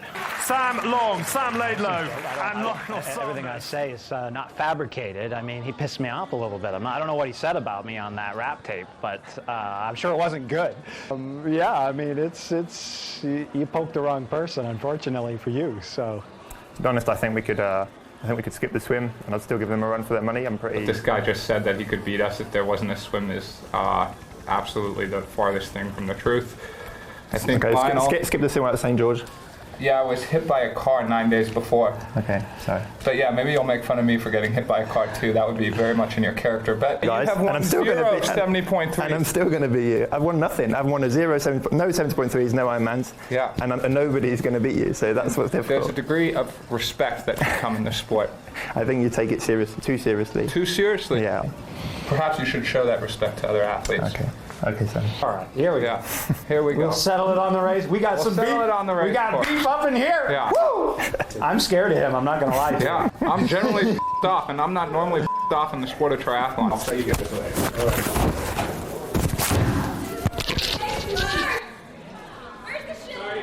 Well, much respect between the two men up front here, and I will be very surprised if we're not seeing these guys still battling here in a very short period of time.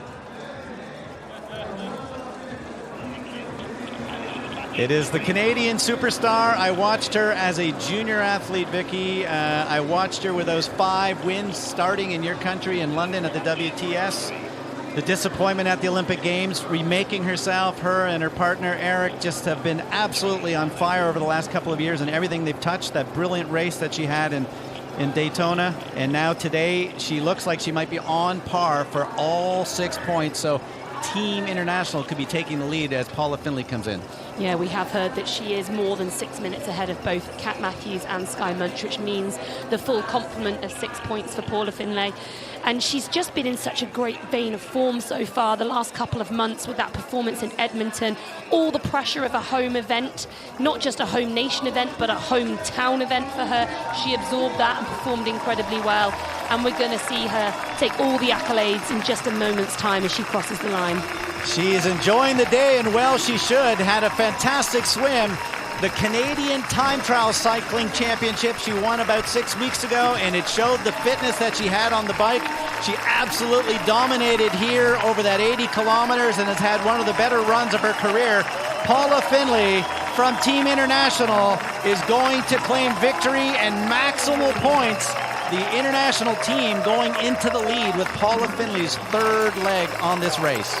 And you know, I'm just actually not that surprised. Having seen Paula this week and how she's held herself, how she's behaved, she just seems so much more relaxed and confident this year. Last year, she was nervous. You could feel it every time you saw her. This year, that is a Paula Findlay who's in great shape, looking confident, relaxed, and look what she's just been able to deliver. Well, one of the great athletes of all time, Erin Baker, the coach, acknowledging her star as Paula Findlay claims victory in race number 3 and the maximal points.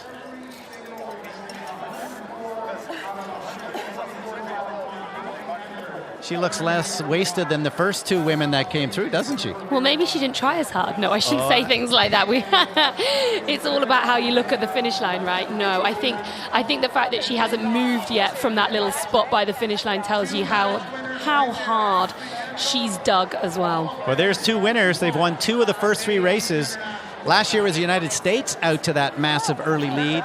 This time it's Team International as Australia and the Canadian Paula Findlay claiming victories here.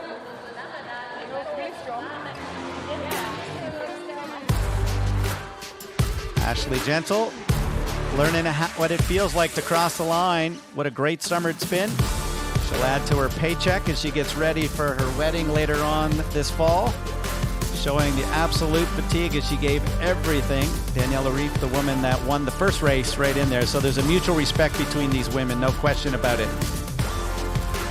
Laura Phillip, second across the line in that second wave. What an incredible performance as a absolutely beautiful smile and a happy Australian claiming victory for Team International.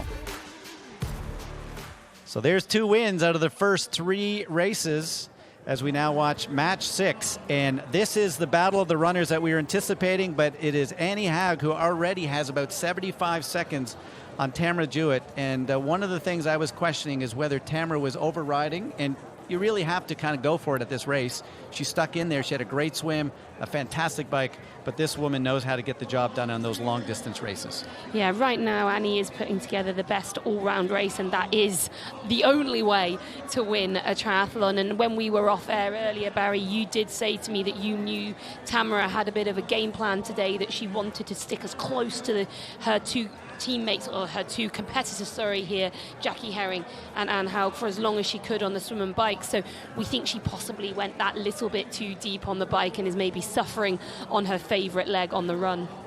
Well, this is one of the greatest runners we've ever seen in the sport. You know, there was a time when to break 3 hours was this incredible barrier, and you know, we saw that in Erin Baker back in her career in the 80s and 90s. This woman has taken 10, 12, 13 minutes off that time.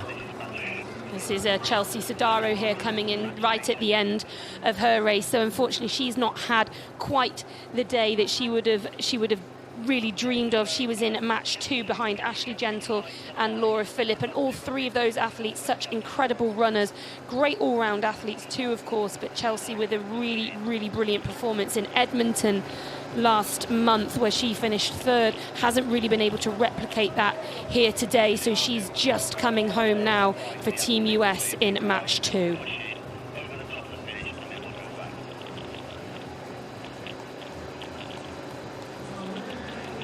Well, when we're looking at the splits, you're going to see one of the faster runs of the day for Chelsea. It was the bike today that let her down just a little bit. But, you know, what a fantastic season it has been. Remember, she's just coming back from a year maternity leave. She's dealing with, you know, all of the issues of having a young baby, of traveling with a young baby. And to make the team, she had that 3rd at the Canadian PTO just 4 weeks ago. She was 2nd at Ironman Hamburg to Laura. So there's no question that this woman is moving in the right direction at 33 years of age, confident. You looked at those interviews we did with her earlier in the year, and she just said, look, I know I'm supposed to be here. This is the sport I want to do. I love what I'm doing.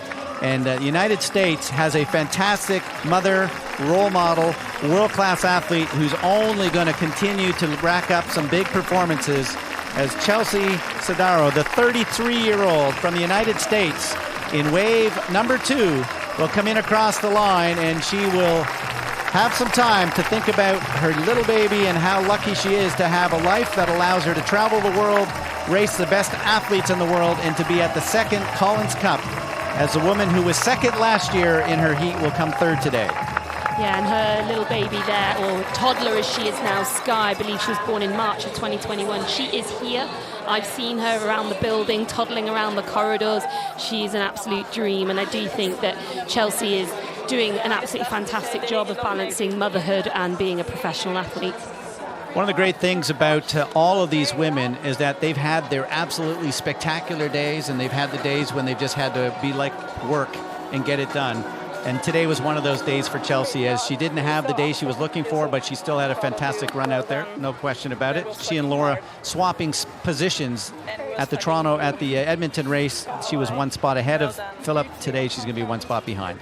Yeah, some days triathlon can be humbling. Some days all sport can be really quite humbling, but right now it is seemingly not Chelsea's day as we swap back to the match with Kat Matthews, who's coming across the line. This is match 3, so we've already seen Paula Finlay cross the line, and we do believe that there is a full 6 minutes currently between the two athletes. We'll have to wait for an update on that when Kat does cross the line, but if it is 6 minutes, then that means again that Team International will take home maximum 6 points from match 3. Well, the 31-year-old from the British military has had just an incredible season, no question about it.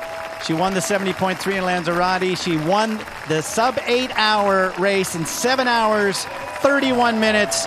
She just continues to impress. It has been a very short but impressive career so far, as Kat Matthews from the Europe team will cross the line in second place behind Paula Finlay. Yeah, you can just see, as we can see through our commentary booth windows actually, that Sky is just coming onto the carpet as well, so she will be crossing the line pretty soon. But that does confirm that it's a full 6 points for Team International, and you can see the pain on Kat's face there. She's really in some distress. She's had to go incredibly deep here today, it looks, even to just get to the finish line. The 33-year-old from the United States continues to drive right to the finishing line. She was 4th in St. George, won Ironman Des Moines, so it has been a fantastic season so far. And if anything, she gets better as the distance gets longer, as Sky Munch hits the finishing line. Well, as our third leg completes, we're going to head down to Alex with a very happy and very fast international Paula Finlay. Very happy, very fast, and very tired as well. That was an extraordinary performance from you. Many congratulations. The first thing I want to ask you is, I saw a big hug with Mum. What did she have to say to you at the end? My mom? Yeah. I told her I didn't really like that very much, but I'm very happy. You tell your mom the truth, right? Yeah. We're happy with the truth as well. I will be honest with you and say I'm not sure I've heard anybody cheer as loudly today as your mum was for you when you came into transition out of the swim and onto the bike. But just tell us about that. You were absolutely supreme today. Did you feel when you lined up on the start line that performance was coming? No, I was lined up against 2 really strong women, and I didn't feel great, but I was pushing super hard all day, and it was really encouraging to be getting splits from our captains and having people on the course, and it was a pretty engaging course, actually. There were people through the towns, and it was fun to have the cheers and kind of see all of our friends and competitors on the out and back, so I had somewhat fun. Okay, well, we'll take that, I suppose. Yeah. It was very interesting talking to a couple of your backstage team who just said that they could see as your lead grew, so your confidence grew as well. Did you feel that out there today? Did you feel that the better it went, the stronger you felt? A little bit. I mean, I was just really trying to not let out at all, even when I knew I had a gap, because I just wanted to get the fastest time possible as well. So really never took my foot off the gas all day. Good on you. And what now? Into a supporting role. Team International are coming hard and getting points on the board. Yeah, it's so fun to be able to do this as a team and cheer and have all the men out there. And we saw them out on the course as well. So it's exciting to watch them all come in and everyone just like giving their all. It's really cool. Good on you. Well done you. Fantastic performance, Paula. Good Thank you. Well, that was Paula Finlay, who had the second fastest bike of the day behind the legendary Daniela Ryf.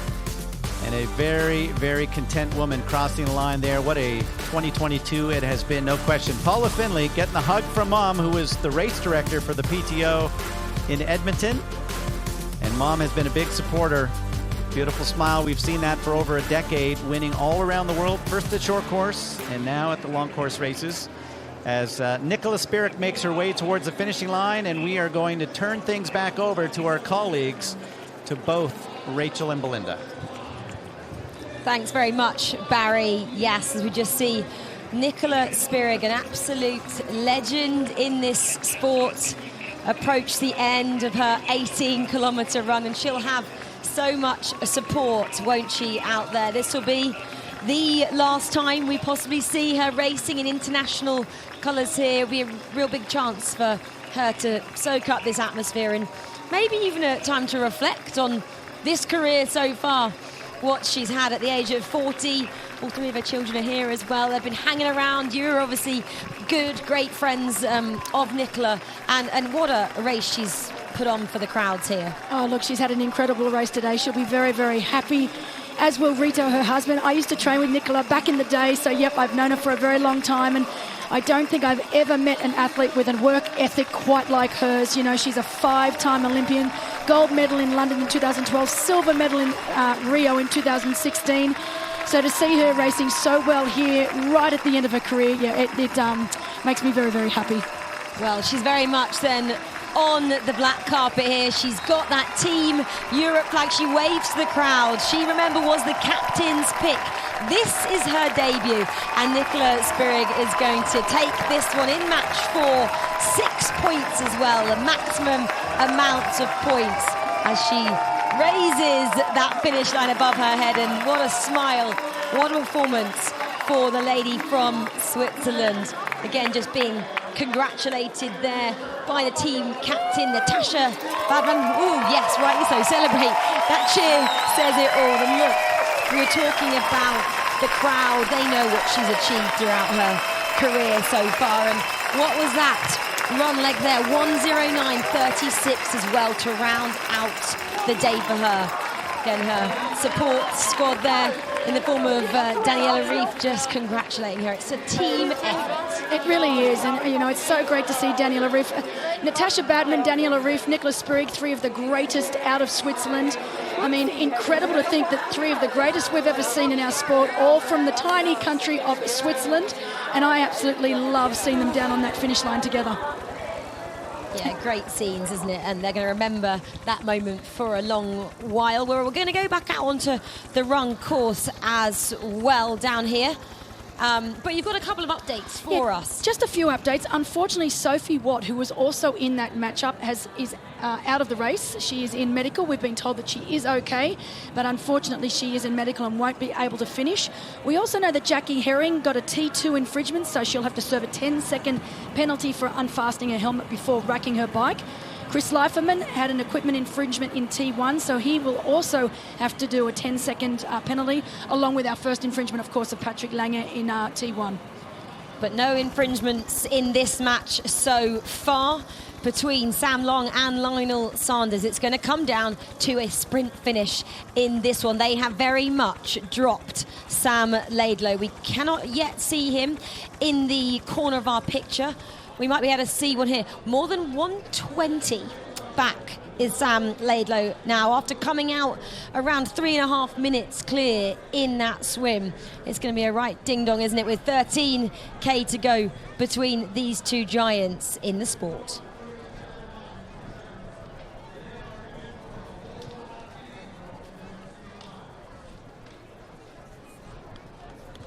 Giants in the sport, Sam Long more so, standing at 193 centimetres.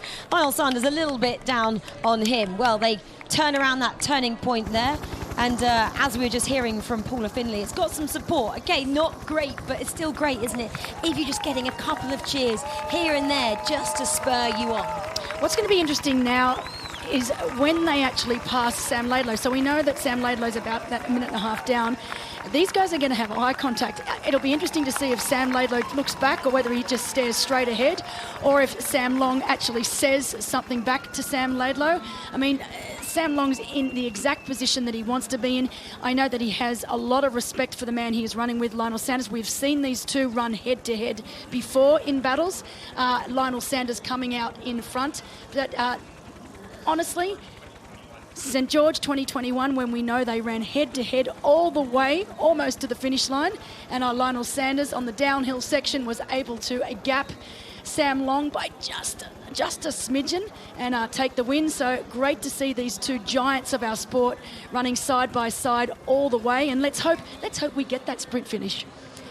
Let's hope we get the sprint finish. But this, we were talking about it a little bit earlier. We haven't seen many battles kind of playing out like this. And I'm going to say it's a little bit easier. You've got company. You can work together here. And, having a look across, isn't Sam maybe having a bit of a conversation with Lionel there? Maybe they're kind of saying, we're going well here. Let's just keep this up. It's difficult. We just saw Nicola Spirig out on her own. We saw Ashley Gentle running out on their own. And that's when the mental side of things really comes into play. Oh, absolutely. And you're out there with your own thoughts, and you've got your own battles going on in your head. Part of your side of your brain is telling you, you've got this, you feel good. The other side of the brain is saying, no, I'm starting to get a little tired. It's starting to hurt now. Maybe I can slow down just a smidgen. But as we know, if they slow down a smidgen, that's points that they might not get. They need to keep the throttle on all the way to that finish line. I always love watching these runners from behind as well. It's fascinating to see the different running styles. Sam Long there has got kind of a really lopey, lolloping stride. He's got a much higher, longer gait there compared to Lionel Sanders, who's a bit choppier in his running stride. That's a very polite way of talking about Lionel Sanders' run form, because we all know and we're all intrigued by Lionel Sanders' run form, because it's almost like he's injured. We talk about it nearly every time we watch this man race. It looks like he's limping. As we can see, poor Sam Laidlow has stopped and is struggling through that aid station there, so not sure exactly what's happening, but it's going to be very, very interesting when these men on the other side, both Long and Sanders, get to see him walking right now.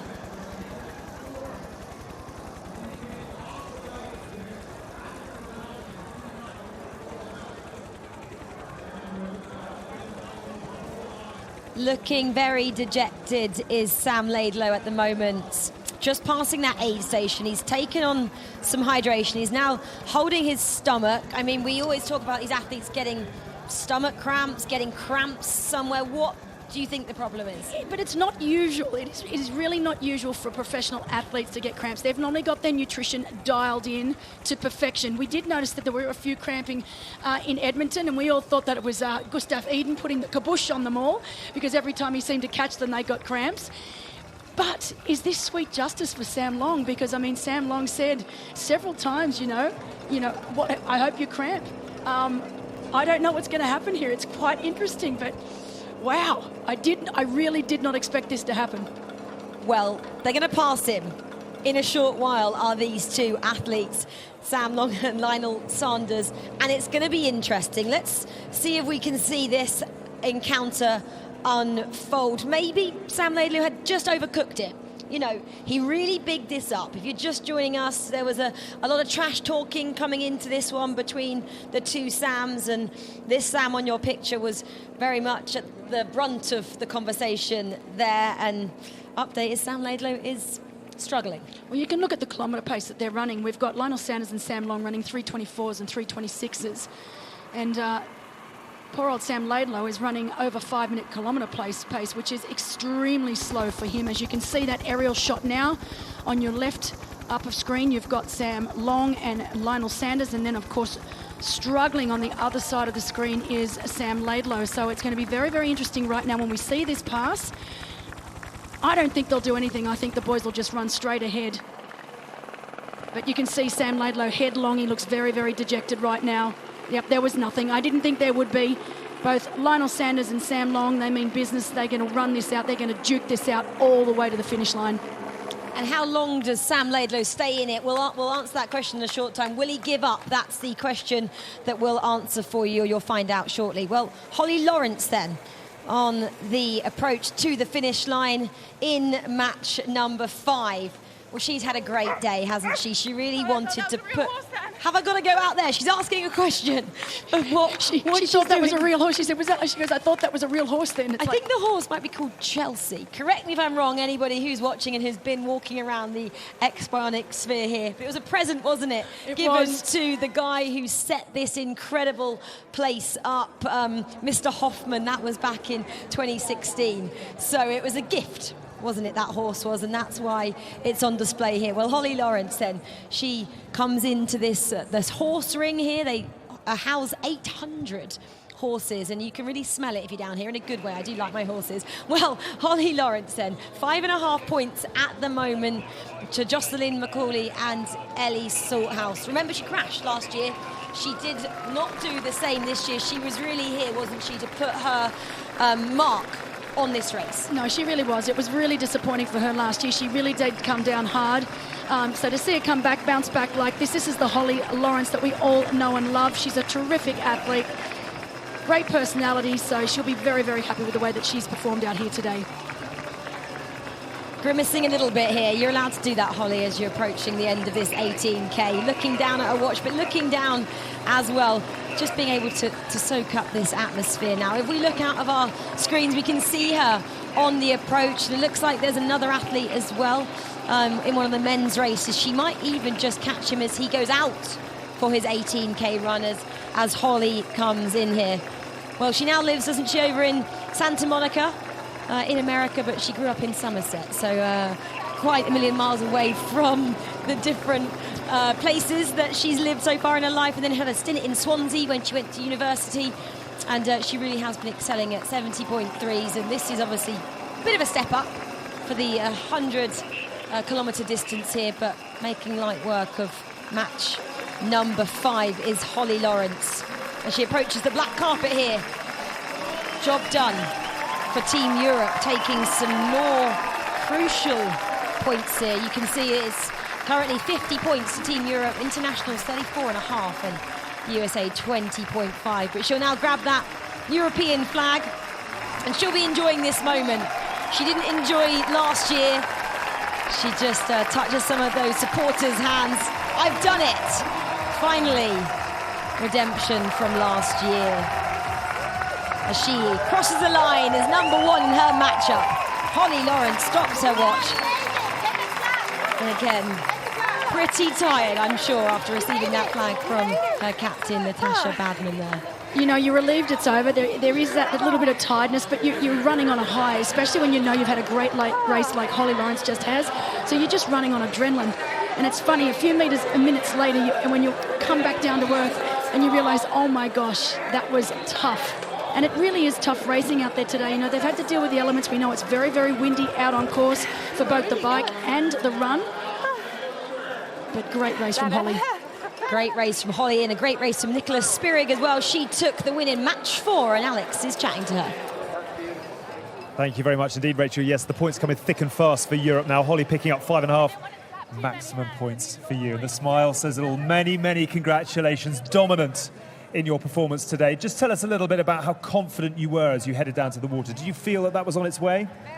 No, I was actually pretty nervous. I felt pretty good, but I didn't know what to expect. And I had the extra pressure from the team. I love to race for a team, so I was nervous when I came out of the water and just had about 25 seconds to Lopez. I was pretty happy, and I knew it could be a good day. You mentioned the pressure. A few people had something to say about your choice as a captain's pick. How much did you feel that today, and how keen were you to repay the faith? I was really keen to show that I was the right pick, and I deserved the spot. And I'm really happy to have helped the team to have a good performance. You have done your bit for sure. It's not the finale, but perhaps it is the sunset of your career. Where are the emotions on a day like this, with all that's still to come? It's not over yet, but it's looking very, very good for Europe. Yes, I'm just happy to. That's my last international race, and to have a good performance, to feel good in that race. It's very nice to go out like that. And we had a lovely chat with your husband earlier as well. He didn't bring the kids to the interview, but I saw you at breakfast trying to hold on to them. He's been chasing them around quite a lot today. Are you let off bath time and bedtime, or have you still got mum duties to do, or are you allowed to celebrate if that's the way things pan out? I let off bed duties. It was very nice to have the family here. It's not easy to combine both, but Rita, my husband, is such a big help, such a support. It's such a privilege to have them, and to have been able to combine the two, sports and family, has been amazing. Super dad, super mum, well done to you. Brilliant performance today. Thank you very much. Well, a brilliant performance there for Nicola Spirig, and as she said, that was the end to her international career, and what a way to do it as well, winning her matchup, and just a great performance, 1:09.36 on the run, and being congratulated as well by another legend in the form of Natasha Badman. She can celebrate with her family tonight in what will be a great occasion for all of Switzerland and for Nicola Spirig. They're just saluting the crowd as well, which is lovely to see. Well, we can see then what a difference a couple of minutes makes. Sam Long now has definitely pulled about a 20-metre or so lead on Lionel Sanders there. Now, I wonder if he's looked across, seen Sam Laidlow walking, and that's just given him all this power. He's probably thinking in his head, now that's karma for you, baby, because he has really picked it up. And to drop someone like Lionel Sanders, that is one mean task. So, and to see him actually put this much room into him already, Sam Long means business today. Well, Sam Long knew he had a point to prove here, and he's doing just that, isn't he? Let's see exactly how quick he finishes this then. Well, here we go, coming back into the arena then, Jocelyn McCauley in match number 5. We saw Holly Lawrence just a couple of minutes ago win that matchup, and it'll be a second place for Team USA. And Jocelyn McCauley here. She had a great bike, didn't she? And she's finished that off with a great run as she just hoists that flag above her head there. Well done to Jocelyn. Gets a hug then from her team captain as well. Lovely scenes down there on the finish line with Sarah True as well, who came home a little bit earlier. Well, let's jump back out then onto the runners. All these athletes are going to start finishing now on this one. Yep. We've got Max Newman on screen now. So Max Newman from Australia, part of Team Internationals. We know that he's currently running in about 3rd position. So Braden Curry leading, excuse me, not Braden Curry leading that. We know that he is in 3rd position with... So he's in the matchup with Magnus Ditlev. Magnus Ditlev is leading. Rudy von Berg is in 2nd, excuse me. Lost my notes for a second there. So Max Newman in 3rd right now. Rudy in 2nd. And of course, Magnus Ditlev, who took that lead early in the bike, is leading this matchup. Yeah, Newman then with a little bit of work to do here. He's 12:20 at the moment behind Magnus Ditlev, who leads by 4 minutes. But let's come then into the arena once more as Victoria Lopez now finishes out her run here. She was in that match 4 with Nicola Spirig. Brazil then making their debut at the Collins Cup, and Victoria there taking that honour of being the first Brazilian to represent here at the Collins Cup in 2022. She finishes 2nd place with 3.5 points next to her name, as Sophie Watts, we believe, will not finish this race due to a medical. And because of that, that's the reason that Victoria Lopez will get the full 3.5 points advantage, because Sophie Watts was unable to finish. Well, sigh of relief probably as well after a tough outing on that course. We've heard a lot of the women already complete it, saying, you know, it takes a lot out of you. They've been out on the course for over 3.5 hours now. So for Victoria Lopez there to conclude her day is excellent, because she, I guess, is best suited to the shorter distances. She's gone to the Olympics, hasn't she? In Rio, she featured there. She did have a bit of an injury going into that one, but finished top 30 all the same, so great achievement.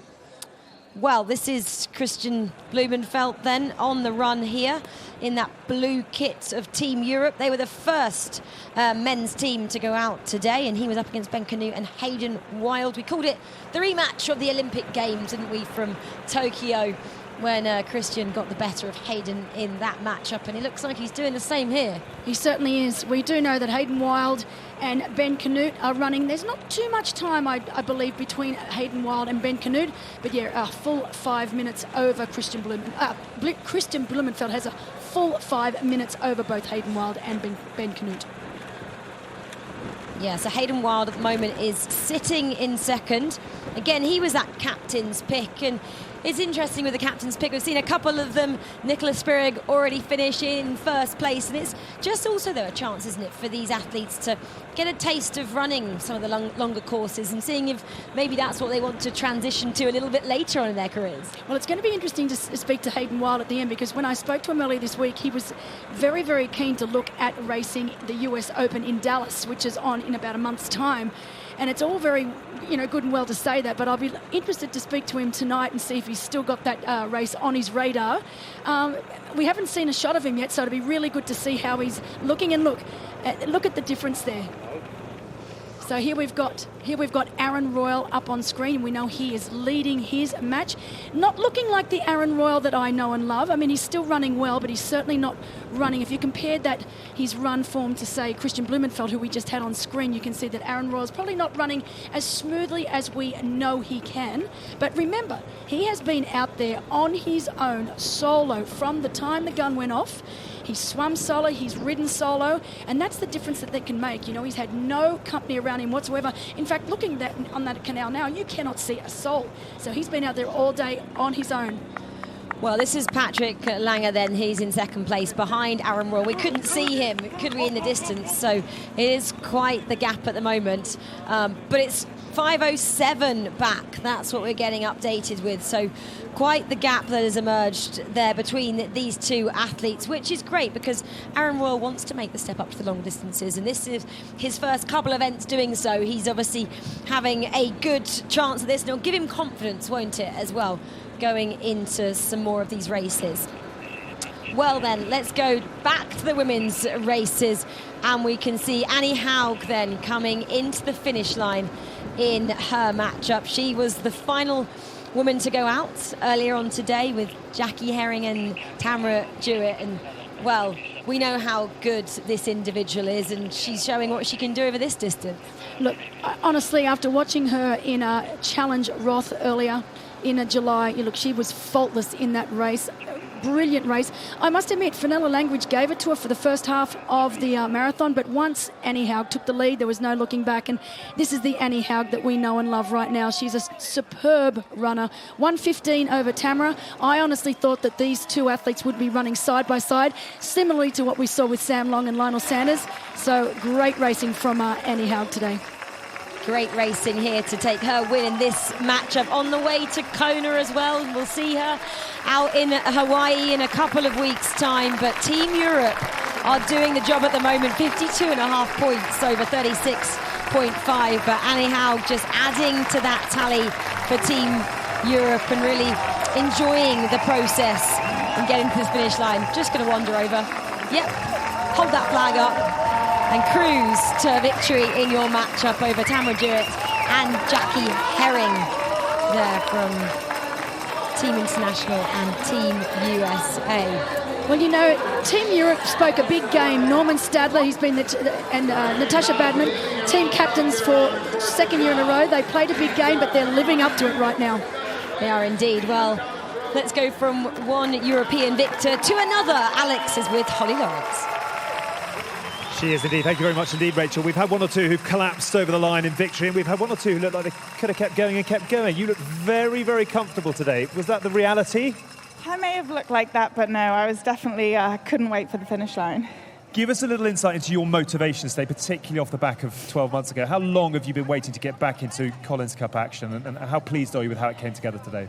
Yeah, last year I crashed, and I was kind of just making sure I finished and minimizing our losses instead of really maximizing points for the team. So, yeah, I was stoked to get maximum points, I think, today, and, yeah, do it for the team. And the role of captain's pick, was that something you were conscious of? Is that something for others to talk about, or was it something you felt you had to repay? Yeah, definitely just want to, deserve my spot on the team and make the most of it. I'm not sure whether you were grimacing or smiling as you ran the final K, but there was a lovely moment where you were chatting to the camera crew. I'd love to know a little bit more about the conversation you were having. I actually, I went past the horse statue out there, and I was so focused, I was looking straight, and I suddenly in my periphery saw this horse statue, and I thought it was a real horse, so I laughed with the cameraman. Good on you. It's great to see you out there having fun, but just in terms of overall your form, how pleased you are to have delivered the performance that you've done today? Yeah, I mean, I think today was just more of a smart race for me. I just wanted to stay out of trouble, no fighting in the swim. I like to be out in front, so that was nice. And I got passed halfway on the bike by Jocelyn into the headwind, so I just kept 20 meters, the legal distance back, and I think I played it smart. I'm not sure if you're bored of the Holly-Ellie chat, but unfortunately Ellie not having the day that she won today. It's 1-1 now in the Collins Cup. Same time, same place next year. Oh my God, I think we put that to bed now. Okay, if you've put it to bed, we'll try and put it to bed as well. Yeah. But well done, Dave. 5.5 points, Holly. Top Thanks. job today. Well done to you. Top job for Holly Lawrence and Ellie Salthouse then. Her great rival, that matchup, that rivalry now has been put to bed. She just crosses the finish line as well and is, had a tough time out there. Let's just say that. A little bit upset. Yeah, obviously when you come here, you want to give your best. As we said, this is so different to normal triathlon where you're just out there racing for yourself. Here you're racing for your team. There's a lot more at stake and on the line. And you can just see that she's very, very emotional. Amazing.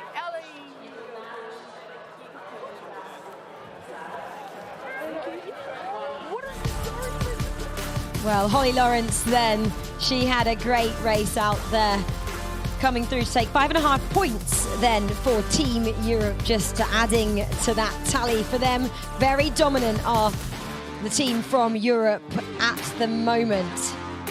Yes, showing how much it means to her to get redemption after she crashed out in 2021. Comes here this year and takes victory. Smiles all round then from the lady from the UK who now lives in sunny Santa Monica.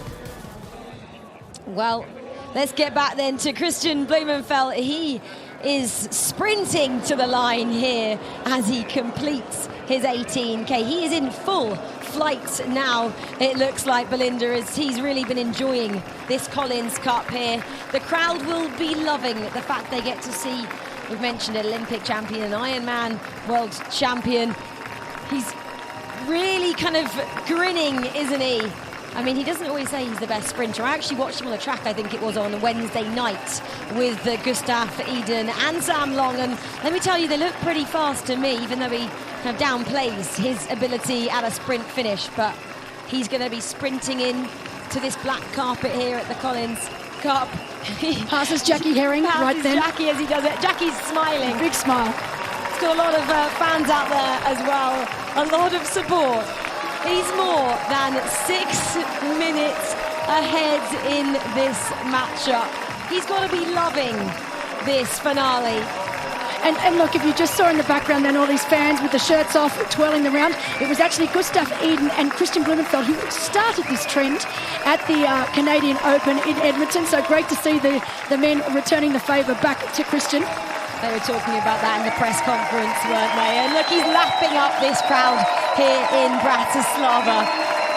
And rightly so, what a performance he has put on to take maximum points for Team Europe. 6 points as he crosses the line here, does Christian Blumenfeld in the first matchup for the men, match 7. There we have it. I mean, that was a pretty good sprint finish. That was a great sprint finish. I mean, I think he's being a little bit too hard on himself. I think he's got a great sprint on him. But what a class athlete this man is. He really has done everything this year, everything right. I'm really looking forward to seeing him race all the way through to the end of the year, but brilliant racing from Christian Blumenfeld today. No problems with cramping, so it looks like he got his saddle height right for this race. Smiles all around as well, and he obviously got his own back on Hayden Wild. We said it was a matchup of the Olympic Games when Christian came out with the gold and Hayden the bronze, and we'll have to see what position Hayden takes as we approach the finish line of match 7.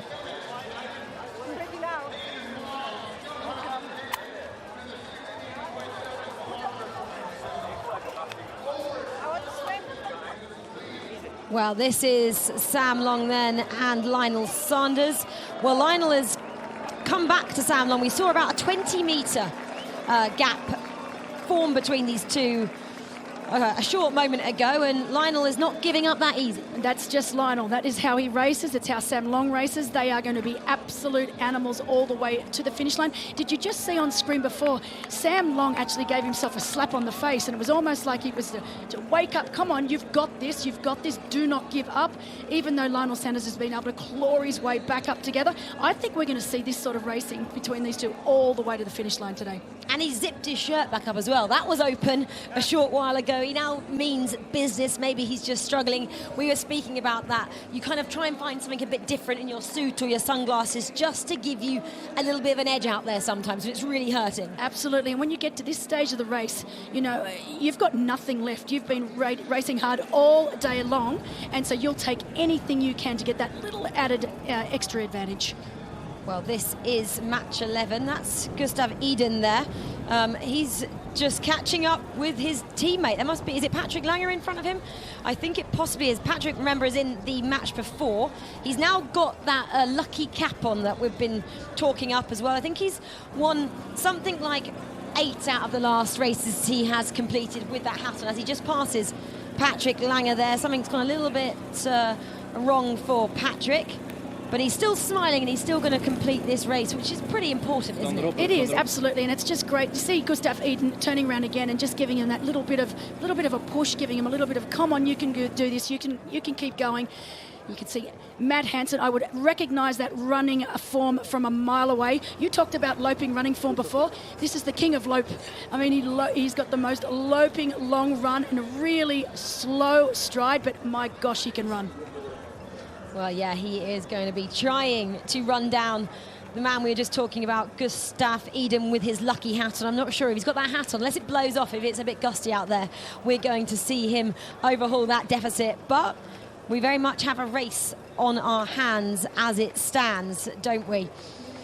Well, let's just see how this goes then for him. I mean, Matt, he likes the longer distances, doesn't he? Again, someone that has raced many a full Ironman distance, and he's taken 6 wins so far in his career. So he has the legs, doesn't he, when it comes to the end of this race? He absolutely does, and he's even though he is more suited to the longer distance, but we do know that he has got a dismount penalty, so he will have to serve a 10-second penalty in the tent. That tent is 500 metres from the finish line. Maybe that's why he's pushing as hard as he is right now.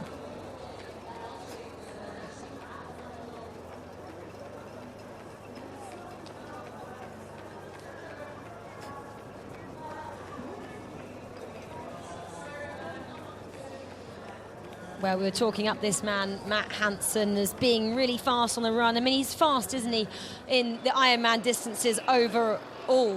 Well, this is Chris Leiferman then. It looks like he's forgotten he has a penalty. You were just talking about that, Belinda. He's kind of questioning some of the people on the side there. He had to take a penalty. Has he not taken it? Will he have to go back? So he had an equipment infringement, and what that means is obviously he did not put all his equipment into the box, so they have boxes in transition, and all of their equipment must go inside that box. So he obviously did not realise that he had an infringement. He's seen his number up on the penalty board, and now he's going the wrong way. He doesn't know where he's supposed to be going. He's confused. This often happens, but he's whether he needs to stop for that infringement now or whether he's going to do it later on. Well, he's obviously the last matchup, isn't he? The matchup with Daniel Bakkegaard and Braden Curry. He shouldn't be finishing yet. So we thought he had to take it 500 metres from the finish, so maybe he gets a chance to do that. That's why he's saying, no, I've got to go out my run, so I get to do it in a short moment. Well, we'll bring you up to speed on what's unravelling in that Chris Leiferman saga, which is turning into. Well, this is the saga we've been talking up all the time. It is the Sam Long and Lionel Sanders saga. It had another guy featuring in it, Sam Laidlow. He's no longer part of the conversation. He's way back. We're not even sure if he's finishing this race. Look, I think Sam Laidlow will finish because he's got too much pride for that. Well, we'll have to keep you up to date on that story. But another story is Annie Haugen. She finished fastest in that run. She's with Alex. She is indeed. We're actually just watching Lionel and Sam Long in action as well. Just everyone's got their eyes on match 8 at the moment. But well done to you, Annie. An amazing performance today. Valuable points for your team as well. Just give us a little insight into where you found the extra gear today. What brought you home in first? Yeah, my main goal was to stick with the girls on the swim, because I think if I with them into T1, then everything is in my hands, so the race is a little bit more under your control.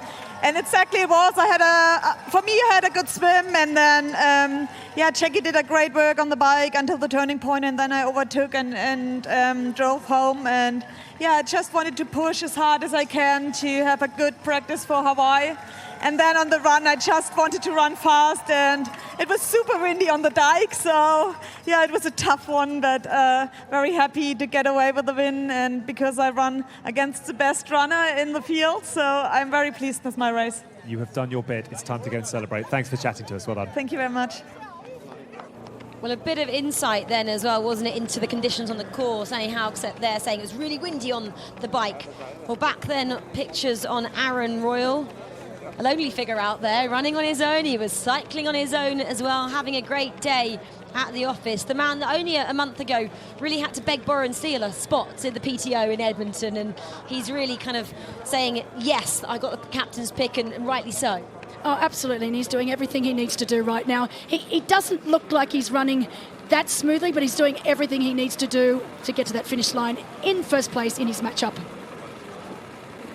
Well, he's over 5 minutes ahead of Patrick Langer there, and obviously that's Team Europe. We've been talking about them so much, but the internationals have been really putting on a great show today, and there's someone sitting next to me that's got a big smile on her face because of that, Belinda. I know, and I'm supposed to remain impartial, but it's really, really difficult. I was here last year, and obviously I was gunning for the internationals. To see them doing such a great job this year, to come back with a vengeance, it's been fantastic. And Aaron Royal, first time here and doing a really, really great job, as is this man on screen right now, Hayden Wild, fresh off his second place at the Commonwealth Games. Great to have him here racing here. He was a captain's pick.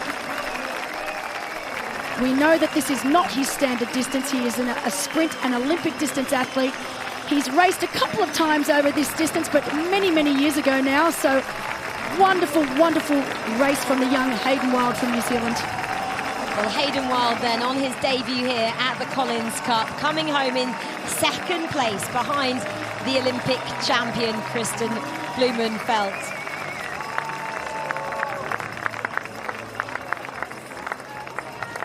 Well done, Hayden Wild. But as he collapses over the finish line, it is worth noting that the man he wanted to test himself against, the man he really fancied his chances against, is already in the winner's enclosure, kicking back in his throne. If you come at the king, you better not miss. How determined were you at the Big Blue to put on a performance today and to show who's boss around these parts? Well, of course, I wanted to prove that I can deal, especially after the Canadian Open, where I cramped and kind of felt like I was in shape to win, but I didn't.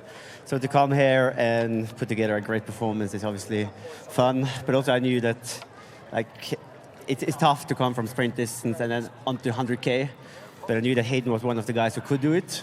So I still had to kind of play my cards well and kind of take advantage of the experience I have over long distance. So that's why I was sitting in a little bit until 50K maybe on the bike.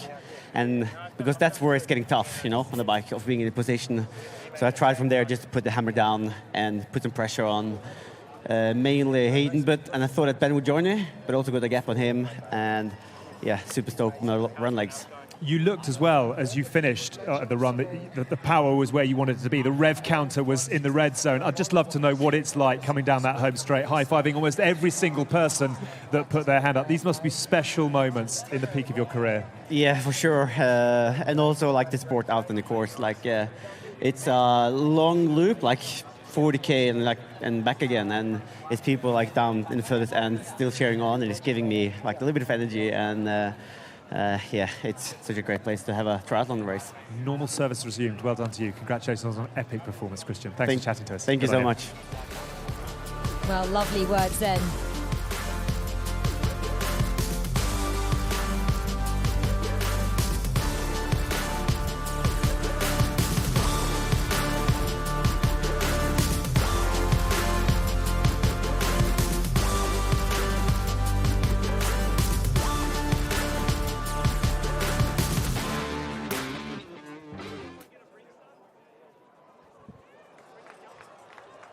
Well, this is the box office matchup that we were really excited for, and it's proved to be a great one as well. Sam Long and Lionel Sanders coming into the arena together. They've got to do that loop of the horse track here before they come onto the black carpet. Let's see who's going to make a move first, or have they got some tactics going here when they're just going to stay together a little bit longer? Oh, look, your guess is as good as mine right now. It's really quite difficult. They've been on on a hard surface the entire run, and now to go from that onto this grass, it almost feels like you're running in quicksand. So, you know, here are two men that want to be running at their fastest right now to try and destroy each other with 2 kilometres left to go, and they're on the hardest section of the run course because, as I said, it is a lot harder running on this grass than it is running on the road. You're just going to match each other's stride at this stage and just see who's going to make a break for it first. And we're going to be watching each other, aren't we, Sam Long and Lionel Sanders, like a hawk here. And while we're watching these two on screen now, we can see out of our window Ben Canute from Team US has also now crossed that finish line. So great to see Ben Canute also across the finish line. But this is probably going to be the most exciting finish that we're going to see all day long right here. And I am definitely waiting in anticipation. It's going to be a sprint on the black carpet. They are just approaching the final edge of the grass here, and Lionel Sanders puts his foot down and he says, I am going to take the victory in this matchup. Sam Long, can you come for me? What have you got? And just look at the face. Look at the face on Lionel Sanders. It is incredible. This is how he races every single time he toes a start line. It is that grimace, that grit, that determination. And look, he has left Sam Long in his wake. There is no other athlete on the planet that gives it this much every single time he races. But Lionel Sanders then grits his teeth. He has done it, back-to-back victories here at the Collins Cup for Team International. What a moment for that man. That was the matchup we were all waiting for, and Lionel Sanders delivered 4.5 points for Team International. That is going to be crucial. Sam Long there in second place, just a couple of seconds behind. I'm sure he'll be pleased with that matchup, even though he couldn't match Lionel Sanders in the last moments. Oh no, I totally agree. And look, you always want to cross that finish line in first place. There's absolutely no doubt about it.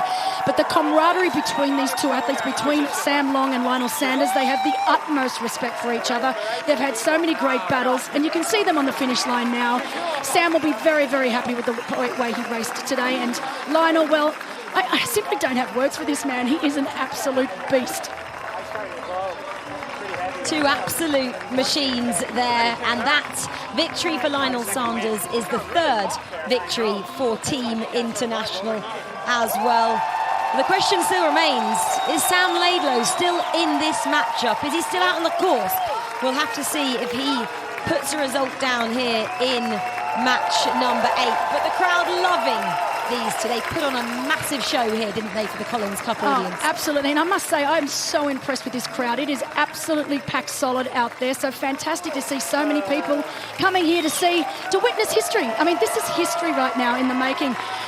The inaugural Collins Cup last year was an incredible event, but it is times 10 this year, and it's been an absolute pleasure to see it just be created over the week. And what we've got now is just unbelievable.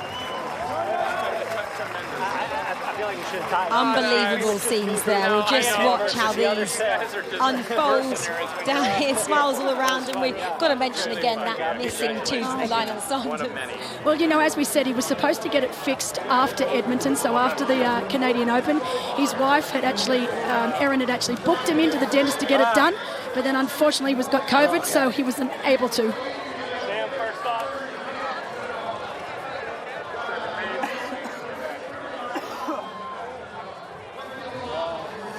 Well, these are fantastic scenes. What a race. What a matchup we have had in the one that everyone was talking about coming into it. And it is valuable points banked by Lionel Sanders, but we saw a little earlier that it was all blue on the left, and these confirmed points are now beginning to accrue what looks a very unassailable lead for Team Europe. Team US are unfortunately not having the day across the board that any of them would have wanted, but it is looking all right on the night for Norman Stadler and for Natasha Badman and all of the team that they have selected, with those still to come home as well. Magnus Ditlev leading and looking like a maximum point haul. Gustav Eden beginning to ease through the gears and all the way home to the finish line as well. And Daniel Bakkegaard too, looking almost unassailable. We're not there yet, but Europe have almost got one hand on the trophy.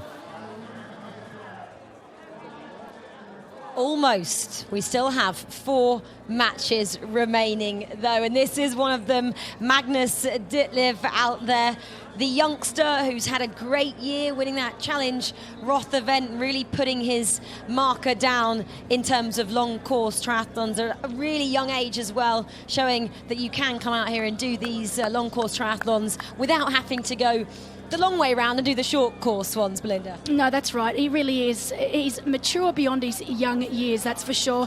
He was literally 9 seconds off Jan Frodeno's record-breaking race in Roth. So just to put into perspective, 7:35.38 he went in Roth, and Jan 7:35.29. He didn't even realise while he was racing that he was that close to the record. He broke Cam Worth's bike record in the process. So this young man, he's not anywhere near his best yet.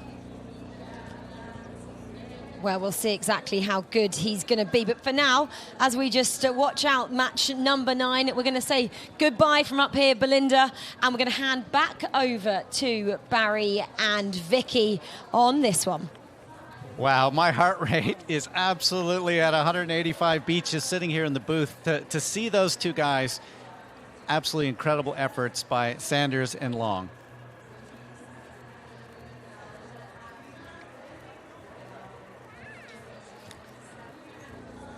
Take a look at this young man, Vicky. What do you see in the future when he's doing so much so early? He's only 24 years of age. What's ahead for this guy? Well, the fact that he's racing so well over both middle and full long distance at this age, so unassuming, so quietly going about his business, I just can only mean good things for him in the future. He's barely been touched today. He came out of the water third, but very quickly got to the front of the bike in his matchup, and he hasn't been seen again. Rudy von Berg and Max Newman, last time we saw, were considerable time behind him, and it's just a matter of time before he takes the tape again today. Well, that's an interesting look there. I mean, look at Magnus' bike of 144, and you can see just how much time Sanders and Sam Long had to make up when they came out of the water. They were virtually 4 minutes down on Sam Laidlow. So they had a lot of time, and they put the pedal to the metal and then put on a phenomenal run as well. Well, I think that graphic there shows how hard Sam Long and Lionel Sanders rode. They really did take it upon themselves, didn't they, to hunt down Sam Laidlow. Whether that would always have happened, or whether there's some of the needling that's gone on this week maybe played into that a little bit, I can't be sure. But they really did power themselves home. This is the battle here for the silver medal. That's Jason West just going through Patrick Lange, and he's going to be a little bit frustrated, I think, Patrick. And obviously, he had a much better swim than we anticipated. But the run right now, and that's the man who's run that sub 240 at Hawaii. We know what he can do. So obviously today he's just not on his A game. Yeah, Patrick Lange, one of the very best runners in the sport. As we just fast forward there to the front of this same matchup. This is match 10 with Aaron Royal. I think he's maybe looking for some time checks there. We saw his hands go out, wasn't quite sure what's going on. But with the last time checks we had, he was still over 5 minutes ahead. So I don't think he has a huge amount to worry about from Jason West and Patrick Lange behind. But you're right, Barry. Patrick Lange has posted some of the fastest run times we've seen in long distance racing. But we also know that for him, he's possibly in the middle of quite a big training block ahead of that World Championship that's coming in October this year. Yeah, you have to be absolutely fair on this. One of the things the PTO is trying to get athletes to be on their, pick the 1 or 2 or 3 times a year. Obviously, you love it when it's at one of the challenge events, when here at the Collins Cup or in Montreal. But when you finally look at the end of the season, you got to pick your 2 or 3 races that you have to be on your A game. Yeah, with such a packed season now, they really do have to choose those A races that they're going to focus on. And for some of them, it has been the Collins Cup. I've heard athletes saying this is their A race of the year and they really want to perform here, whereas others have maybe chosen some of the other races that they want to focus on.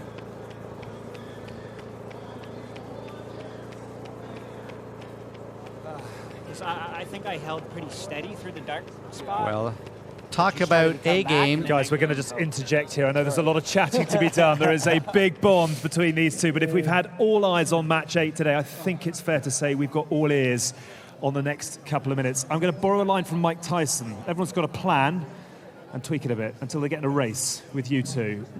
I don't think that's how the saying goes. Well, who knows where we're going with it.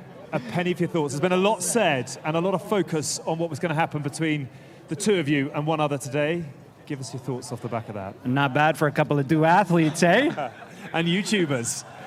Tell us a little bit about your mindset, Lionel, because you were the one who probably had least to say coming into this one, and yet you've delivered the win. It was deeply personal for me, too, if I'm being honest with you. I told Sam, let's put this guy in his place. And I don't get, I like Sam Laidlow and everything, but I do think it got a little too personal, in my opinion.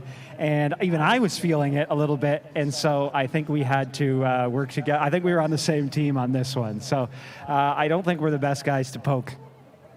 How much of a response were you determined to issue today? Oh, I mean, I had absolutely no option but to back this up, and you know, the song in my mind was by Aretha Franklin, R-E-S-P-E-C-T, you know, respect, and it was about earning respect. And I don't know, I mean, maybe you could say Lionel and I were working together, but when Lionel and I work together, the strategy is to inflict as much pain as possible on each other. So it's not exactly like a fun teamwork. It's kind of like, let's kill each other and see who makes it across the finish line first. I don't know if I like working together with you, if I'm being honest with you. Let's not do this anymore. Needs must on this occasion, I suppose. Tell us about the way the race panned out, because at one point I think Sam Laidlow was 3.5 minutes off the back of the swim. He spoke a lot about the swim and the build-up, but tell us about how you felt as it unfolded. We're both developing swimmers, and it's ups and downs, and we have pretty good races. For us to be solo swimming, we're not very good at this, and so neither of us should really be the ones pulling in the water. We do try and get into the pack and everything, so we lost a lot of time, even with a wetsuit on, which is very humbling. And, I mean, hats off to Sam. He was laid low. He was solo the entire day. I mean, he's a great athlete. He's a good all-around athlete. And, I mean, he doesn't have a ton of years in the sport, so, I mean, he's going to continue to get better. So it was a lot of fun. The smile, I think, says it all. His time, I'm sure, will come, Sam Laidlow, but you said in the head-to-head that you expect him to cramp and that you'd pass him, and so it proved. What were your thoughts? We had the camera on you as the two of you ran past poor old Sam, who was having a tough time of it. You didn't feel the need to say anything? You're just concentrating on yourself at that point? No, better just to do what you got to do and get the job done. But I'll pause while he finishes, maybe. Let's go, Magnus! Woohoo! You wanted to know your splits as to whether you would outbike Magnus, who's coming down the home straight here. But just go back to that point. I'm going to come back to you guys if you're happy to just sit here for a moment. Let's hand you back to the commentators as Magnus Ditlev brings home more points for Team Europe. What a dominating performance by the 24-year-old. He had a terrific swim and then an absolutely lethal bike to bring home a ton more points for this 24-year-old as Team Europe continues to pile up the wins. Absolutely cool as a cucumber there as he took the high fives down the finish straight, and also the hug from team captain there, Norman Stadler. Barely looks like he's been stressed by his efforts today, but more valuable points there. We're projecting a full 6 points for Magnus. So, Alex, just for your knowledge, it was a maximal performance by Sam Long there with the fastest bike split of the day. Fantastic. Let me just pass that information on. Apparently you were fastest split of the day on the bike. Yeah. Well done, buddy. I mean, everyone was telling me, well, I asked for the matchup to be me, Lionel, and Magnus. I wanted that to be the matchup. It would have been a better matchup. And everyone was telling me, like, nobody can bike like Magnus. Nobody can bike like Magnus. And me and Magnus have another great rivalry. You know, we raced together at Challenge Miami, and I got the better of him. And then, I mean, he annihilated me at Challenge Roth, which is one of the best full-distance races in history. So next year, maybe that can be the matchup. Races within races, obviously, today. I just want to ask each of you a quick final question. Just your impression of Collins Cup 2022. I mean, this is totally next level. We were both here last year, and this is, I mean, it's working. It's going in the direction we've envisioned, I think, as professionals. We know it's an exciting sport, and we're showing the world that, and I think, as you can see, people are excited about it, and it's only going to go up from here. Your race today has been an integral part of that. You said at the end of the press conference yesterday, we'll get in the water, we'll duel it out, and then we might have a beer afterwards. Is it time for a beer with Sam Laidlow tonight, or has he got a bit of work to do? Yeah, I think probably. I think he learned his lesson here, and I think some duathletes are going to get some respect, and respect is due to me and Lionel, that's for sure. Laidlow cheered us both on when we passed by him, so he's a good guy. He's learned a lot, and he's on the up. We're going to settle. It's over here. Everything's it's all done. good. It's all good. That's what racing is. You settle the beef, and then, you become friends, and triathlon's a beautiful sport for that. He's got to buy the first round, though, yeah? He's got to buy all the rounds. We will leave it there, guys. It's been an epic race today. Well done for backing it up. Good on you. Cheers, buddy. Cheers. No limits. Well, Lionel Sanders showing the grit, missing the front tooth. He still hasn't had time to get into the dentist as the man from Canada takes the points for the international team. And what a phenomenal performance by Sam Long, the day's fastest bike. And those two guys really worked well together, pushing themselves so hard and making sure that the young man from the Europe team might just have to pay a bit more due to the older boys. Yeah, the smiles say it all there. Sam Long coming in second in that incredibly close finish, the closest we've seen so far this year and last year at Collins Cup, but delighted to put together such a strong performance, you can see. Were you surprised at all that a guy named Sanders involved in a sprint? We'd not seen it before, but having them together, it was a brilliant way to finish what's been an epic duel, an epic battle before the race, but then also on the course as well. And now we are back with Aaron Royal, who is leading match 10. He will be the next athlete winner of a matchup that we'll see cross the line. On course at the moment for 5 points, ahead of 2 points there from Jason West. And as we did see that pass happen between Jason West and Patrick Langer at the moment on course just for the 1 point for Team Europe. Well, Aaron Royal looks like he's just trying to put that energy out to get to the finishing line. When you take a look, I've watched him when he's won his medals at under 23 Worlds. Obviously, it's a longer distance, but you can see the difference in his running style. And then the man who owns this distance, Gustav Iden, I do not think he's lost a PTO race in 2 years. He looks absolutely fantastic out there, as the European men are really having a fantastic day. First with Christian, then with Magnus. Eden's not too far away, and I think Daniel Buckengard is out there having a terrific day as well. Yeah, you can see also just peeking behind those glasses, he's got his lucky hat on, and when he wears that lucky hat, he doesn't lose. He's got a full track record of only ever winning since he picked up that hat in late 2020. Every time he wears it, he wins. Well, he won last year and took maximal points. He looks like he's in a position to do that as well. And the Norwegian train, and we had a chance to interview these guys yesterday. I mean, it was incredible. They spent an hour and a half at the Sports Expo over at the Forum, working with the goggles, working with all of the individuals. And then you take a look, and they're out here tearing up the field as well. And another of the European athletes, the 26-year-old Dane out there, Daniel Beckengard, who is absolutely looks fantastic, and he is moving through the field here. So it has been a very, very powerful afternoon for the European men. Yeah, Daniel Beckengard has been in front the whole race. He's about 5:50 ahead of Braden Curran. He's not been touched all day. He's been out front all day. And Norman Stadler did say his B team could win here today, which is a very bold statement that he made at the athlete draw. But it seems like his premonition is coming true. Well, it looks like it'll be 2 of the internationals, and then all the rest of those spots might be going to Europe as we head down to Alex, and another champion, Magnus, the young 24-year-old, tells us about his day. He does indeed, and Belinda is alongside as well. Congratulations. That looked cool, calm, collected, and in total control. Is that how it felt out there today? Yeah, it felt all right. I mean, having done a few full distance races, it was good to go back to some shorter with some more intensity. What did you make of his performance, and what would you pick out as the real strength and the real kick on today? Do you know, I've been watching this young man race for a very long time now. He first came to Daytona. None of us knew who he was. And to see his progression over such a short period of time, it's been truly remarkable. So anything he does now does not surprise me. He's just a standout athlete over swim, bike and run. We had your best mate Casper alongside, who said when you opened up the lead on the bike, he said, run no problem. Were you as confident as he was? Yeah, I was really pleased with my swim. I was right up there with Rudy and Max, and then didn't have the best T1 and caught them after, I think, 10 minutes on the bike again. And pretty quickly got a gap and then rode alone on the bike and could see at the turnaround I had a decent gap, and then out on the run I also saw when the turnaround points that I was actually increasing, so it was good.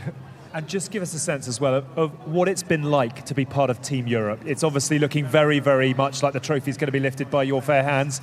Give us a sense of the team spirit and how much you've enjoyed being in blue this week. Yeah, just from the beginning, coming here Monday, it has been really cool to train and talk to new people, especially from Europe, but also from the other countries. And then out on the course, I could just see Europe smashing it all the time. I went by some new ones. I saw Europe was in the lead, so it really gave me a lot of motivation. You've done your bit. Many congratulations, Magnus. Enjoy the celebrations if and when they're confirmed. Good on you. Thanks. 28-year-old Rudy Von Berg just crossing the line right there. He will take his silver. Last year he was not able to make it because of an illness. So Dave Scott acknowledging some future talent. We've seen some great races this year. Remember the sprint finish at Oceanside with Lionel Sanders and Rudy. You needed a triple photo timer to get those guys at that finishing line. Yeah, of course, in that same race, Jackson Laundry put in an incredible performance to win against some superstars.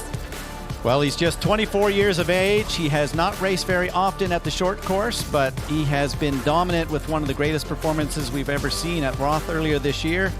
370.3 wins, and that dominating performance today indicates that Europe has another man they can count on.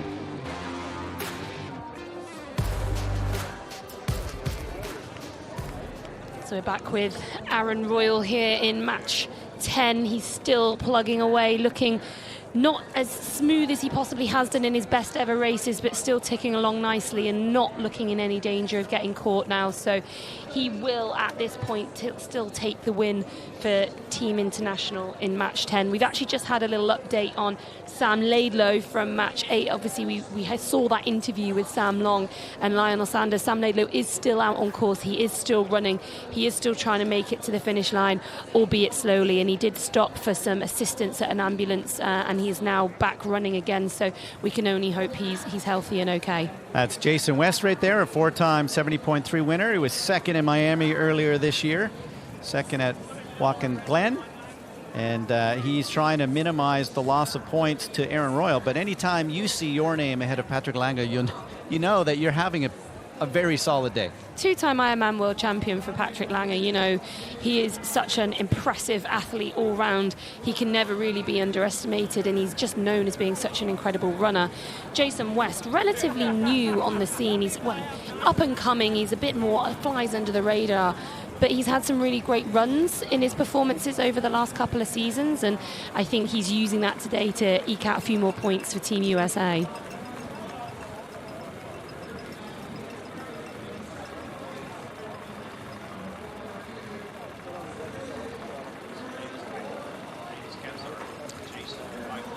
Jason is about 5 minutes and 20 seconds right now behind.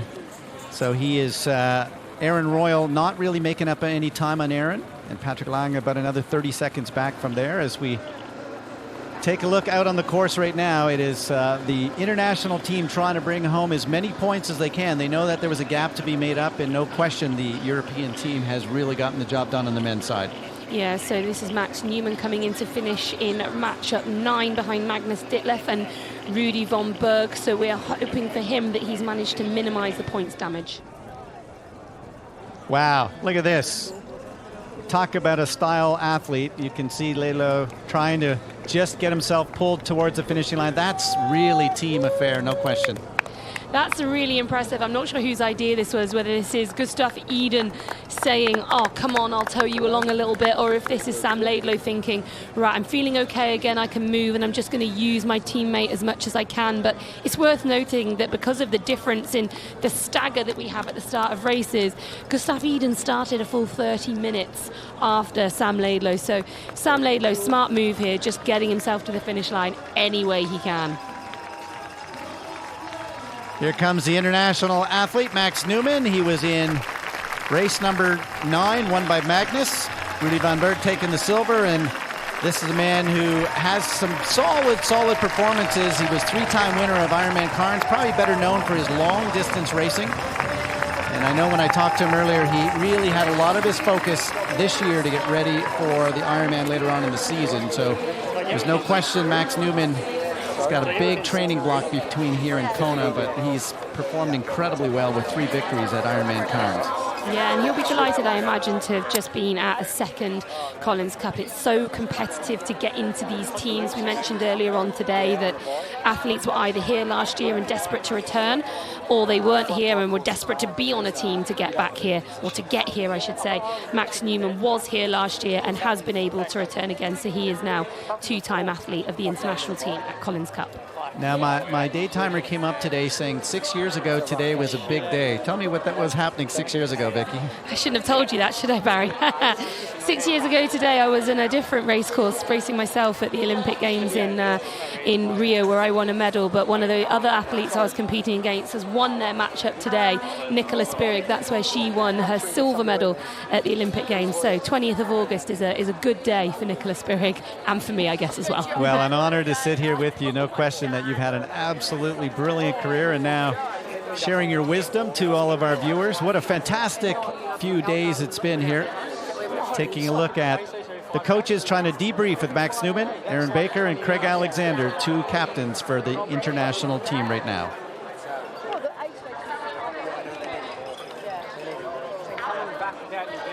You can imagine that Craig Alexander and Aaron would have loved to have had this kind of racing opportunities in their careers. It's just stuff that, comes later as evolution happens.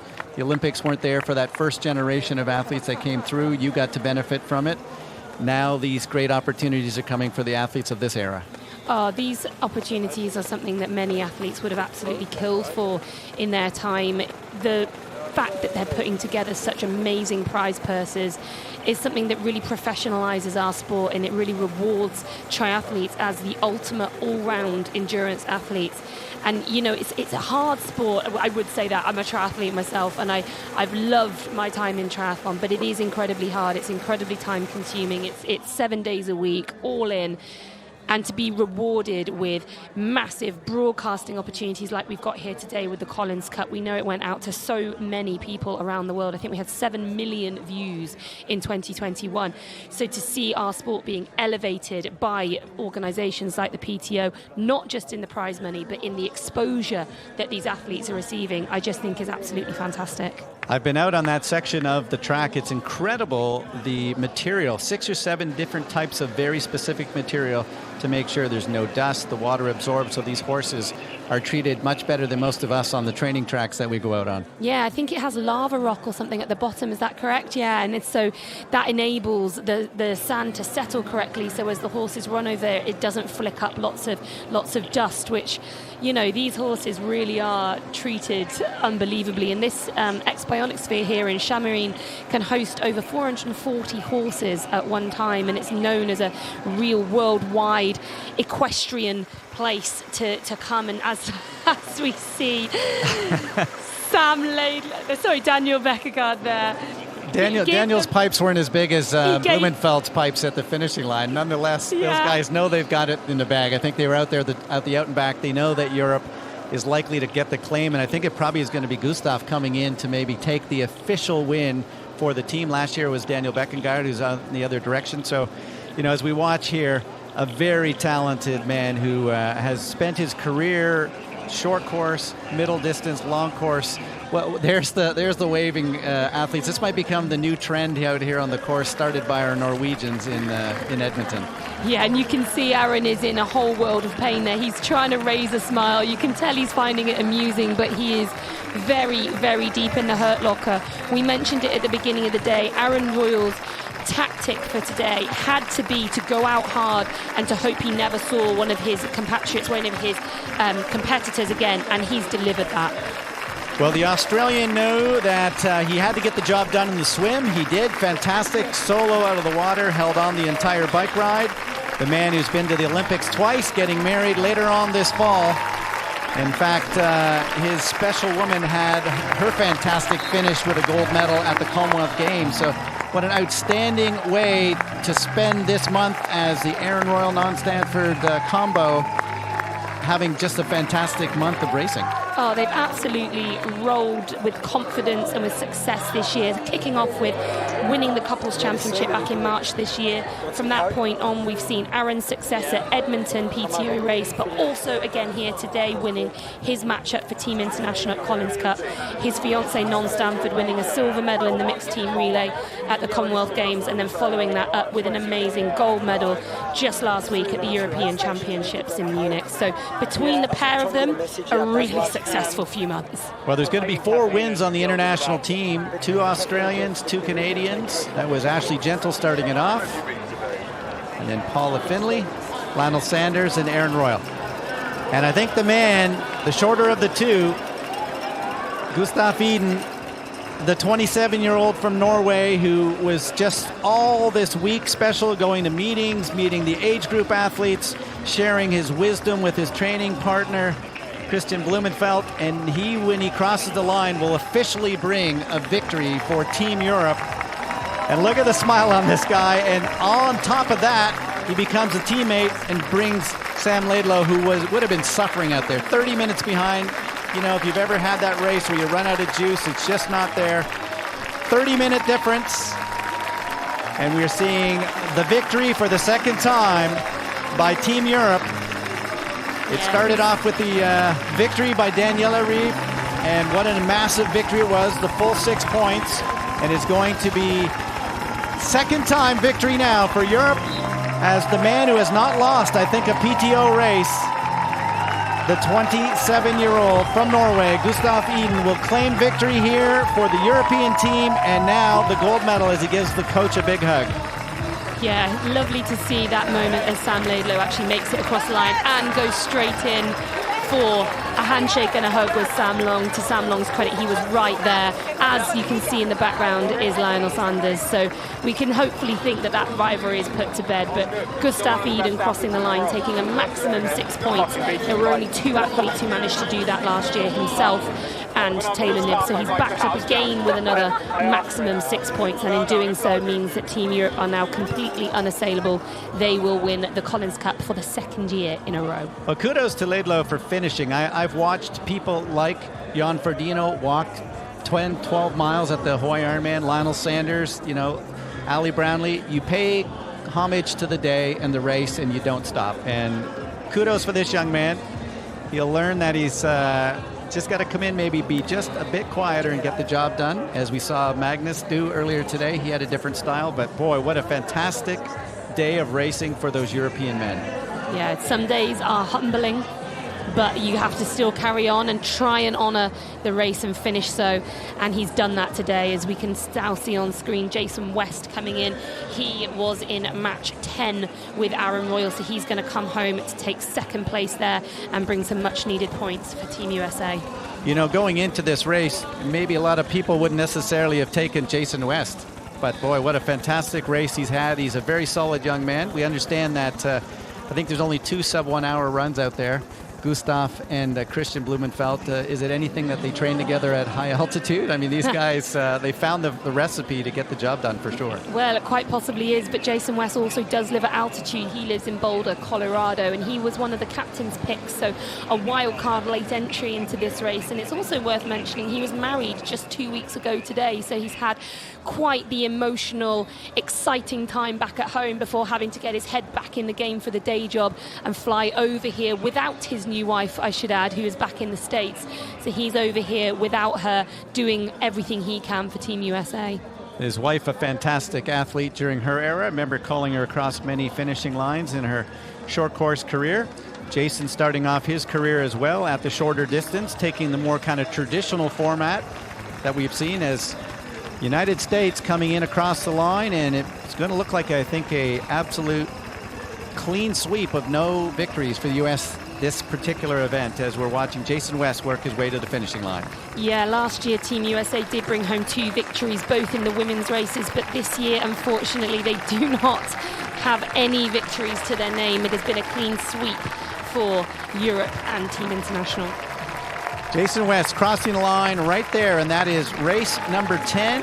Gustav Iden, who crossed the line about a minute and a half or 2 minutes ago, claiming the official victory. And there's one of the legends of the sport, Dave Scott, give me a little bit of advice. The man who won the Hawaii Ironman 6 times. I think I looked, he's 68 years old and looks 48 years old. So lots of experience right there by Dave Scott, the captain, along with Julie Moss for the U.S. team. Yeah, Dave Scott, one of the absolute legends of our sport, and so it's no wonder he was asked to be one of the captains of Team USA. We have got some absolute legends of our sport, really, who've chosen or who've been selected and agreed to take on those roles here. Watching another of our European athletes, Patrick Lange, just working his way to the finishing line. And one of the amazing things about the sport is that you can go from being the Ironman champion and a 2:39, marathon runner on the day, to struggling and getting passed by athletes who are 5-6 minutes up. So Patrick Lange doing his job to honor the sport, and I am sure by the time we get to the end of the season, he will peak at the right moment, as we always anticipate that he will. Well, that's the beauty, really, of triathlon as a sport. The form book is great, but it doesn't matter until you get out there on the race day. So many different things come into it, and that's why we see some really amazing and sometimes surprising results. Well, Team Europe has the victory for the second time in a row. I'm going to head down to Alex and hear a little bit about how those points were picked up. Let's do just that as Patrick Lange crosses the finish line. We are here with a Flush Royal, off the back of a Royal Flush performance. Well done to you. That was very, very impressive indeed. But you sat down and said that wasn't really a course that was that easy to get around. Did it feel like the crunchy gears at times today? Yeah, I think especially for me, I probably prefer a bit more of a dynamic course where there's a bit of hills and stuff to break it up. So it just made it for a really hard day. I knew I had to swim hard, and that I did. And when I put myself in that position, I just knew, well, there's no looking back now. And still being relatively new to this distance, it's a hard way to race, for sure, being the one that's somewhat being hunted down. And at times it's just playing with your mind. You start to think to yourself, you're slowing down, they're going to start catching you. And especially on that run, they're long straights, you turn back and you're convinced you can see them. Even though it wasn't them, but you could just, for some reason, you convince yourself that that's them. But no, tough day, happy. Certainly wasn't the fastest on course, I know that, but in my match, I hopefully did a good job for International. They are the points that mattered as well for International at that stage. Obviously, well done to Europe who've claimed the trophy now. But the other thing I wanted to ask you is, off the back of Edmonton, there was a sort of, not an element of surprise in your face with the performance, but certainly one or two people said, wow, how nice to back that up and to show that the form lines are going exactly where you want them. Yeah, certainly. I think especially, like I touched on just then, I think Edmonton really suited my strengths. Well, was a course that really suited my strengths a lot better than something like today. So to come out and still put on I'd say it was still a pretty solid performance, overall.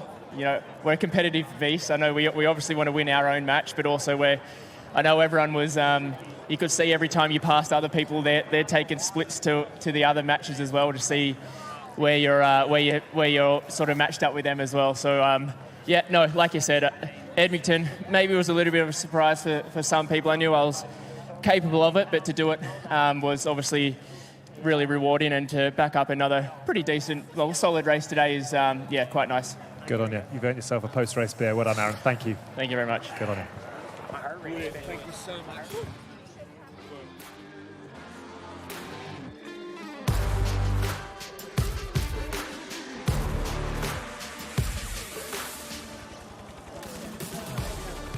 Well, here at the 2022 Collins Cup, it is predominantly the heroes who wear blue. Right from the off, Daliana Reef with a stunning performance, a maximum haul as well.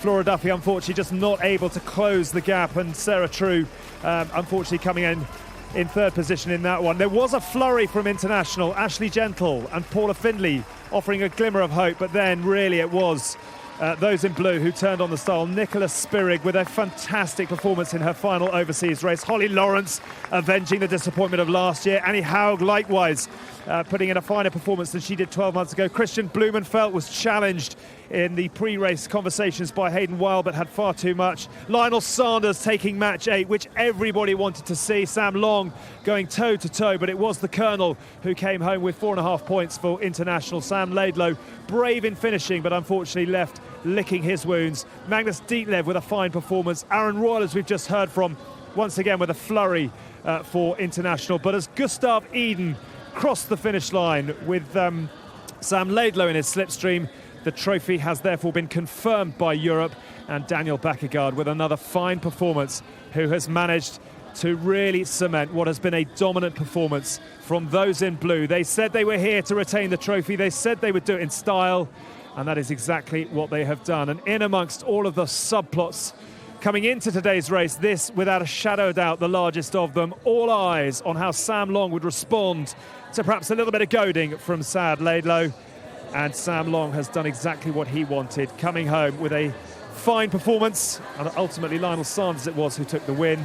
And as we said, Sam Laidlow it was who has had to lick those wounds. But this is Daniel Bakkegaard bringing it home for Team Europe. And we'll hand you back to your commentators. Well, it is Daniel Bakkegaard with about 500 meters to go. As we were just finishing up there, we saw Matt Hansen, I think, just coming in across the line. So a great performance for the 37-year-old. Yeah, Matt Hansen was second in that matchup with Gustav Eden and Jackson Laundry. That was match 11. This is the final matchup now, Daniel Bakkegaard. And in some ways, you have to feel a bit sorry for him. He's worked all day long to find out that Team Europe have already won even before he does make it to the finish line. But you can tell from what Aaron Royal actually said in his interview just a minute ago, that they're all competitive with each other. Everyone wants the fastest run, swim, bike split of the day. Everyone wants the fastest overall. And an interesting stat on that, actually, we talked about how hard Lionel Sanders and Sam Long must have biked to really make the difference that they did. On the run, they were about 2 minutes slower than Christian and Gustav. And then third fastest run of the day so far was actually Max Newman, and whilst he finished third in his matchup, put in a massive performance on the run there, trying to limit the losses of Team International. Well, we're going to have a second win by Denmark. Magnus Dietlev got the first one there in dominating force, and Daniel Bakkegaard will claim victory for the European team. So another small country producing some big performances when you look at 2 wins for Norway and 2 for Denmark. There's something in the Scandinavian water, isn't there? They've become such a powerhouse of triathlon over the last 5 years or so. And really these Danish boys and of course the Norwegian boys are sort of setting standards now. It was always been the Germans in long course and middle distance triathlon who've done that, especially on the men's side, I should say. And these guys are young. They've got a lot of time left. They're not going anywhere. We're seeing a bit of Scandinavian domination, you know. Yeah, it's fantastic to see. There's no question. And these guys took great pride in putting on that blue uniform just the second year. $1.5 million being handed out today. So that's not a hard way to spend a few days in an absolutely fantastic facility. And for those who've never been here, they have swimming pools, tennis courts, the biggest equestrian center you could ever imagine, gymnastics, football, you just keep naming it, and they've had championships here all on one property, plus hotels, so you never have to leave the property. It's been absolutely a phenomenal few days. It's an incredible facility here. So now we have Daniel Bakkegaard just coming onto that black carpet. He was here last year and he won. His win last year sealed the deal for Team Europe. This year it's already a done deal, but he's going to take home the points again for Team Europe. He was only a captain's pick, such as the strength of the European team, but he's honoured that pick by bringing home a victory. Well, Norman Stadler, Natasha Badman doing a fantastic job of understanding who they needed, athletes who could get the job done, and he did it right from the swim. The man who's been third at the 70.3 Worlds has time to celebrate, pound the chest, and well he should, because he is a part of a 2-time winning European team.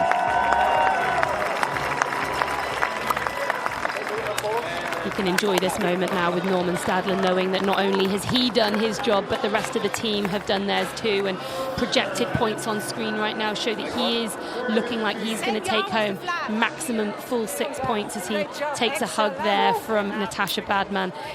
Fantastic result from Daniel Bakkegaard. Yeah, no, absolutely. And you can see the joy there. They realize that these guys, they're competitive. You could see it whether Sanders didn't want to lose to Sam Long. The Europeans don't want to lose to the international. Coming in, everyone believed it was going to be a fight between the international.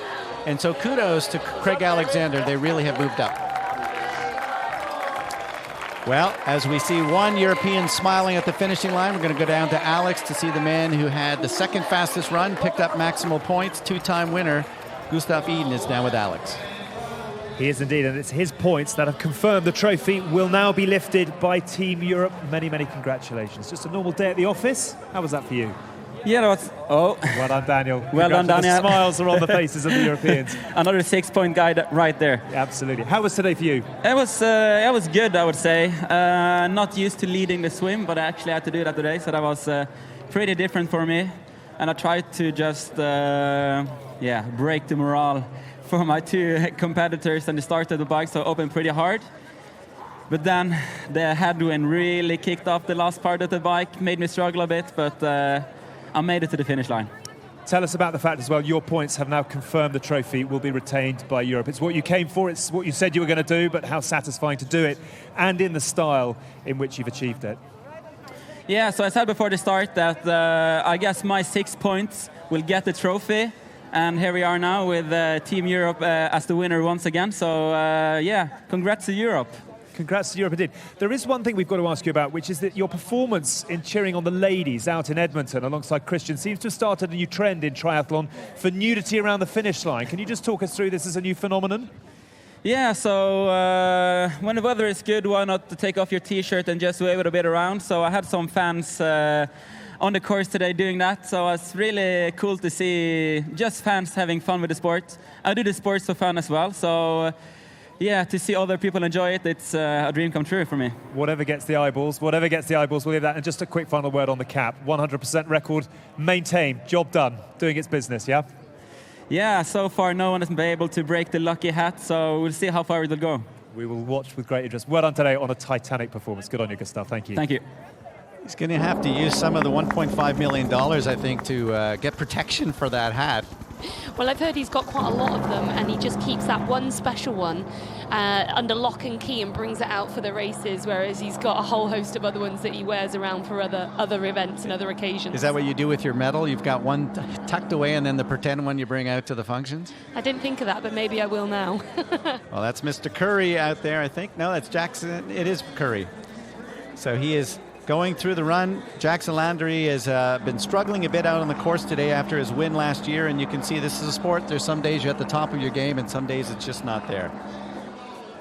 Yeah, and we're now back over at the finish line with these scenes of the athletes who have absolutely given everything they've got, but you can tell, especially with the men later on in this European team, they're just delighted. They knew that the game was nearly won before they'd even got to the finish line.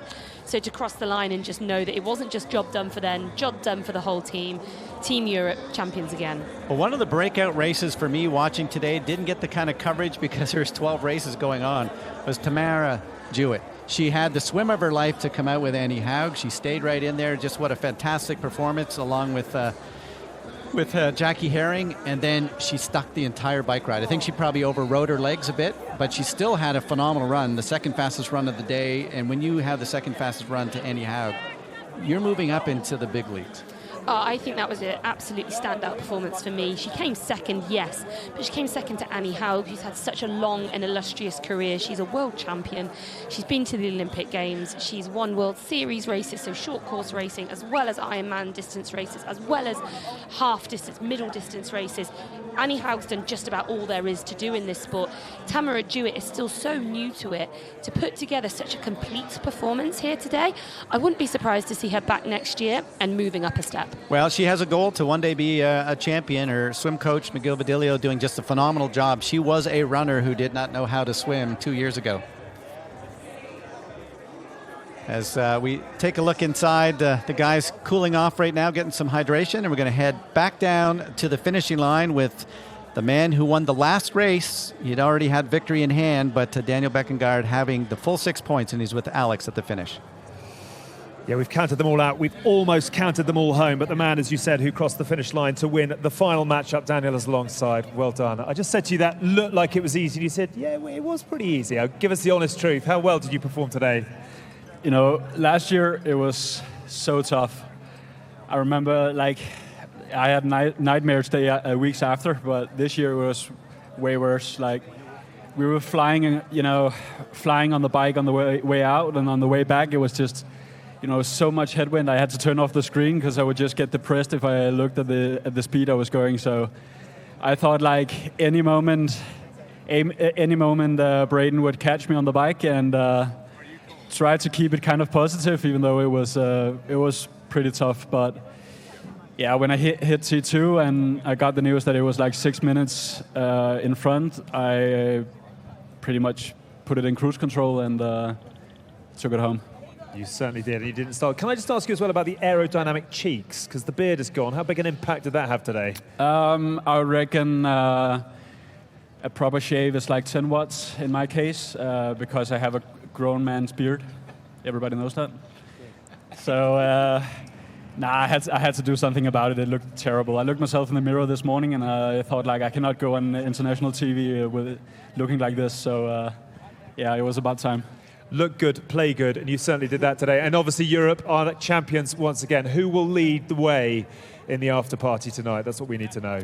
Belinda for sure, because she owes me like 10 drinks, and I think I'm not the only one. So I'm pretty sure she will. She'll be on it in the bar. But we'll see later. She'll thank you for that. We'll put it all on Belinda's bar tab, but well on to you. Fabulous performance. Go and enjoy yourself. Well, Daniel. Thanks a lot. Our 36-year-old Kiwi, Brendan Curry, making his way to the finishing line. Vicky, this guy's coming to the sport late, but what a career he's had. Yeah, Braden Curry's been an exceptional athlete and an ambassador for New Zealand with his podium finish at the World Championships, the Ironman World Championships earlier this year. He's been in fantastic form. We did think it might be a slightly closer matchup between himself and Daniel Beckegaard today, but he's had to settle for a fairly distant second place. Well, it's funny. I just had a feeling chatting to him that he's in the middle of a big training block for Hawaii. He had that podium at St. George, but he wants to win this. And I think you go to a new level when you win. The man right there has won it 3 times. Craig Alexander right next to him. I think getting on the podium's great, but you've got to eventually win. And both the people speaking to him right there, the 2 coaches, Aaron Baker, Craig Alexander, have learned how to win. Yeah, if there's anyone to give them some advice on how to make up to that next level, it's his team captains. Just 2 athletes still out on the course as we take a look back to the man who won race number 12, just 26 years of age, the second Danish athlete to win today. He's been 3rd at the 70.3 Worlds.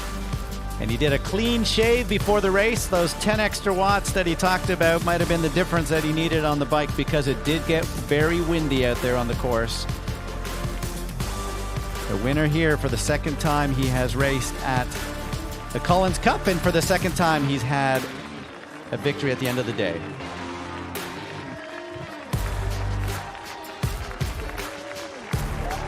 Well, that is Jackson Landry coming in across the line, the 29-year-old from Canada.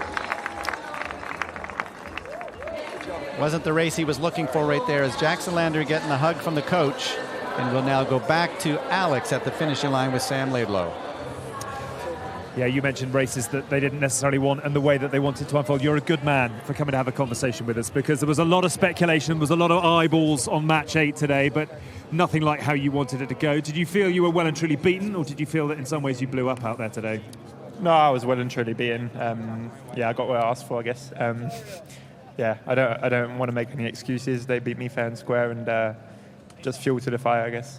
They both were at the finish line as you came home. What did they have to say to you, Sam and Lionel? Oh, they were great. Basically said, remember, you're still... I think Sam said, remember, you're still one of the best guys in the world.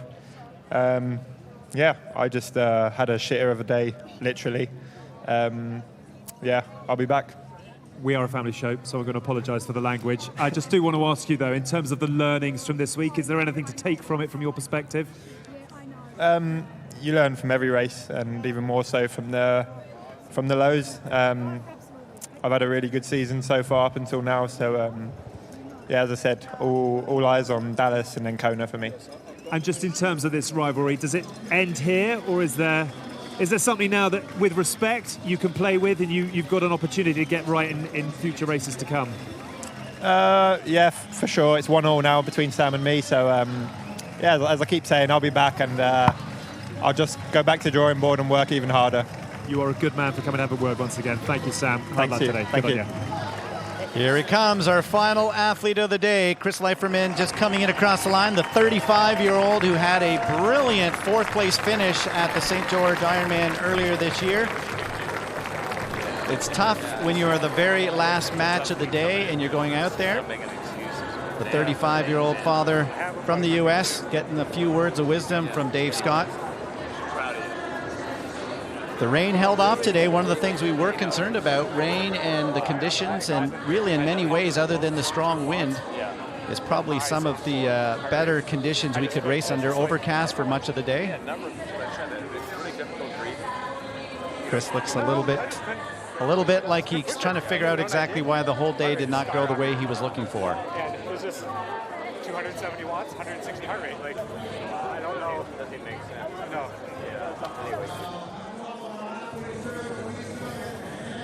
Sorry, just nattering away with Belinda, who's come down to join us because we have got a huge amount to digest, to go through and to reflect on as well. It's been an unbelievable day here at Collins Cup 2022, but it is fair to say that Europe, as they said they would, have dominated proceedings. They have come home with 53 points to International's 38, and the USA, unfortunately, many people fearing for their chances, and so it's proven 22.5 points for Team US. And in terms of the level of dominance, Europe have actually come home with 10 points extra than they did this time last year. We mentioned Daniela Ryf, who really has set the benchmark. And you look at the number of 6-point victories as well. Nicholas Spirig, Christian Blumenfeld, Magnus Ditlev, Gustav Eden and Daniel Beckegaard. They have had pedigree throughout their lineup, and that pedigree have brought home the points. It's worth noting Lionel Sanders came home to win match 8. It was he and Sam Long who felt they had a point to prove after all of the talk from Sam Laidlow in the build-up. Paula Findlay superb, Ashley Gentle likewise in the early exchanges, but really when they got going, nobody could catch Team Europe. Congratulations to them.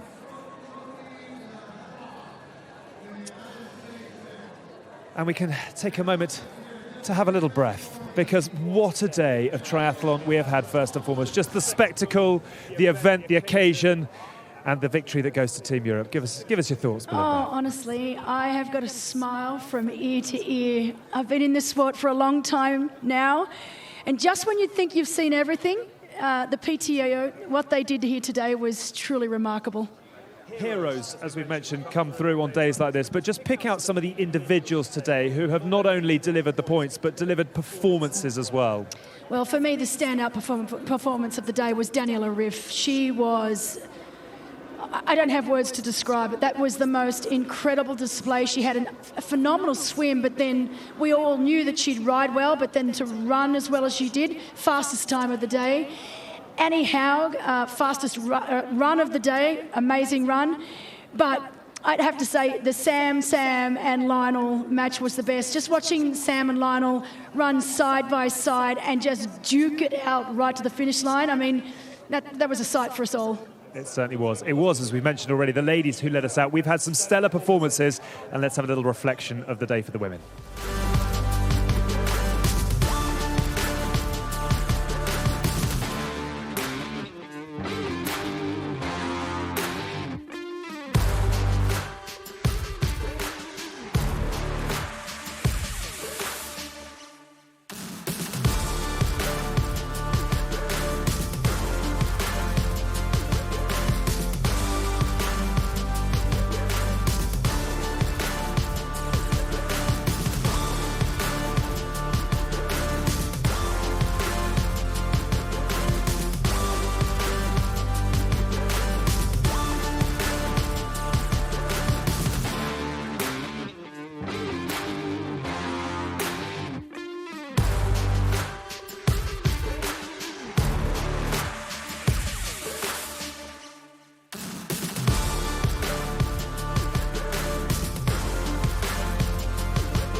Well, what a day we have had for all involved. Maybe not the best day, though, for Team USA. I'm going to chat to Dave here. Obviously, I spoke to you a little bit earlier. You were saying the tables are going to turn. You're going to change number 2 from last year into that first place. It wasn't to be this time out. You do go home with the broken spokes, which is still a brilliant trophy all the same, Dave. I can speak about this because we've been speaking off camera and saying it's just a brilliant event. But tell us about some of Team USA's performances today. Well, I think first and foremost, no one came in here and saying, oh, I'm going to have an off day. It's not going to click today. But we had a number of athletes that extended themselves and just didn't have it. And if we could predict the outcome in a 3-hour-plus race before the gun goes off, we would have done a lot better. We had some athletes that said it was really challenging on the bike with the headwinds coming back. We had a few that got sick. And why? I don't really know why. You know, controlling those variables is always the challenge in the race, and they were up for the challenge at the outset. Of course, everyone's going to be up for a challenge at an event like this. Obviously, Sophie Watts, she actually had a DNF in the end. Can you just shed some light on what happened to her, Dave? I saw Sophie just about 4K into the run, and she got up on the levee right next to the Danube. And she seemed okay. She came up the grade, and I said, let's go. And just after that, she paused, stopped, and started walking. And she was hyperventilating. And she said, I can't get any air. It's really been difficult, and I was trying to calm her down. And I think it was kind of anxiety-ridden. We all have it, and it kind of manifests at different times. And I think the build-up, for possibly for Sophie, and it all of a sudden just hit on that run, and she's a brilliant runner. She's magnificent. I thought, let's go. You're still in the game. But she just, I think her body shut down. Well, it's a big occasion, isn't it? This event only comes round once a year, and it's kind of a highlight, isn't it, on the athletes' calendar. So I can see why they put such great amount of thought into this. Well, Dave, commiserations this time out, but you'll be back stronger next year, that's for sure. Well, we hope so. We want to put a contingent together, men and women that are formidable, and Team Europe and the internationals were brilliant at times. Certainly Europe was outstanding. Well, 22.5 points for Team USA. Great day at the office. Dave, thanks for chatting to us, and we'll see you next year. Commiserations to Team US. And unfortunately, from the commiserations to the congratulations. Trying hard to suppress their smiles. I think it was about 48 hours ago, you stood up at the opening ceremony, you said, we're going to crush everybody. And lo and behold, you have crushed everybody. How happy a man are you? I'm really happy because defending a title is much harder than winning the first one. And I thought on paper we are the strongest, and this year's races will be closer. And but the first race with Daniela against Flora Duffy was very amazing for me. I never thought that Daniela will race like that, and it was like a start for a good day. Everybody who sets out is a star in their own right, but tell us from your perspective, who were the real heroes today for Team Europe? Who gave you more perhaps than you were expecting? Actually, it started with the first heat. We thought all the ladies will have a pretty hard time on the swim. We didn't expect them to be so close, and each heat was it was a group of 3 coming out, and so always the next girl, seeing that the one in front of her performed so well, the spirit came over, and I think they all made incredible things. We didn't, honestly, Norman, we didn't think that they were so high ranked coming out of the swim. Yeah. Poor old Sam Laidlow did not have the day that he wanted, but otherwise your captain's picks gave you exactly what you were looking for. Holly Lawrence, Nicola Spirig and Daniel Bakkegaard. I mean, were they easy decisions to make, and how pleased were you with the way that they responded to perhaps the pressure of the selections they were given? Yeah, it's not easy in Europe to have a captain's pick. We have so many guys waiting in line. 2 of them race tomorrow in the Worlds, Florian Angert and Frederik Funk on the men's side. Lucy Charles. With the ladies we miss Frodo. So and we still won today. And of course, the captain's pick is always not easy. We got a lot of bashing. Picking Nicola, but she showed today she's one of the best athletes ever in the sport. Okay, and now it's time for the trophy lift. You're getting good at this, aren't you? Who takes the bulk of the weight? Because it's not a small trophy, the Collins Cup. It needs the 2 of us. Yes, last year nearly fall down, so we are ready now. Good stuff. Give us a couple of press-ups before we get up there. It's a heavy old ton to lift or two.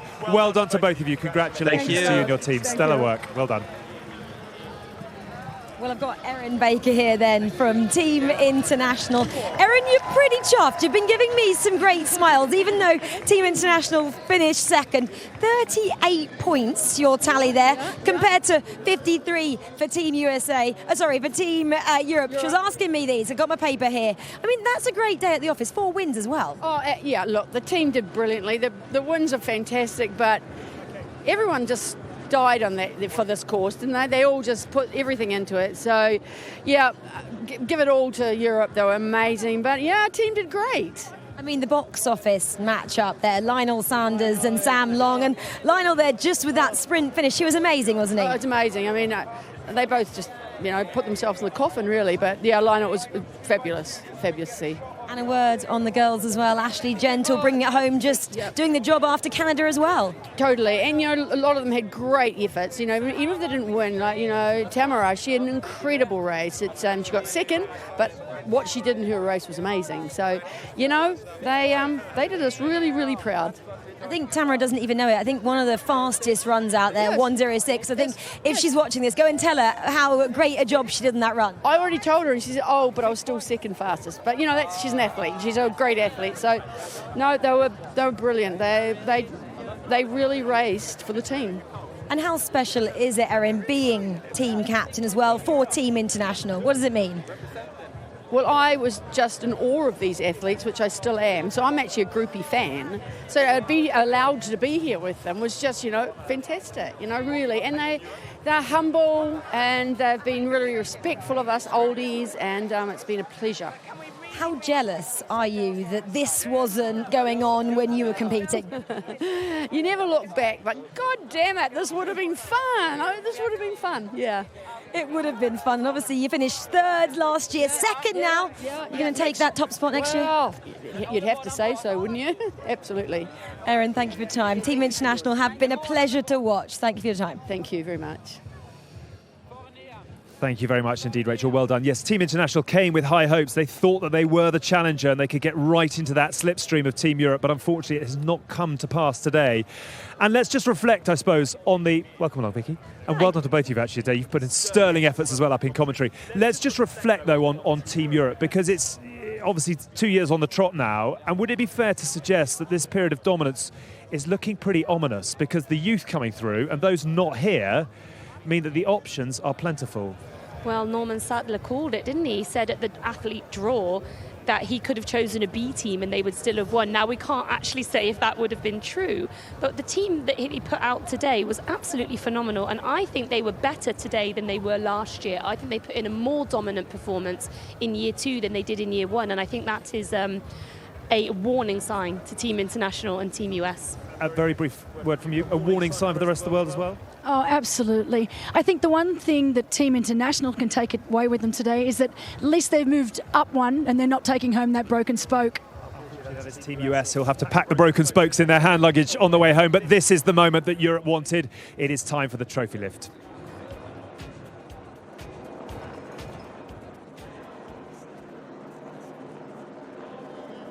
Are you ready for the handing out of the hardware?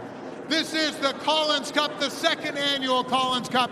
We've brought 36 of the best athletes from around the world to compete either for Team Europe, Team International, or Team USA. And it is now time for us to hand out the cup that is named after the Collins family, the founders of the Ironman World Championship. Once again, we get to hand it out to that dominating team from Europe. Let's get them up on the stage now. Ladies and gentlemen, let's welcome to the stage the winners of the Collins Cup.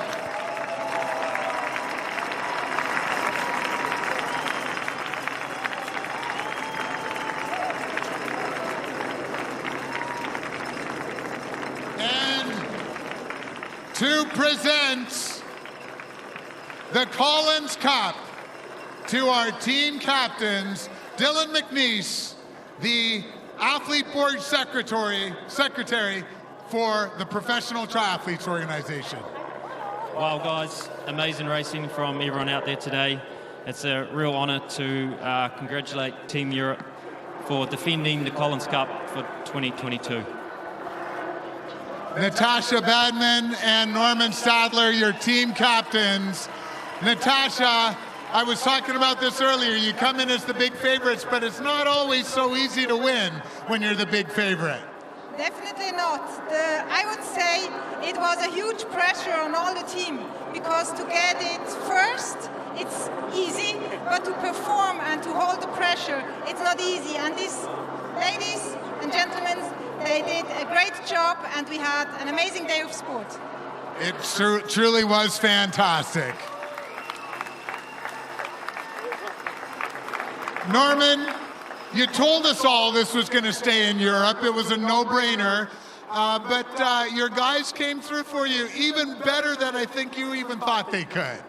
Yeah, and the women started really, really good with Daniela, overall best today in the women's side.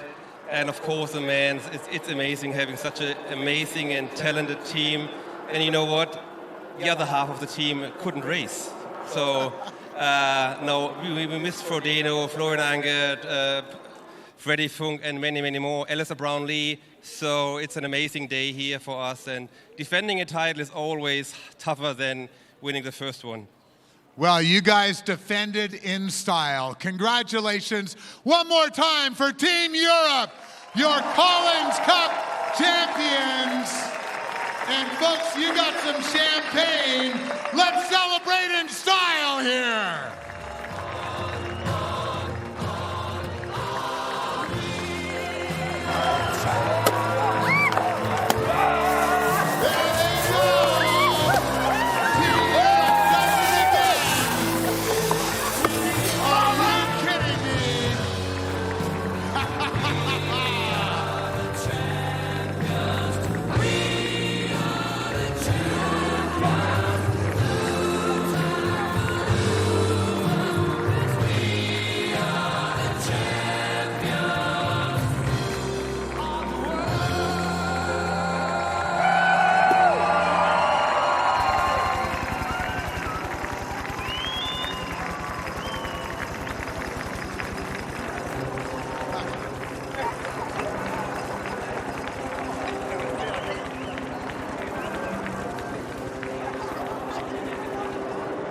Well, these are fabulous scenes, and anyone in triathlon in the European region will love to see the team defending their title. I have to say two things. One is what a waste of champagne, and two, whoever designed the Collins Cup's not put a lot of thought into it, because the enormous slits down the side mean you can't drink out of it. We need a little bit of a steward's inquiry to that, I think. But just these moments, and what the taste of success must feel like when a team comes together and delivers a performance as emphatic as it has today, Belinda. Oh, look, just looking at Team Europe now, I mean, the camaraderie amongst them all, they've bonded over the week, and now they're reaping the rewards. I mean, this is what it's all about, isn't it? You know, you've got individuals who are brilliant on their own, but the collective that Europe have got at the moment really is something quite special. They are a very, very special group of athletes, and even the ones who had a bit of a disappointing day today, the ones who would have hoped for more, athletes like a Sam Laidlow can at least enjoy in these team celebrations here. You mentioned Sam, and it's interesting because we'll talk a lot about the heroes and those who've done their bits. It's brilliant to see him in there, but you know, the sport needs young guys and young girls to come through and make statements. Now, he's not been able to do what he wanted to today, but how important that he actually gets a bit of an arm round him tonight from one or two of the elder heads who just say, and actually we already heard that Lionel and Sam have been doing just that, but that he's looked after, because what we don't want is confidence crushed and proper challengers dropping out and fading away. I don't think he's going to do that. No, I absolutely agree with you. We need these young guys to take risks, to not fear, to step out of their comfort zones, and that's what we saw Sam Laidlow do, Sam Long do, and you know, both of them have copped a lot of flack about it, but you know, we need to take a step back. This is what we need characters in the sport. What makes our sport so great is diversity of character, and that's what we've had here all week long. And just a word as well, I mean, we're talking about young, you know, athletes making their mark. One or two perhaps saying farewell. Nicola Spirig, what a wonderful way and what a fitting tribute to a stellar athlete to perform in the way that she's done today. Nicola has been an absolute servant of our sport over more than 2 decades now, having competed at every level, every distance. She's got 2 Olympic medals. She's been to 4, 5 Olympic Games. She's done just about all there is to do, and she's done it whilst having a family alongside her, and she's been such a trailblazer for our sport. I think it's time she had a well-earned break. Well deserved indeed. Yeah, the women's superb today, as to the men. Let's have a look at their highlights.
Well, winners are grinners, none more so than Daniel Bekkegaard with a superb performance today. And that is the Collins Cup. That is in the hands now of Europe. And just, I suppose, to broaden it out a little bit, we were hearing from Dave Scott and Team US. It's not often you look at an American team and wonder quite why they're not the sum of their parts. Where is the challenge going to come from now for this Team US in next year's Collins Cup? They've got some work to do. Yeah, they have got some work to do. They knew they were the underdogs here today, but unfortunately that has come to fruition and no one wants to come home with the broken spokes. As for where they go next, they've got to find some new talent, I guess. They've got to start developing the athletes they've got and hope for a stronger performance in 2023. And what about Team International? What will they have learnt today? What will be useful when we're back here in 12 months' time? Well, you know, just the fact that they've stepped up one from last year. Thank you. I've just been given a bottle of champagne you were for meant to me. be giving him the drinks. I think I owe him drinks. Yeah, your reputation's growing here, Belinda. There's a little concern growing. It is concerning. But, you know, Team International go home. They've stepped up one spot, so they've done the right thing. They're going to have to go home and just work out where they can make those extra gains from here. Do they bring in a few more short course athletes? But I have no doubt they've got a whole year now to start plotting and planning to try and topple Team Europe. Just a final question on the event itself. How much has the Collins Cup grown today? I've said to everybody that I've seen so far, since I've just come down from the commentary booth, I really feel like this event was a level above what we had last year. I think the production quality, I think the athlete quality, just everything around this event today has been absolutely brilliant. Just look at the athletes, they've loved it, whether they finished first or third in their particular matchup. I think we're going to see more of the same next year. And you'd agree with that? The triathlon family is in good health? Oh, look, honestly, the future of professional triathlon is shining so incredibly brightly now, courtesy of the PTO. What I would do to turn back time, 20, 25 years, to be a pro athlete now. 10, surely. 5 or 10. To be a professional triathlete now, it is such an exciting time in the sport. It comes thick and fast as well. You've got to go and put your credit card behind the bar. That's been nominated by Daniel Bekkegaard. Sorry about that, Belinda, but well done to you, and thank you to Vicky as well. We talk about it coming thick and fast. Not long until we are off to Dallas, the 17th and 18th of September, and already Sam Laidlow, as he said in his interview, is looking ahead. There is no time to dwell if it hasn't gone your way. For those who've succeeded, well done to them.